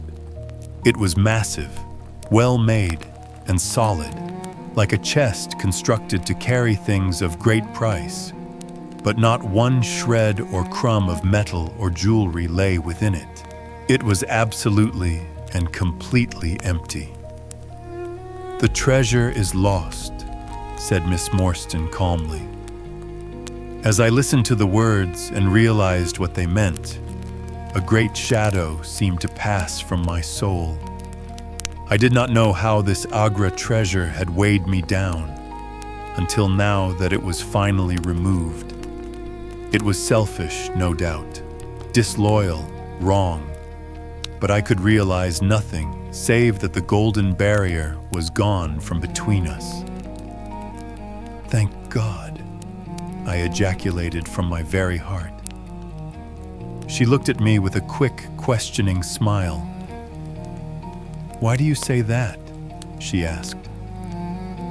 "Because you are within my reach again," I said, taking her hand. She did not withdraw it. "Because I love you, Mary, as truly as ever a man loved a woman. Because this treasure, these riches, sealed my lips. Now that they are gone, I can tell you how I love you. That is why I said, 'Thank God.' Then I say, 'Thank God, too,'" she whispered, as I drew her to my side. Whoever had lost a treasure, I knew that night that I had gained one. Chapter 12. The Strange Story of Jonathan Small. A very patient man was that inspector in the cab, for it was a weary time before I rejoined him. His face clouded over when I showed him the empty box. "There goes the reward," said he gloomily. "Where there is no money, there is no pay. This night's work would have been worth a tenner each to Sam Brown and me if the treasure had been there." "Mr. Thaddeus Sholto is a rich man," I said. "He will see that you are rewarded, treasure or no." The inspector shook his head despondently, however. "It's a bad job," he repeated. And so Mr. Athelney Jones will think. His forecast proved to be correct, for the detective looked blank enough when I got to Baker Street and showed him the empty box. They had only just arrived, Holmes, the prisoner, and he, for they had changed their plans so far as to report themselves at a station upon the way. My companion lounged in his armchair with his usual listless expression, while Small sat stolidly opposite to him with his wooden leg cocked over his sound one. As I exhibited the empty box, he leaned back in his chair and laughed aloud. "This is your doing, Small," said Athelney Jones angrily. "Yes, I have put it away where you shall never lay hand upon it," he cried exultantly. "It is my treasure, and if I can't have the loot, I'll take darn good care that no one else does. I tell you that no living man has any right to it, unless it is 3 men who are in the Andaman convict barracks and myself. I know now that I cannot have the use of it, and I know that they cannot. I have acted all through for them as much as for myself. It's been the sign of 4 with us always. Well, I know that they would have had me do just what I have done, and throw the treasure into the Thames rather than let it go to kith or kin of Sholto or of Morstan. It was not to make them rich that we did for Achmet. You'll find the treasure where the key is, and where little Tonga is. When I saw that your launch must catch us, I put the loot away in a safe place. There are no rupees for you this journey." "You are deceiving us, Small," said Athelney Jones sternly. "If you had wished to throw the treasure into the Thames, it would have been easier for you to have thrown box and all." "Easier for me to throw, and easier for you to recover," he answered, with a shrewd, sidelong look. "The man that was clever enough to hunt me down is clever enough to pick an iron box from the bottom of a river. Now that they are scattered over 5 miles or so, it may be a harder job. It went to my heart to do it, though. I was half mad when you came up with us. However, there's no good grieving over it. I've had ups in my life and I've had downs, but I've learned not to cry over spilled milk. This is a very serious matter, Small," said the detective. "If you had helped justice, instead of thwarting it in this way, you would have had a better chance at your trial." "Justice!" snarled the ex-convict. "A pretty justice! Whose loot is this if it is not ours? Where is the justice that I should give it up to those who have never earned it? Look how I have earned it. 20 long years in that fever-ridden swamp, all day at work under the mangrove tree, all night chained up in the filthy convict huts, bitten by mosquitoes, racked with ague, bullied by every cursed, black-faced policeman who loved to take it out of a white man. That was how I earned the Agra treasure. And you talk to me of justice because I cannot bear to feel that I have paid this price only that another may enjoy it. I would rather swing a score of times, or have one of Tonga's darts in my hide, than live in a convict's cell and feel that another man is at his ease in a palace with the money that should be mine." Small had dropped his mask of stoicism, and all this came out in a wild whirl of words, while his eyes blazed and the handcuffs clanked together with the impassioned movement of his hands. I could understand, as I saw the fury and the passion of the man, that it was no groundless or unnatural terror which had possessed Major Sholto when he first learned that the injured convict was upon his track. "You forget that we know nothing of all this," said Holmes quietly. "We have not heard your story, and we cannot tell how far justice may originally have been on your side. Well, sir, You have been very fair-spoken to me, though I can see that I have you to thank that I have these bracelets upon my wrists. Still, I bear no grudge for that. It is all fair and above board. If you want to hear my story, I have no wish to hold it back. What I say to you is God's truth, every word of it. Thank you. You can put the glass beside me here, and I'll put my lips to it if I am dry. I am a Worcestershire man myself, born near Pershore. I dare say you would find a heap of Smalls living there now if you were to look. I have often thought of taking a look round there. But the truth is that I was never much of a credit to the family, and I doubt if they would be so very glad to see me. They were all steady, chapel-going folk, small farmers, well known and respected over the countryside, while I was always a bit of a rover. At last, however, when I was about 18, I gave them no more trouble, for I got into a mess over a girl and could only get out of it again by taking the Queen's shilling and joining the 3rd Buffs, which was just starting for India. I wasn't destined to do much soldiering, however. I had just got past the goose step and learned to handle my musket when I was fool enough to go swimming in the Ganges. Luckily for me, my company sergeant, John Holder, was in the water at the same time, and he was one of the finest swimmers in the service. A crocodile took me just as I was halfway across and nipped off my right leg as clean as a surgeon could have done it, just above the knee. What with the shock and the loss of blood, I fainted and should have drowned if Holder had not caught hold of me and paddled for the bank. I was 5 months in hospital over it, and when at last I was able to imp out of it with this timber toe strapped to my stump, I found myself invalided out of the army and unfitted for any active occupation. I was, as you can imagine, pretty down on my luck at this time, for I was a useless cripple, though not yet in my 20th year. However, my misfortune soon proved to be a blessing in disguise.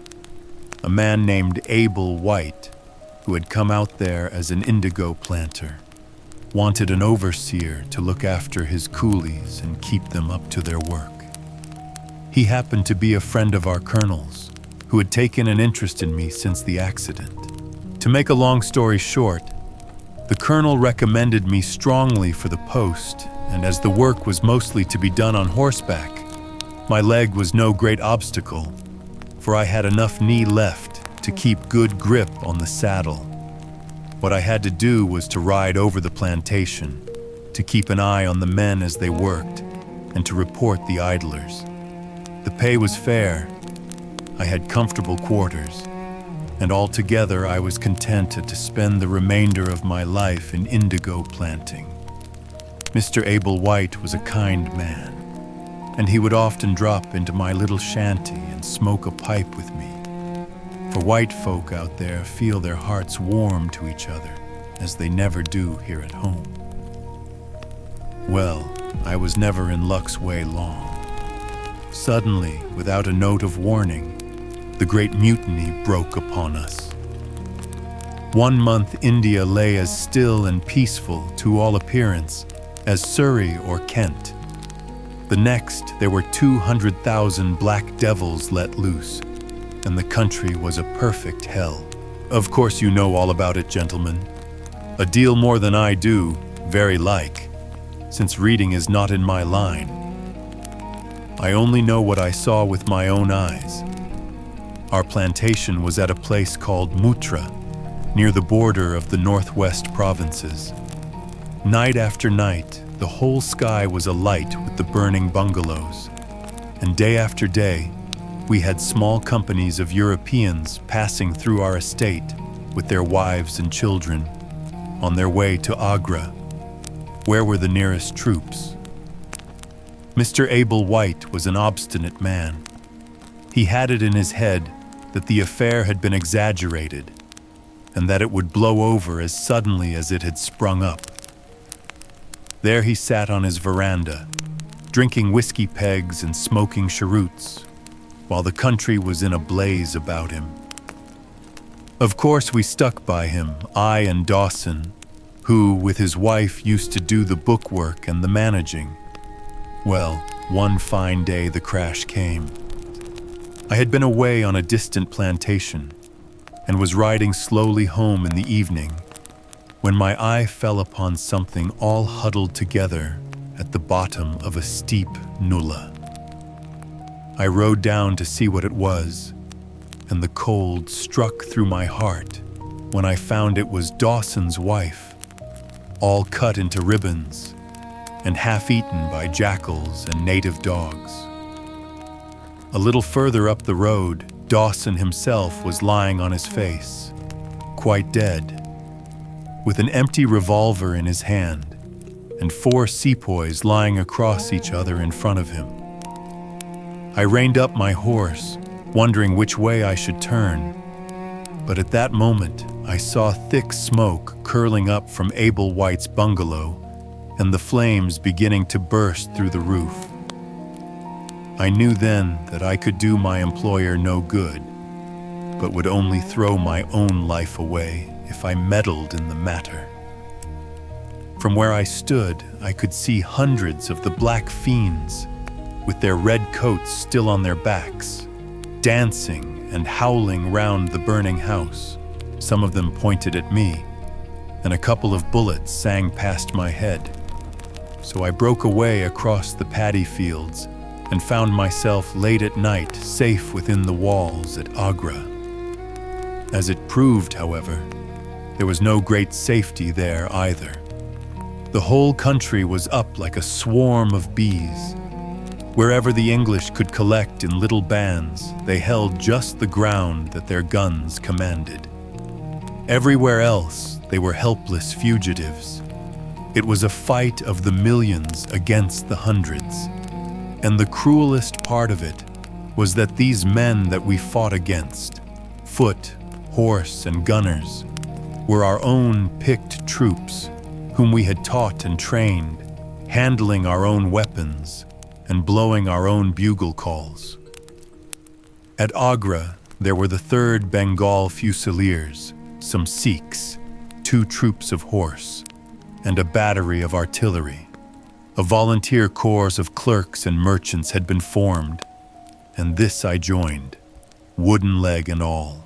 We went out to meet the rebels at Shahgunge early in July, and we beat them back for a time, but our powder gave out, and we had to fall back upon the city. Nothing but the worst news came to us from every side, which is not to be wondered at, for if you look at the map, you will see that we were right in the heart of it. Lucknow is rather better than 100 miles to the east, and Kanpur about as far to the south. From every point on the compass, there was nothing but torture and murder and outrage. The city of Agra is a great place, swarming with fanatics and fierce devil worshippers of all sorts. Our handful of men were lost among the narrow, winding streets. Our leader moved across the river, therefore, and took up his position in the old fort at Agra. I don't know if any of you gentlemen have ever read or heard anything of that old fort. It is a very queer place, the queerest that ever I was in, and I have been in some rum corners too. First of all, it is enormous in size. I should think that the enclosure must be acres and acres. There is a modern part which took all our garrison, women, children, stores, and everything else with plenty of room over. But the modern part is nothing like the size of the old quarter, where nobody goes, and which is given over to the scorpions and the centipedes. It is all full of great deserted halls and winding passages and long corridors twisting in and out, so that it is easy enough for folk to get lost in it. For this reason, it was seldom that anyone went into it. though now and again a party with torches might go exploring. The river washes along the front of the old fort, and so protects it, but on the sides and behind there are many doors, and these had to be guarded, of course, in the old quarter as well as in that which was actually held by our troops. We were short-handed, with hardly men enough to man the angles of the building and to serve the guns. It was impossible for us, therefore, to station a strong guard at every one of the innumerable gates. What we did was to organize a central guardhouse in the middle of the fort, and to leave each gate under the charge of one white man and 2 or 3 natives. I was selected to take charge during certain hours of the night of a small isolated door upon the southwest side of the building. 2 Sikh troopers were placed under my command, and I was instructed if anything went wrong to fire my musket, when I might rely upon help coming at once from the central guard.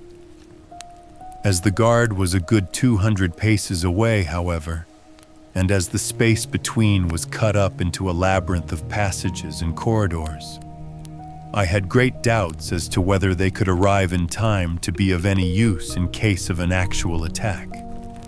Well, I was pretty proud at having this small command given me, since I was a raw recruit, and a game-legged one at that. For 2 nights I kept the watch with my Punjabis. They were tall, fierce-looking chaps, Muhammad Singh and Abdullah Khan by name, both old fighting men who had borne arms against us at Chilianwala. They could talk English pretty well, but I could get little out of them. They preferred to stand together and jabber all night in their queer Sikh lingo. For myself, I used to stand outside the gateway, looking down on the broad, winding river and on the twinkling lights of the great city. The beating of drums, the rattle of tom-toms, and the yells and howls of the rebels, drunk with opium and with bang, were enough to remind us all night of our dangerous neighbors across the stream. Every 2 hours, the officer of the night used to come round to all the posts to make sure that all was well. The 3rd night of my watch was dark and dirty, with a small driving rain. It was dreary work standing in the gateway hour after hour in such weather. I tried again and again to make my Sikhs talk, but without much success. At 2 in the morning, the rounds passed, and broke for a moment the weariness of the night.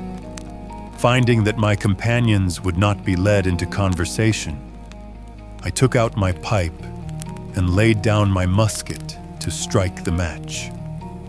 In an instant, the 2 Sikhs were upon me.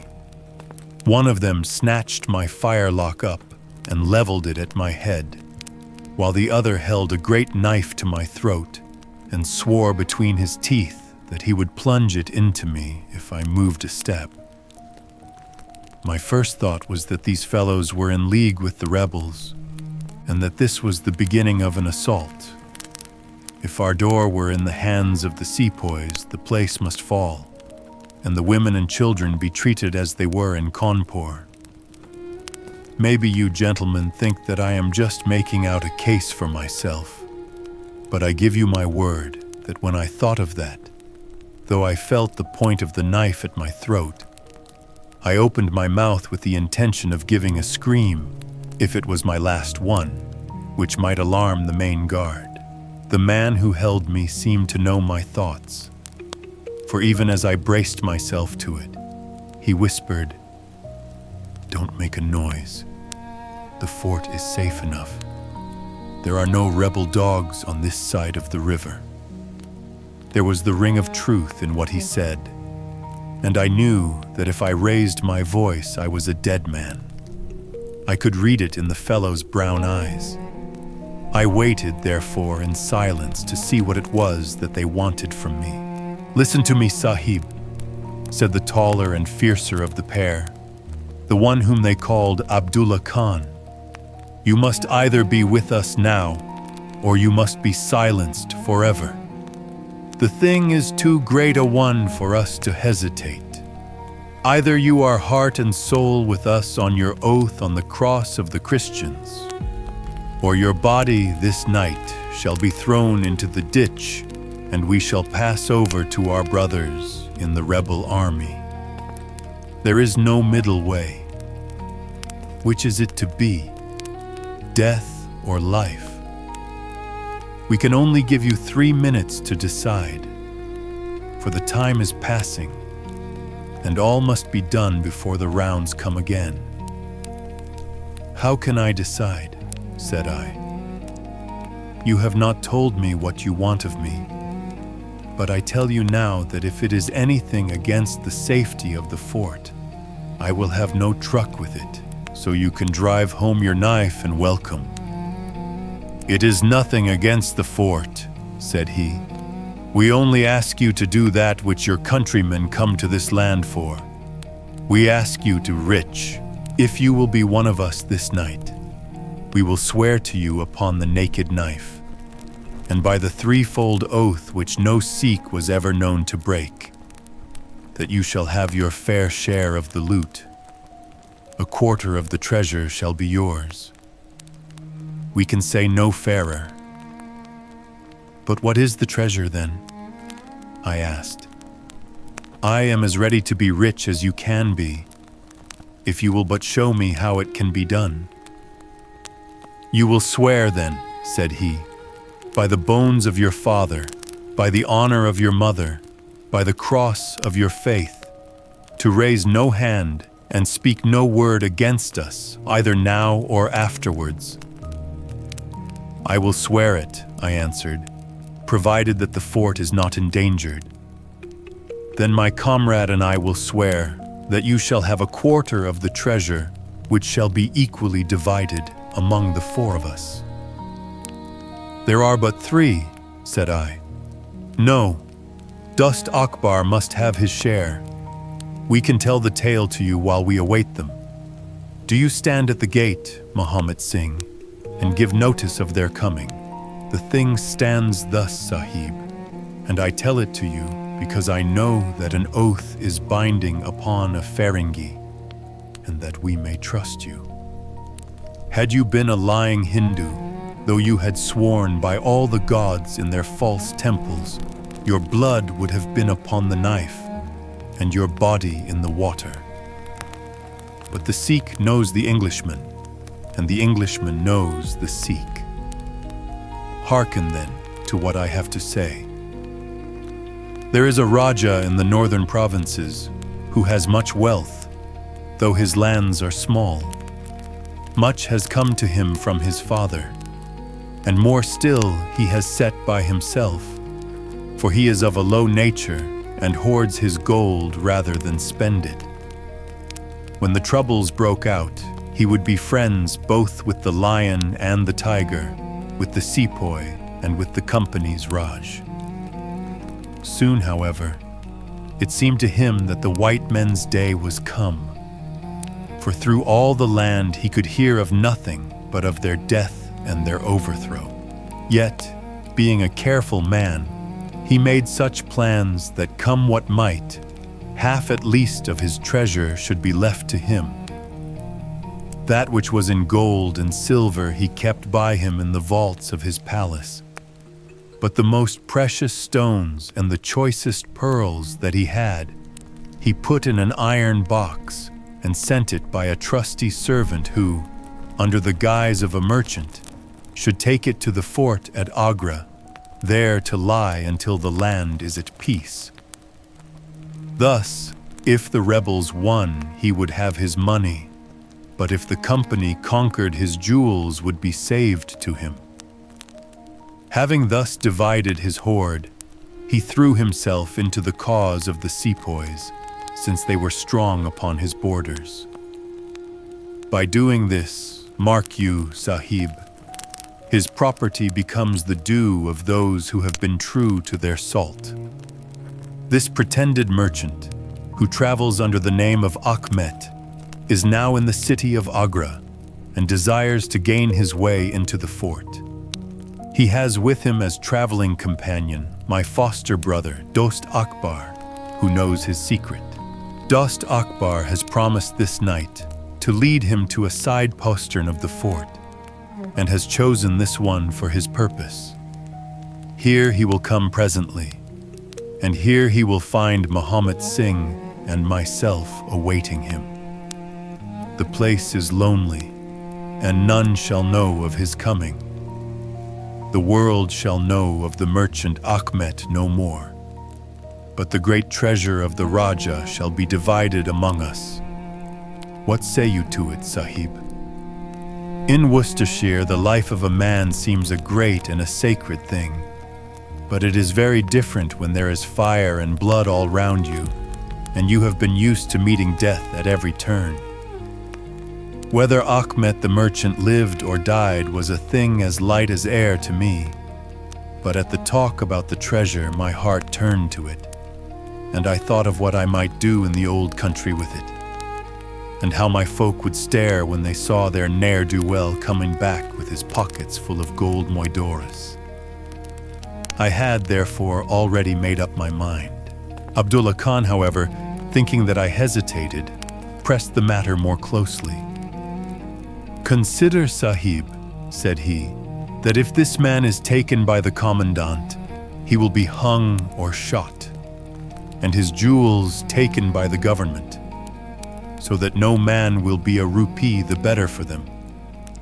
Now, since we do the taking of him, why should we not do the rest as well? The jewels will be as well with us as in the company's coffers.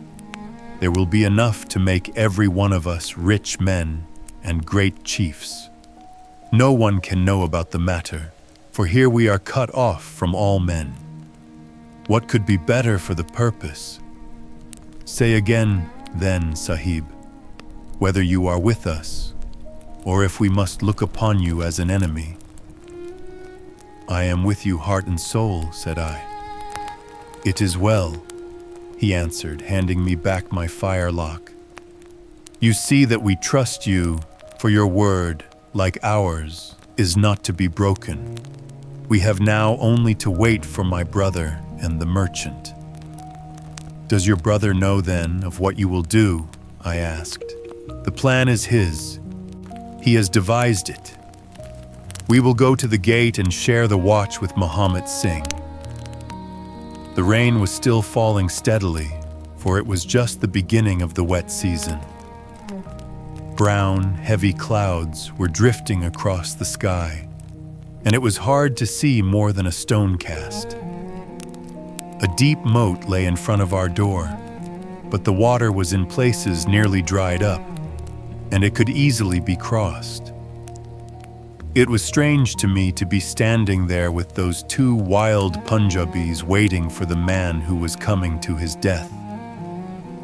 Suddenly, my eye caught the glint of a shaded lantern at the other side of the moat. It vanished among the mound heaps, and then appeared again, coming slowly in our direction. "Here they are," I exclaimed. "You will challenge him, Sahib, as usual," whispered Abdullah. "Give him no cause for fear. Send us in with him, and we shall do the rest while you stay here on guard. Have the lantern ready to uncover, that we may be sure that it is indeed the man." The light had flickered onwards, now stopping and now advancing, until I could see two dark figures upon the other side of the moat. I let them scramble down the sloping bank, splash through the mire, and climb halfway up to the gate before I challenged them. "Who goes there?" said I in a subdued voice. "Friends," came the answer. I uncovered my lantern and threw a flood of light upon them. The first was an enormous Sikh with a black beard which swept nearly down to his cummerbund. Outside of a show, I have never seen so tall a man. The other was a little fat, round fellow with a great yellow turban and a bundle in his hand, done up in a shawl. He seemed to be all in a quiver with fear. for his hands twitched as if he had the ague, and his head kept turning to left and right with two bright little twinkling eyes, like a mouse when he ventures out from his hole. It gave me the chills to think of killing him, but I thought of the treasure, and my heart set as hard as a flint within me. When he saw my white face, he gave a little chirrup of joy and came running up towards me. "Your protection, Sahib," he panted. "Your protection for the unhappy merchant Achmet. I have traveled across Rajputana that I might seek the shelter of the fort at Agra. I have been robbed and beaten and abused because I have been the friend of the company. It is a blessed night this, when I am once more in safety, I and my poor possessions." "What have you in the bundle?" I asked. "An iron box," he answered, "which contains one or two little family matters which are of no value to others, but which I should be sorry to lose. Yet I am not a beggar, and I shall reward you, young Sahib, and your governor also, if he will give me the shelter I ask." I could not trust myself to speak longer with the man. The more I looked at his fat, frightened face, the harder did it seem that we should slay him in cold blood. It was best to get it over. "Take him to the main guard," said I.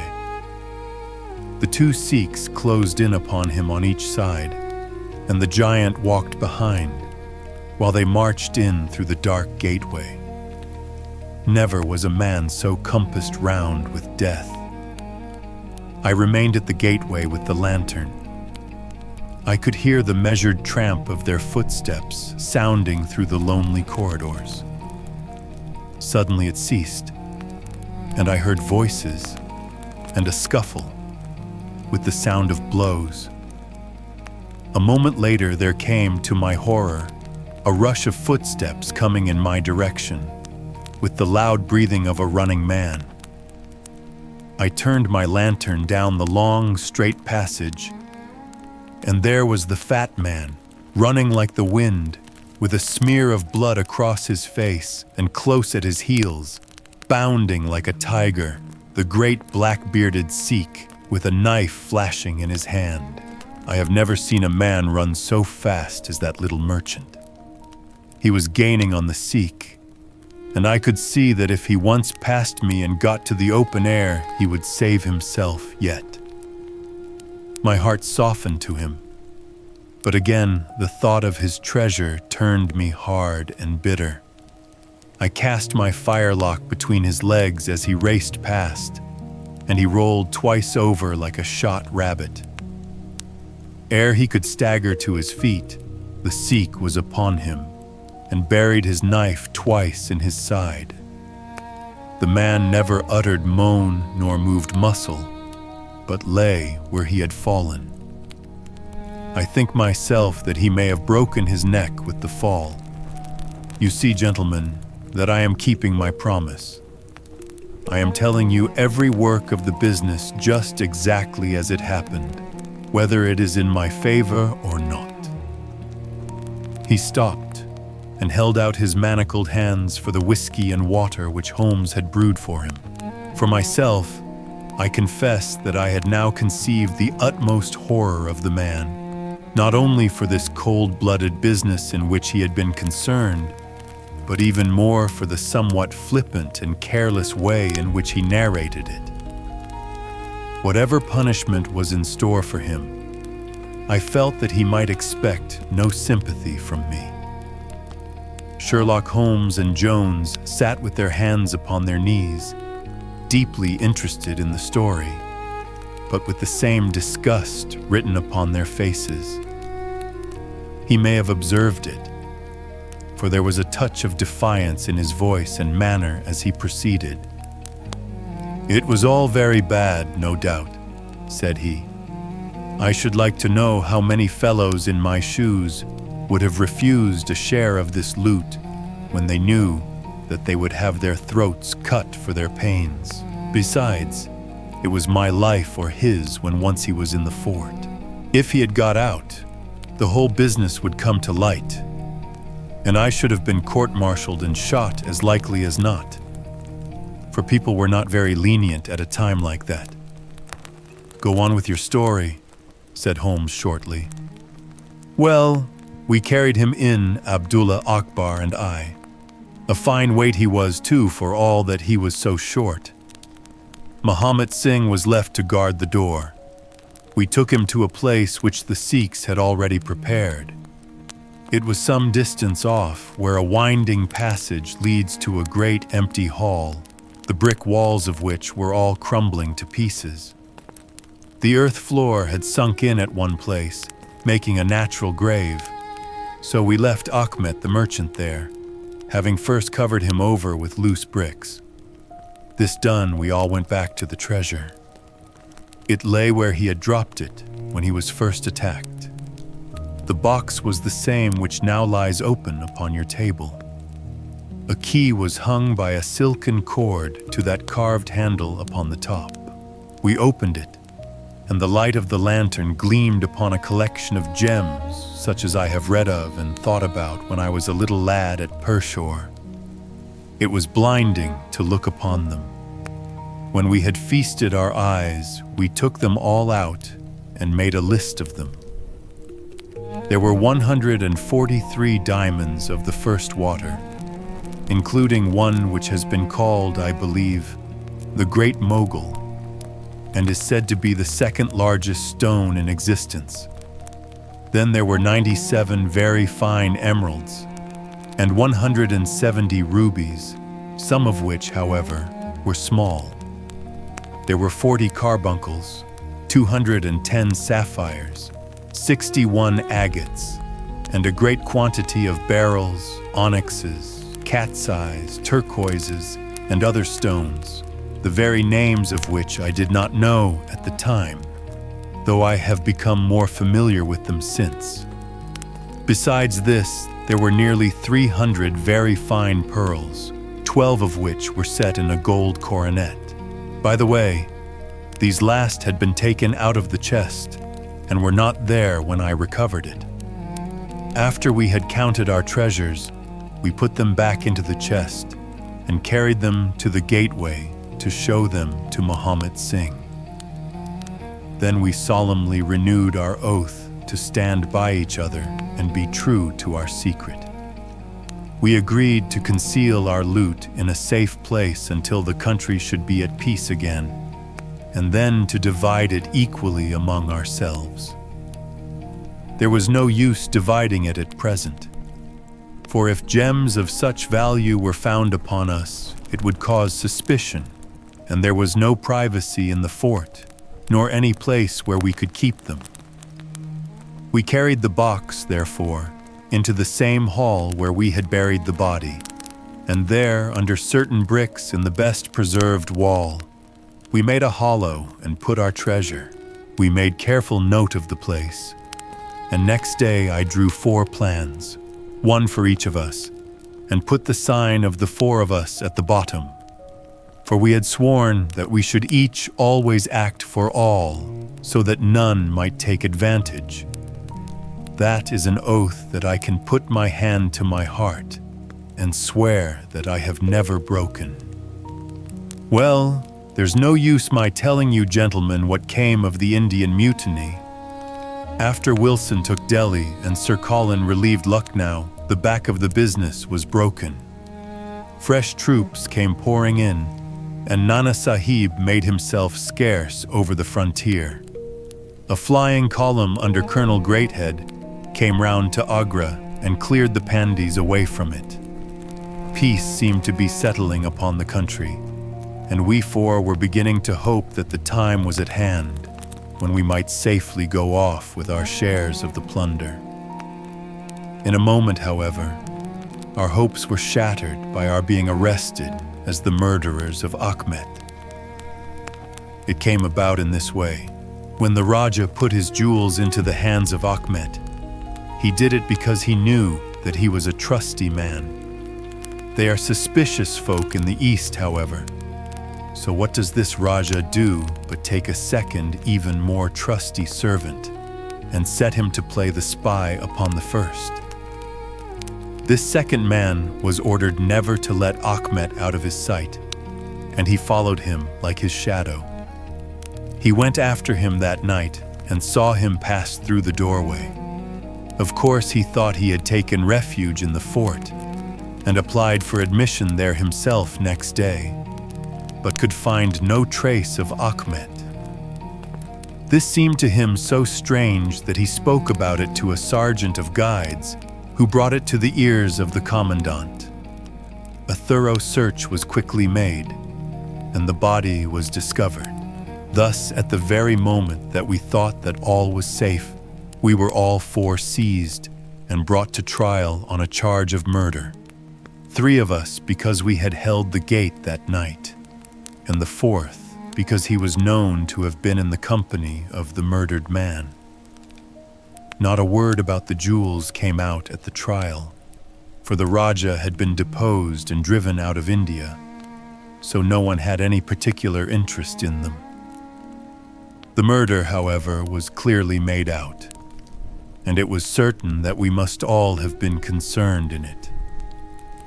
The 3 Sikhs got penal servitude for life, and I was condemned to death, though my sentence was afterwards commuted into the same as the others. It was rather a queer position that we found ourselves in then. There we were all 4 tied by the leg, and with precious little chance of ever getting out again, while we each held a secret which might have put each of us in a palace if we could only have made use of it.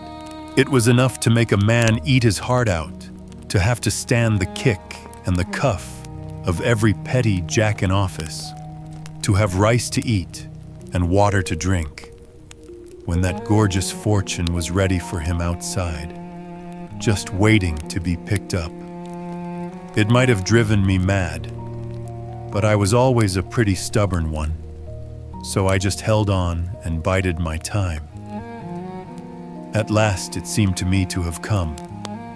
I was changed from Agra to Madras, and from there to Blair Island in the Andamans. There are very few white convicts at this settlement, and, as I had behaved well from the first, I soon found myself a sort of privileged person. I was given a hut in Hopetown, which is a small place on the slopes of Mount Harriet, and I was left pretty much to myself. It is a dreary, fever-stricken place, and all beyond our little clearings was infested with wild cannibal natives who were ready enough to blow a poisoned dart at us if they saw a chance. There was digging and ditching and yam planting and a dozen other things to be done, so we were busy enough all day, though in the evening we had a little time to ourselves. Among other things, I learned to dispense drugs for the surgeon and picked up a smattering of his knowledge. All the time I was on the lookout for a chance of escape, but it is hundreds of miles from any other land, and there is little or no wind in those seas, so it was a terribly difficult job to get away. The surgeon, Dr. Somerton, was a fast, sporting young chap, and the other young officers would meet in his rooms of an evening and play cards.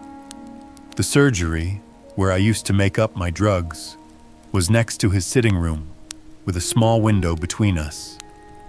Often, if I felt lonesome, I used to turn out the lamp in the surgery, and then, standing there, I could hear their talk and watch their play. I am fond of a hand at cards myself, and it was almost as good as having one to watch the others. There was Major Sholto, Captain Morstan, and Lieutenant Bromley Brown, who were in command of the native troops, and there was the surgeon himself, and 2 or 3 prison officials, crafty old hands, who played a nice, sly, safe game, a very snug little party they used to make. Well, there was one thing which very soon struck me, and that was that the soldiers used always to lose and the civilians to win. Mind, I don't say that there was anything unfair, but so it was. These prison chaps had done little else than play cards ever since they had been at the Andamans, and they knew each other's game to a point, while the others just played to pass the time and threw their cards down anyhow. Night after night, the soldiers got up poorer men, and the poorer they got, the more keen they were to play. Major Sholto was the hardest hit. He used to pay in notes and gold at first, but soon it came to notes of hand and for big sums. He sometimes would win for a few deals, just to give him heart, and then the luck would set in against him worse than ever. All day he would wander about as black as thunder, and he took to drinking a deal more than was good for him. One night, he lost even more heavily than usual. I was sitting in my hut when he and Captain Morstan came stumbling along on the way to their quarters. They were bosom friends, those two, and never far apart. The Major was raving about his losses. "It's all up, Morstan," he was saying as they passed my hut. "I shall have to send in my papers. I am a ruined man." "Nonsense, old chap," said the other, slapping him upon the shoulder. "I've had a nasty facer myself, but..." That was all I could hear, but it was enough to set me thinking. A couple of days later, Major Sholto was strolling on the beach, so I took the chance of speaking to him. "I wish to have your advice, Major," said I. "Well, Small, what is it?" he asked, taking his cheroot from his lips. "I wanted to ask you, sir," said I, "who is the proper person to whom hidden treasure should be handed over? I know where $500,000 worth lies, and as I cannot use it myself, I thought perhaps the best thing that I could do would be to hand it over to the proper authorities, and then perhaps they would get my sentence shortened for me." "$500,000, Small?" he gasped, looking hard at me to see if I was in earnest. "Quite that, sir. In jewels and pearls. It lies there ready for anyone. And the queer thing about it is that the real owner is outlawed and cannot hold property, so that it belongs to the first comer." "To government, Small," he stammered. "To government." But he said it in a halting fashion, and I knew in my heart that I had got him. "You think then, sir, that I should give the information to the Governor General?" said I quietly. "Well, well. You must not do anything rash, or that you might repent. Let me hear all about it, Small. Give me the facts." I told him the whole story, with small changes, so that he could not identify the places. When I had finished, he stood stock still and full of thought. I could see by the twitch of his lip that there was a struggle going on within him. "This is a very important matter, Small," he said at last. "You must not say a word to anyone about it, and I shall see you again soon." 2 nights later, he and his friend Captain Morstan came to my hut in the dead of the night with a lantern. "I want you just to let Captain Morstan hear that story from your own lips, Small," said he. I repeated it as I had told it before. "It rings true, eh?" said he. "It's good enough to act upon?" Captain Morstan nodded. "Look here, Small," said the Major. "We have been talking it over, my friend here and I, and we have come to the conclusion that this secret of yours is hardly a government matter after all, but is a private concern of your own, which of course you have the power of disposing of as you think best. Now, the question is, what price would you ask for it?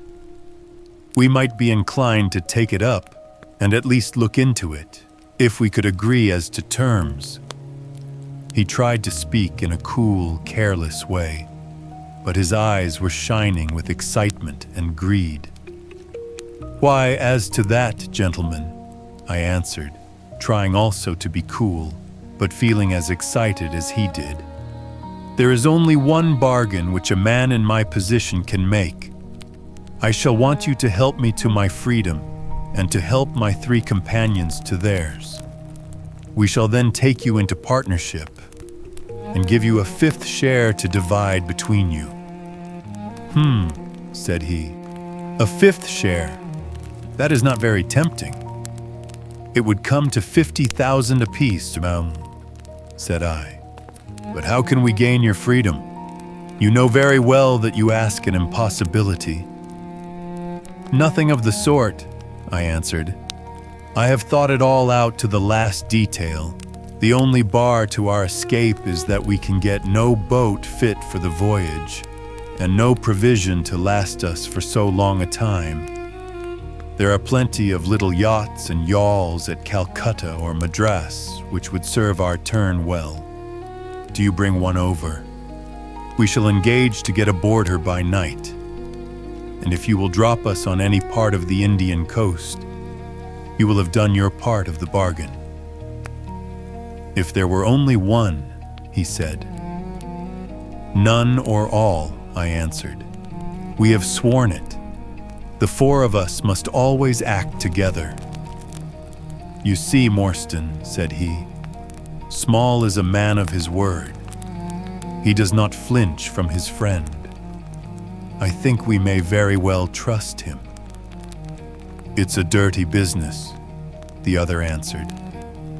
"Yet, as you say, the money would save our commissions handsomely." "Well, Small," said the Major, "we must, I suppose, try and meet you. We must first, of course, test the truth of your story. Tell me where the box is hid, and I shall get leave of absence and go back to India in the monthly relief boat to inquire into the affair." "Not so fast," said I, growing colder as he got hot. "I must have the consent of my 3 comrades. I tell you that it is 4 or none with us." "Nonsense!" he broke in. "What have 3 black fellows to do with our agreement?" "Black or blue," said I. "They are in with me, and we all go together." Well, the matter ended by a second meeting, at which Muhammad Singh, Abdullah Khan, and Dost Akbar were all present. We talked the matter over again, and at last we came to an arrangement. We were to provide both the officers with charts of the part of the Agra fort, and mark the place in the wall where the treasure was hid. Major Sholto was to go to India to test our story. If he found the box, he was to leave it there, to send out a small yacht, provisioned for a voyage, which was to lie off Rutland Island, and to which we were to make our way, and finally to return to his duties. Captain Morstan was then to apply for leave of absence, to meet us at Agra, and there we were to have a final division of the treasure, he taking the Major's share as well as his own. All this we sealed by the most solemn oaths that the mind could think or the lips utter. I sat up all night with paper and ink, and by the morning I had the 2 charts all ready, signed with the sign of 4, that is, of Abdullah, Akbar, Muhammad, and myself. Well, gentlemen, I weary you with my long story, and I know that my friend Mr. Jones is impatient to get me safely stowed in Choki. I'll make it as short as I can. The villain Sholto went off to India, but he never came back again. Captain Morstan showed me his name among a list of passengers in one of the mailboats very shortly afterwards. His uncle had died, leaving him a fortune, and he had left the army. Yet he could stoop to treat 5 men as he had treated us. Morstan went over to Agra shortly afterwards, and found, as we expected, that the treasure was indeed gone. The scoundrel had stolen it all, without carrying out one of the conditions on which we had sold him the secret. From that day, I lived only for vengeance. I thought of it by day, and I nursed it by night. It became an overpowering, absorbing passion with me. I cared nothing for the law, nothing for the gallows. To escape, to track down Sholto, to have my hand upon his throat, that was my one thought. Even the Agra treasure had come to be a smaller thing in my mind than the slaying of Sholto. Well, I have set my mind on many things in this life, and never one which I did not carry out. But it was weary years before my time came. I have told you that I had picked up something of medicine. One day, when Dr. Somerton was down with a fever a little, Andaman Islander was picked up by a convict gang in the woods. He was sick to death and had gone to a lonely place to die. I took him in hand, though he was as venomous as a young snake, and after a couple of months, I got him all right and able to walk. He took a kind of fancy to me then, and would hardly go back to his woods, but was always hanging about my hut. I learned a little of his lingo from him, and this made him all the fonder of me. Tonga, for that was his name, was a fine boatman, and owned a big, roomy canoe of his own. When I found that he was devoted to me and would do anything to serve me, I saw my chance of escape. I talked it over with him.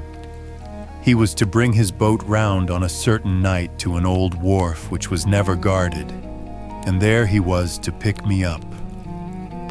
I gave him directions to have several gourds of water and a lot of yams, coconuts, and sweet potatoes.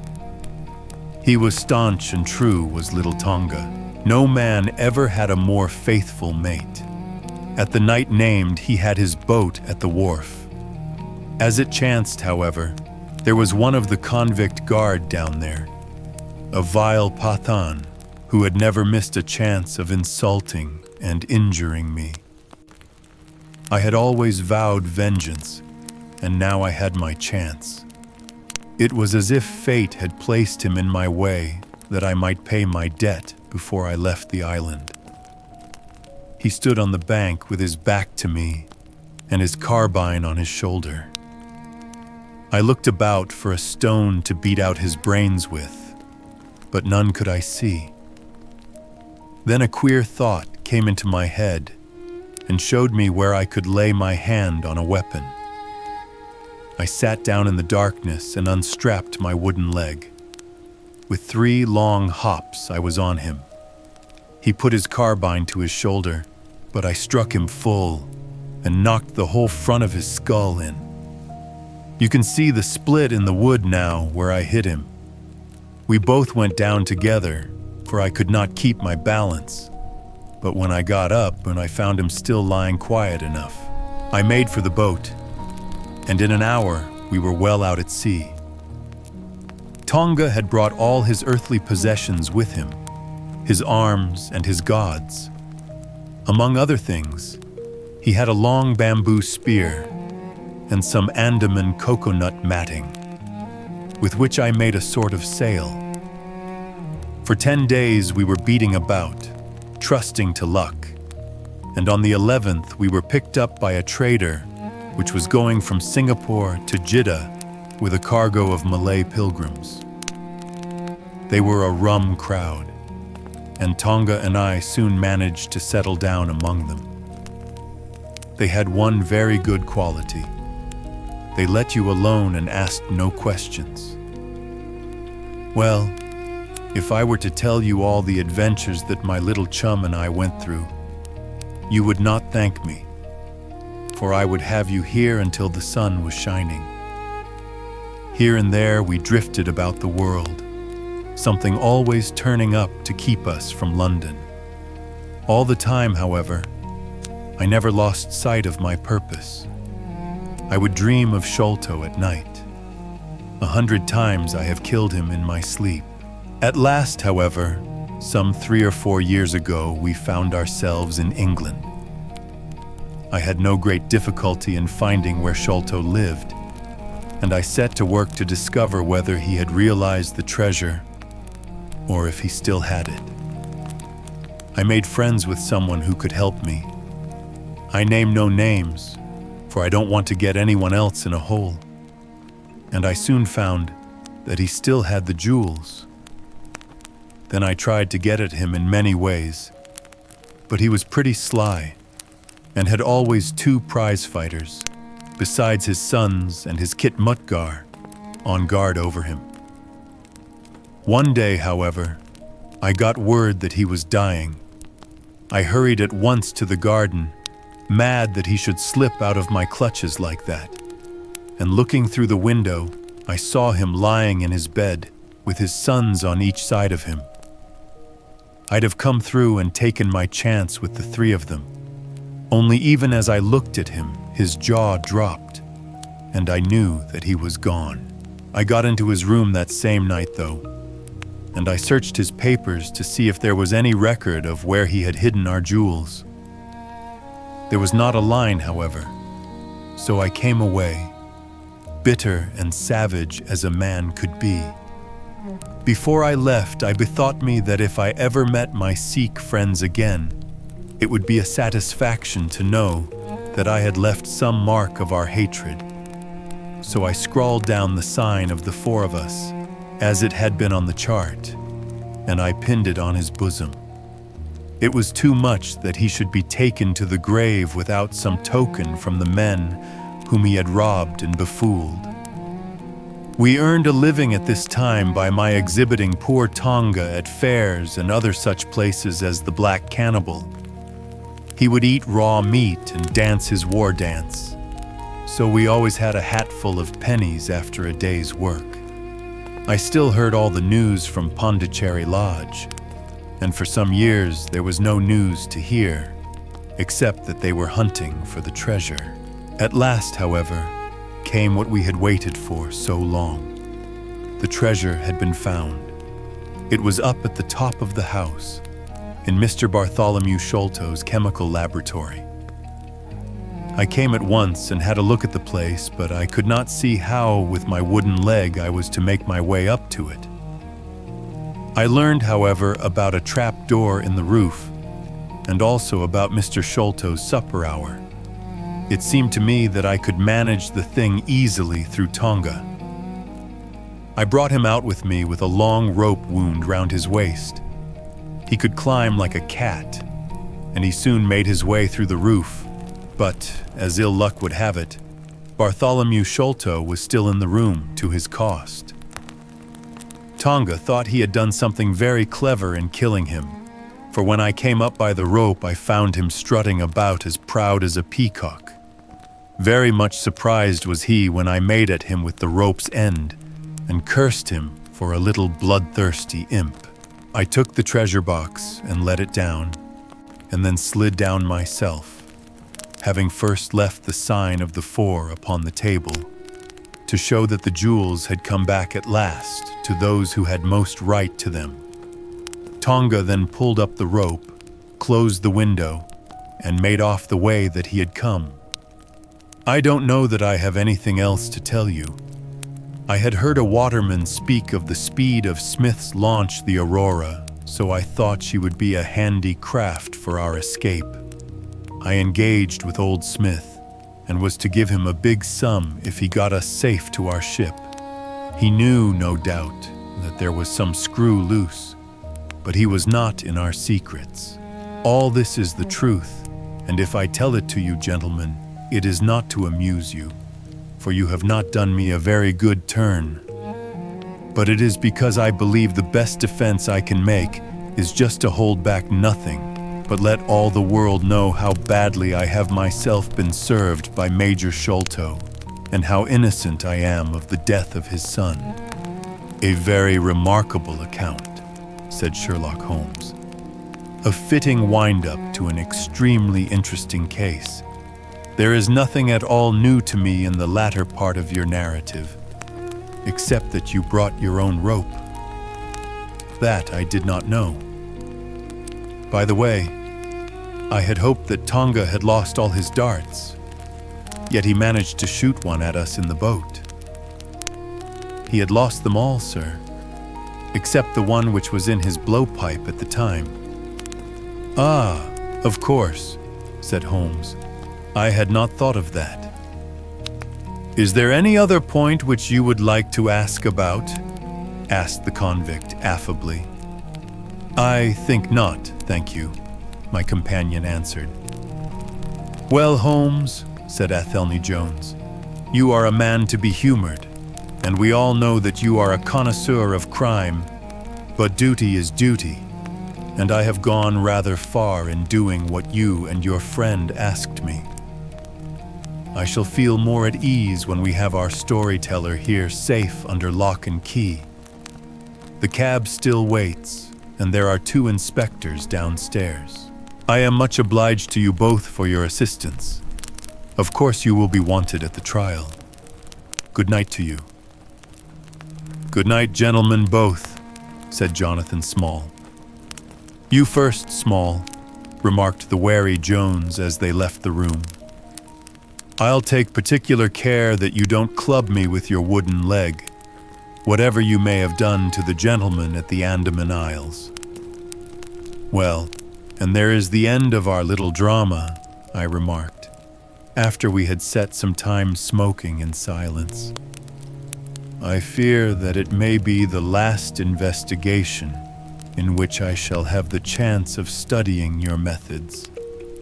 Miss Morstan has done me the honor to accept me as a husband in perspective. He gave a most dismal groan. I feared as much, said he. I really cannot congratulate you. I was a little hurt. Have you any reason to be dissatisfied with my choice? I asked. Not at all. I think she is one of the most charming young ladies I ever met, and might have been most useful in such work as we have been doing. She had a decided genius that way. Witness the way in which she preserved that Agra plan from all the other papers of her father. But love is an emotional thing, and whatever is emotional is opposed to that true cold reason which I place above all things. I should never marry myself, lest I bias my judgment.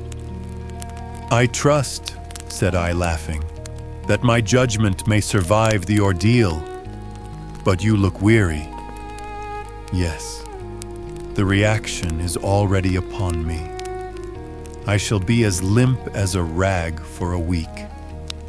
Strange, said I, how terms of what in another man I should call laziness alternate with your fits of splendid energy and vigor. Yes, he answered. There are in me the makings of a very fine loafer, and also of a pretty spry sort of fellow. I often think of those lines of old Goethe. Schade, dass die Natur nur einen Mensch aus dir schuf, denn zum würdigen Mann war und zum Schelmen der Stoff. By the way, apropos of this Norwood business, you see that they had, as I surmised, a confederate in the house, who could be none other than Lal Rao, the butler. So Jones actually has the undivided honor of having caught one fish in his great haul. The division seems rather unfair, I remarked. You have done all the work in this business. I get a wife out of it. Jones gets the credit. Pray, what remains for you? For me, said Sherlock Holmes, there still remains the cocaine bottle, and he stretched his long white hand up for it.